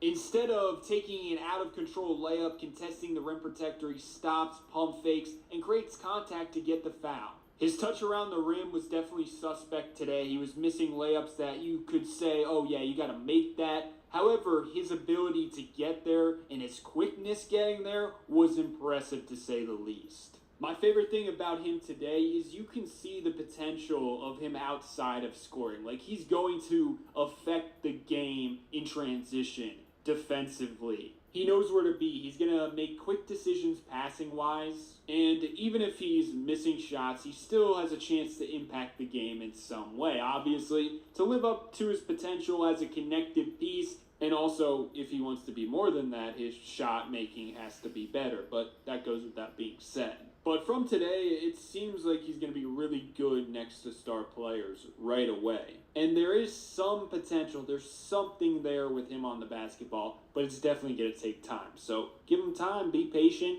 Let me know your thoughts below.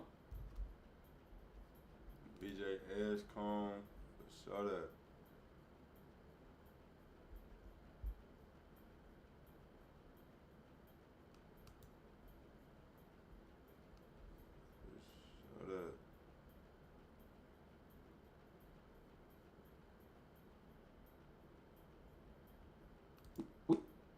We are getting legit buzz about an all-star trade already, and not from some random blog. Like, the Ringer went out and said there's no star who's more likely to be traded this season than Lauri Markkanen.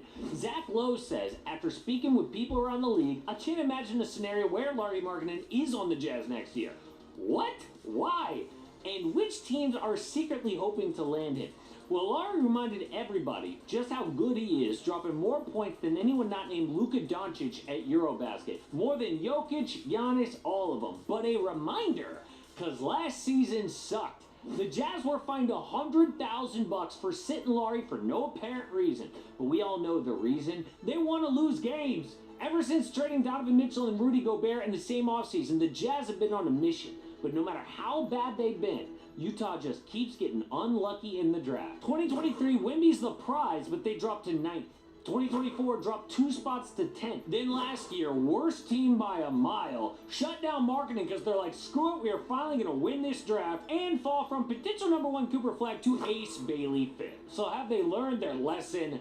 No. This offseason, the Jazz swapped all Lauri's vet teammates for young guys and picks. No Jordan Clarkson, John Collins, and Colin Sexton. But the crazy thing is, Lauri actually likes it there. In fact, he loves Utah. Why? Well, first off, he's kind of a nature guy, and that's Utah's thing. A disc golf Reddit user played with him, had no idea dude was an NBA All-Star. Then, right before getting paid, Lauri told ESPN, they have showed their belief in me. From the ownership to the front office to Coach Will Hardy. So I trust the organization to help grow me as a person and a player. And that trust was smashed in Chicago. The Bulls said, oh, he's our player of the future. But the first sign of trouble buried him and moved on. So after a decent season in Cleveland, Lauri lands in Utah and finally breaks out. Most improved player, all-star year 1.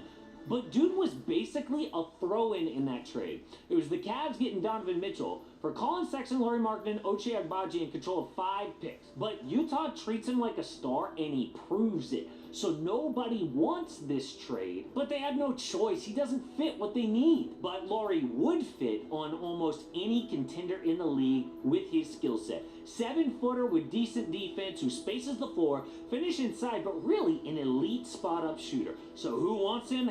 Everybody, except for one big problem. But the NBA season is almost here. I'm going to be so excited to bet on his fan, more on his in California win and moves. And that, hey boy, look at this man haircut for your ass ugly, shorty. That issue goes from every team wants Markkanen to maybe 3. And that issue is his contract. Dude makes $46.4 million this year, all the way up to $53.5 in 2029.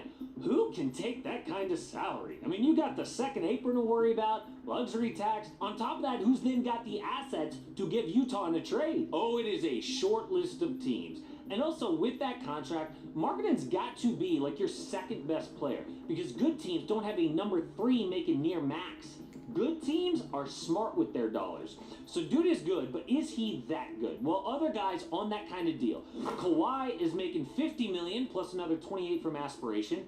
Zach LaVine, $47. Then we've got the $46 million club. Evan Mobley, Jamal Murray, Lauri Markkanen, Spida, and Trae Young. So yeah, it's not crazy to think. But these are all #1s and 2s. Lauri's never even made a playoff game. Is he going to get better in the playoffs like Kawhi, Trae, Jamal Murray, Spida? We don't know. So on trades, I want to start with the one team that the Ringer says, but add on a few others I can't believe weren't mentioned. And that first team is the Pistons. No one has fully emerged as a co-star to Cade Cunningham, and that includes at the bank. The most important factor is money. Detroit's only paid Cade. Still not paid Oscar Thompson, Jalen Duren, Jaden Ivey. So it could work, but they need spacing, and Lauri works with Cade in pick and roll too. Coach J.B. Bickerstaff already worked with him in Cleveland, and things went well. So after taking the first step with the playoffs last year, Detroit could cash in chips. So the Ringer suggests the Jazz get Jaden Ivey, Tobias Harris, Bobby Klintman, and 2 first-round picks. Pistons get Lauri. Oh, and if you don't like those 2 first-round picks, Utah, well, the Pistons aren't going to bid against themselves. Go drive up the price. But here, the Jazz get more picks and high-upside athletic two-way Ivy. 23 years old, his timeline is Utah's, unlike Markkanen. But there are 2 other teams who are a realistic threat. Markkanen is a great fit everywhere, but especially in Minnesota. Stretching the floor, running pick and roll with Anthony Edwards. Laurie's finishing at the rim is underrated, and Ant hit a ton of threes himself last year, but double teams were tough. He needs another elite offensive star. Now, from a salary standpoint, the only max guy here is Ant. Rudy Gobert is on a new deal, took a pay cut from $44 million a year to $35, near Julius Randle. So what does this trade look like? What about the Jazz get Randle, Dante DiVincenzo, Rob Dillingham, and 2 firsts from Sacramento? Wolves get Lauri Markkanen, Malik Monk, and the Kings get Jaden Daniels and a swap from the Wolves. The Jazz then flip Randle for even more assets, but they get a good young player in Dillingham and 2 Kings picks, which are valuable. Sac does this for another two-way player in McDaniels, which they really need. Now, I know it's a long shot, but everybody improves. They're in 2 Kings picks. So they giving away Jaden McDaniels, Julius Randle, Rob Dillingham, and Dante DiVincenzo. Why the fuck would they... Hey, why the hell would they do that, bro? Why the hell would they do that? You losing 4 people for what?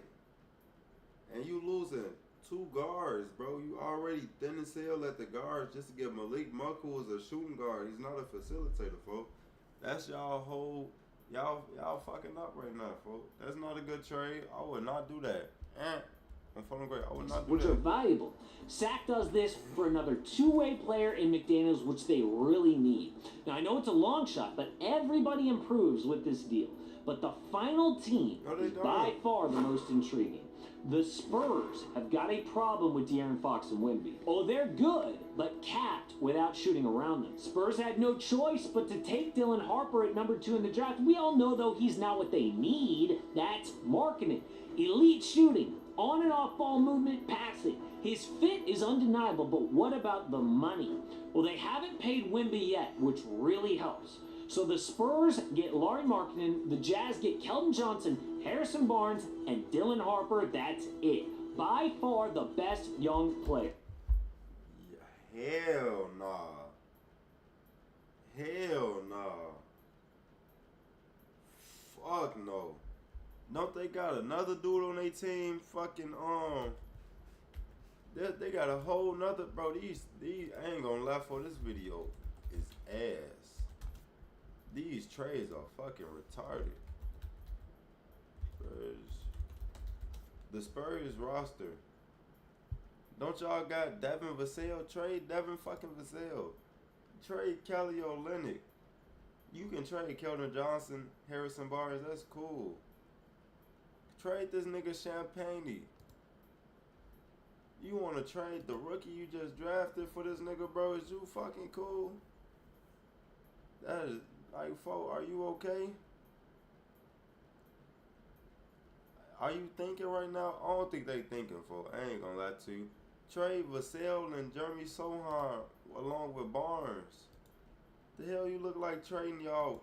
I mean, Rob Dillingham, Jaden Ivey, or Dylan Harper. Keldon Johnson's great at 26 also. The Spurs may want to wait for someone like Giannis to cash in these chips, but there were rumors that they like Markkanen already. Now, in case you're wondering, the full list of teams that Lowe thought would work is the Pistons, Heat, Blazers, Raptors, Spurs, Rockets, Warriors, and Wolves. I think the combination of his salary, assets, and a win-now team means Detroit, Minnesota, and San Antonio work best. But the one thing that could kill all these deals, something the Ringer and Zach Lowe didn't even mention, the front office is led by Danny Ainge, who is known as a tough negotiator. Dude rarely budges off his asking price, which is high. He consistently gets the most in trades, so I don't expect him to take anything less than a haul for Markkanen. Remember, this is the same guy who turned Rudy Gobert and Donovan Mitchell into an entire treasure chest of picks and players. So if teams want Lauri, they... That shit was ass. That sounds so fucking slow. You sound so slow. Hey, shout out to Casey. Shout out to AM Hoops. You be having some decent videos, but that shit was ass. That was These so are the ass. 6 things you need to know before the NBA season officially tips off. And the first one is how the Golden State Warriors might actually be sneaky good this year. On paper, the roster looks almost identical to last season, outside of 2 changes. Al Horford in, Kevon Looney out. But The thing about the Warriors, folks, I wish they would have had Draymond, Jimmy, and Andrew Wiggins on the team. Because that defense would have been insane. Can't forget, that was already a really good team, particularly after they made the move for Jimmy Butler. When you put Butler alongside of Steph and Draymond, suddenly Golden State were flat out dangerous. To close last season, they went 23-8 with that trio all together. Without Butler, they were painfully average. A plus 0.7 net rating, an offensive rating of 113.9, and a defensive rating of 113.2. Nothing special. But the second Jimmy Butler touchdown in Golden State, everything shifted into elite territory, basically overnight. With Butler, the net rating skyrocketed up to 9.6, the offensive rating up to 117.8, and the defense really locked in, holding teams to 108.2 points per 100 possessions. That's contender level stuff. Honestly, adding Jimmy Butler was probably the best thing to happen to Golden State since the addition of Kevin Durant. And I don't say that lightly. Last season, he gave the team everything they were missing. Secondary shot creation, a switchable defender, smart playmaking, and maybe the most underrated piece of all of this, he gets to the line. With him in the lineup, Golden State nearly shot 26 free throws per 100 possessions, in the 99th percentile, compared to just 16.7 without him, which was in the 15th percentile. That is a massive swing. And it wasn't just the offense. Butler completely changed their defensive identity as well. Without him, they were in the middle of the pack when it came to forcing turnovers. But with him, they became the best team in the NBA at forcing turnovers. He just fits their system perfectly. Then when you look at the depth around that nucleus, it's honestly pretty impressive.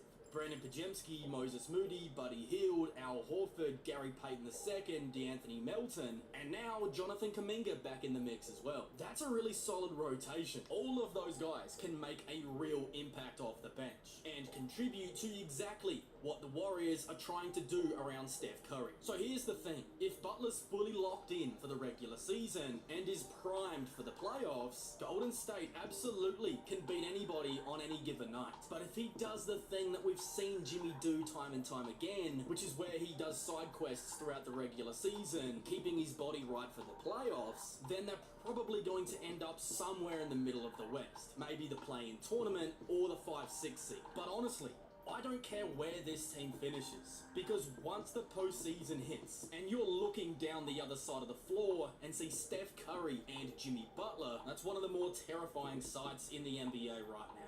And because of that, the Warriors are absolutely capable of winning the championship. Now, the second thing you need to know coming into this season is how I actually believe the Oklahoma City Thunder are about to get even better. And I know that that sounds crazy to say about a team that just won 68 games and an NBA championship, but it's true. The scary part about last year's Thunder is how they weren't even healthy, and they're still so young that natural development alone is going to make this team better. Chet Holmgren is the perfect example of that. He only played 32 games during the regular season because of a fractured hip, and when he did return for the playoffs, he clearly wasn't at the same level offensively. His mobility was limited, his jump shot looked clunky, and yet he was still able to be a monster on the defensive side of the floor. So now, with a full off season to get healthy and his movement back, I think we're about to see a real offensive leap from Holmgren. I'm talking about him confidently knocking down threes, cutting hard to the rim, and even putting the ball on the floor and creating not only for himself, but for others as well.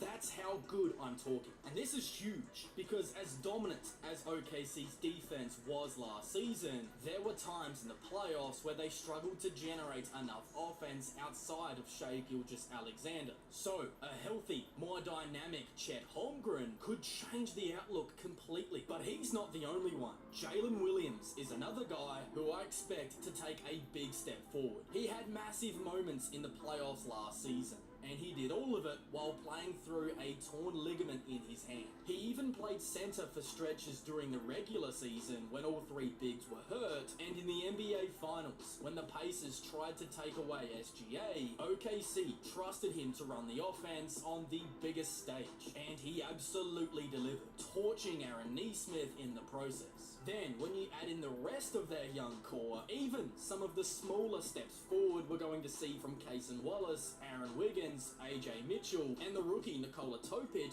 are still going to be noticeable. This whole group is just going to be naturally better than they were a year ago, and that's absolutely terrifying. So, when you combine the internal growth with hopefully a better luck when it comes to health, 70 wins is definitely on the table. Last season was the time to beat the Oklahoma City Thunder when they were still inexperienced, but now they have the championship DNA under their belt. It feels as if their whole team is entering the primes of their career, and they've got the know-how to do it again. To take this team down, you're absolutely going to have to play basically flawless basketball, because as crazy as it sounds, I believe the Oklahoma City Thunder are going to be even better this season. Now, the third thing you need to know before the NBA season tips off is how Jason Tatum might actually be back sooner than we all thought. Last year couldn't have ended in a worse way for the Boston Celtics. In the second round series against the Knicks, they dropped the first two games at home, managed to steal one in game 3, and then everything changed in game 4. With just over 3 minutes left in the fourth quarter, Boston was down by 7 when Tatum tried to make a pass to Jaylen Brown. Brown lost the ball, and Tatum lunged forward to try and get it back from OG Anunoby, and that's when the Achilles tear happened. It was absolutely brutal. Sure, the Celtics were probably going to lose that game and the series anyway, but seeing your best player go down with the Achilles injury, that's devastating on every level, especially when it usually means a full season is going to be wiped out. But this case might be different. The best Achilles surgeon in the world just so happens to be based in New York, and Tatum was able to get the surgery literally within hours of the injury. He didn't have to fly, which can make swelling worse in the early stages, and he got the procedure done faster than just about anybody else has ever done before. It was almost a perfect set of circumstances following a horrendous set of circumstances. Fast forward 19 weeks, and Jason Tatum is doing something no one could have foreseen. Instead of the light jogging or walking you'd typically see at this stage, he's already back on the court, running up and down, getting back into basketball workouts. I'm telling you right now,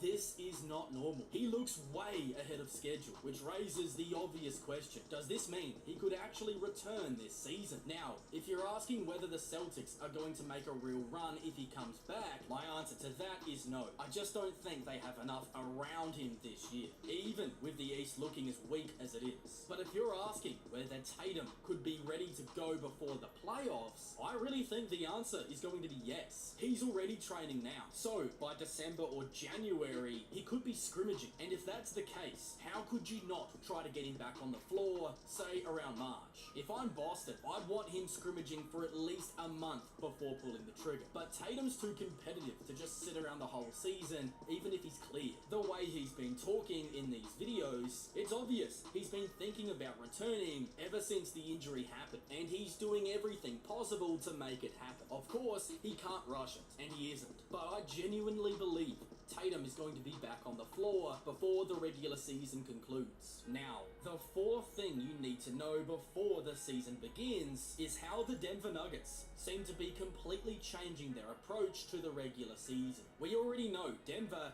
has that ability to flip the switch once the playoffs begin. Their energy goes up, their defense sharpens, and suddenly they look like a different team. But this year, it really sounds like they want to bring that same level of focus and effort from day one. Christian Brown talked about it extensively on Media Day, and what he said has actually gotten me pretty excited. He explained that he's always thought the Nuggets had a pretty solid defensive structure in place, and that the main difference between the regular season and the postseason really had just been about their energy and effort. That's why we usually see Denver's defense look a lot better in the postseason compared to the regular season. But Brown made it clear, if they can start playing with that same playoff energy every single night, they won't have to rely so heavily on outscoring teams. The goal this season is to dominate more in the regular season, blow teams out more, and finish as a top 10 defense. That's the goal that Christian Brown and Aaron Gordon put forward. And this overall change in approach isn't just with the starters. The confidence in the bench unit is night and day compared to last season. Jonas Valanciunas is expected to be the focal point of what the second unit does, almost operating as a mini Jokic, running offense through him in the post, letting him create for others. It gives the bench unit a real identity instead of just throwing guys out there and hoping it works when Jokic isn't on the floor. People around the team genuinely believe this could be the best bench unit in the league next season, which is wild to think about considering that they were one of the worst bench units we've ever seen a year ago. Another huge shift is their mentality. Last season, things got so bad behind the scenes that they ended up firing both the coach and the GM late in the year because the locker room vibes were reportedly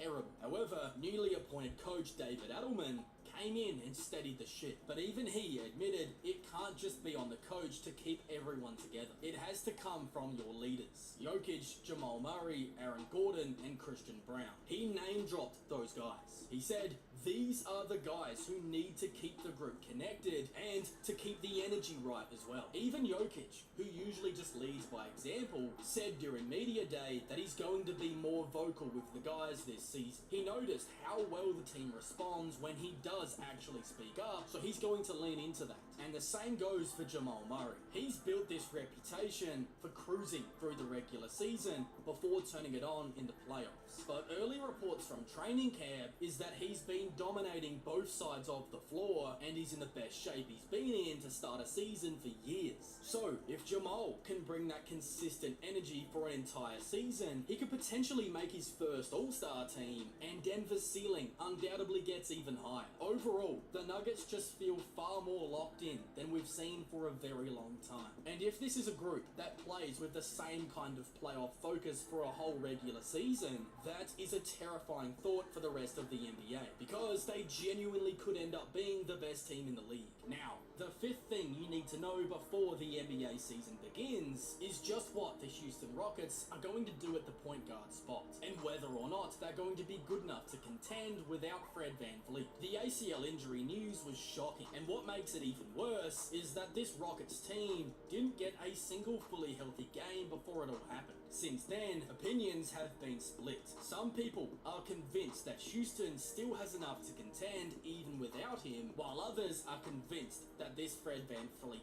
absence takes them out of contention entirely. The argument for Houston still being fine comes down to their depth. The belief is that they can cover VanVleet's absence by committee, which is what we've been hearing coming out of training camp. But on the flip side, there's a real concern about the ball handling against elite point of attack defenders who are going to try and pressure these guys 94 feet. Do the Rockets really have enough steady guards to survive without coughing up the ball, or messing up their entire offensive flow by not getting down the court fast enough? That's where Amen Thompson and Kevin Durant come in as makeshift point guards. Sure, both can handle the ball, but the question is whether you trust them against the best defenders in the league in these high-stakes moments. Beyond those two, the only true point guards left on the roster are Aaron Holiday and Reed Shepherd. Holiday is a solid veteran piece who can steady things, but he really doesn't give you much in the way of playmaking or shooting. Reed Shepherd, on the other hand, is an unknown. He was the 3rd overall pick a year ago, but he barely played as a rookie, mostly because of his size. Still, in his G League minutes and some of the NBA minutes he did get, he did show real flashes of solid offensive talent. The issue is, this isn't a low-pressure situation for him to ease in. How tall is Reed Shepherd? Because I thought he was like 6 foot, like 6. Is he like 6'1"? Oh, he's 6'2". Jesus.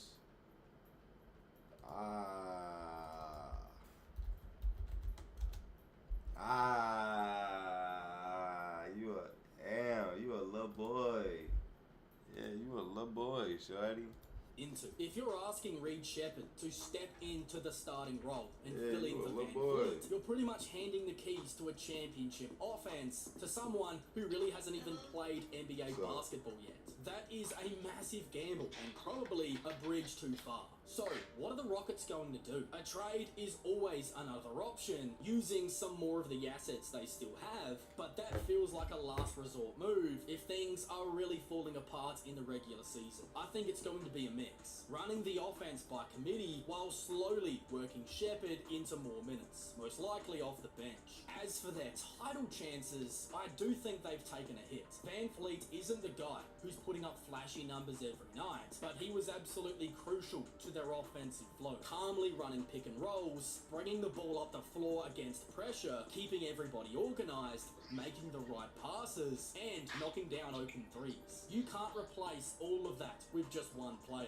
not without making a move. Most likely, Amen Thompson is going to be the primary makeshift point guard, and while that could provide him some valuable experience, I just hope it doesn't stunt his development. What we saw from him last year off the ball was really exciting, and I wonder whether forcing him into this new role is really what's best for his individual improvement. However, only time will tell if the Rockets can survive this stretch and come out the other side even stronger, or if losing Van Fleet ends up being the thing that really pushes them out of title contention. Now, the sixth thing you need to know before this NBA season tips off is just how different the Milwaukee Bucks really look. And honestly, I'm loving it. Giannis hasn't even been to training camp yet because he's sick back in Greece. But reportedly, he's going to join the team tomorrow. But in the meantime, that's actually given the rest of the roster a great chance to work through what their minutes will look like when Giannis inevitably isn't on the floor. Doc Rivers even said that these stretches are going to be the most important minutes of the year. But what stood out to me was something else he said. Last season, depending on what lineup was out there, the Bucks looked like a completely different team. This season, the coaching staff is making it clear that they want everybody to play the same style no matter who's on the floor.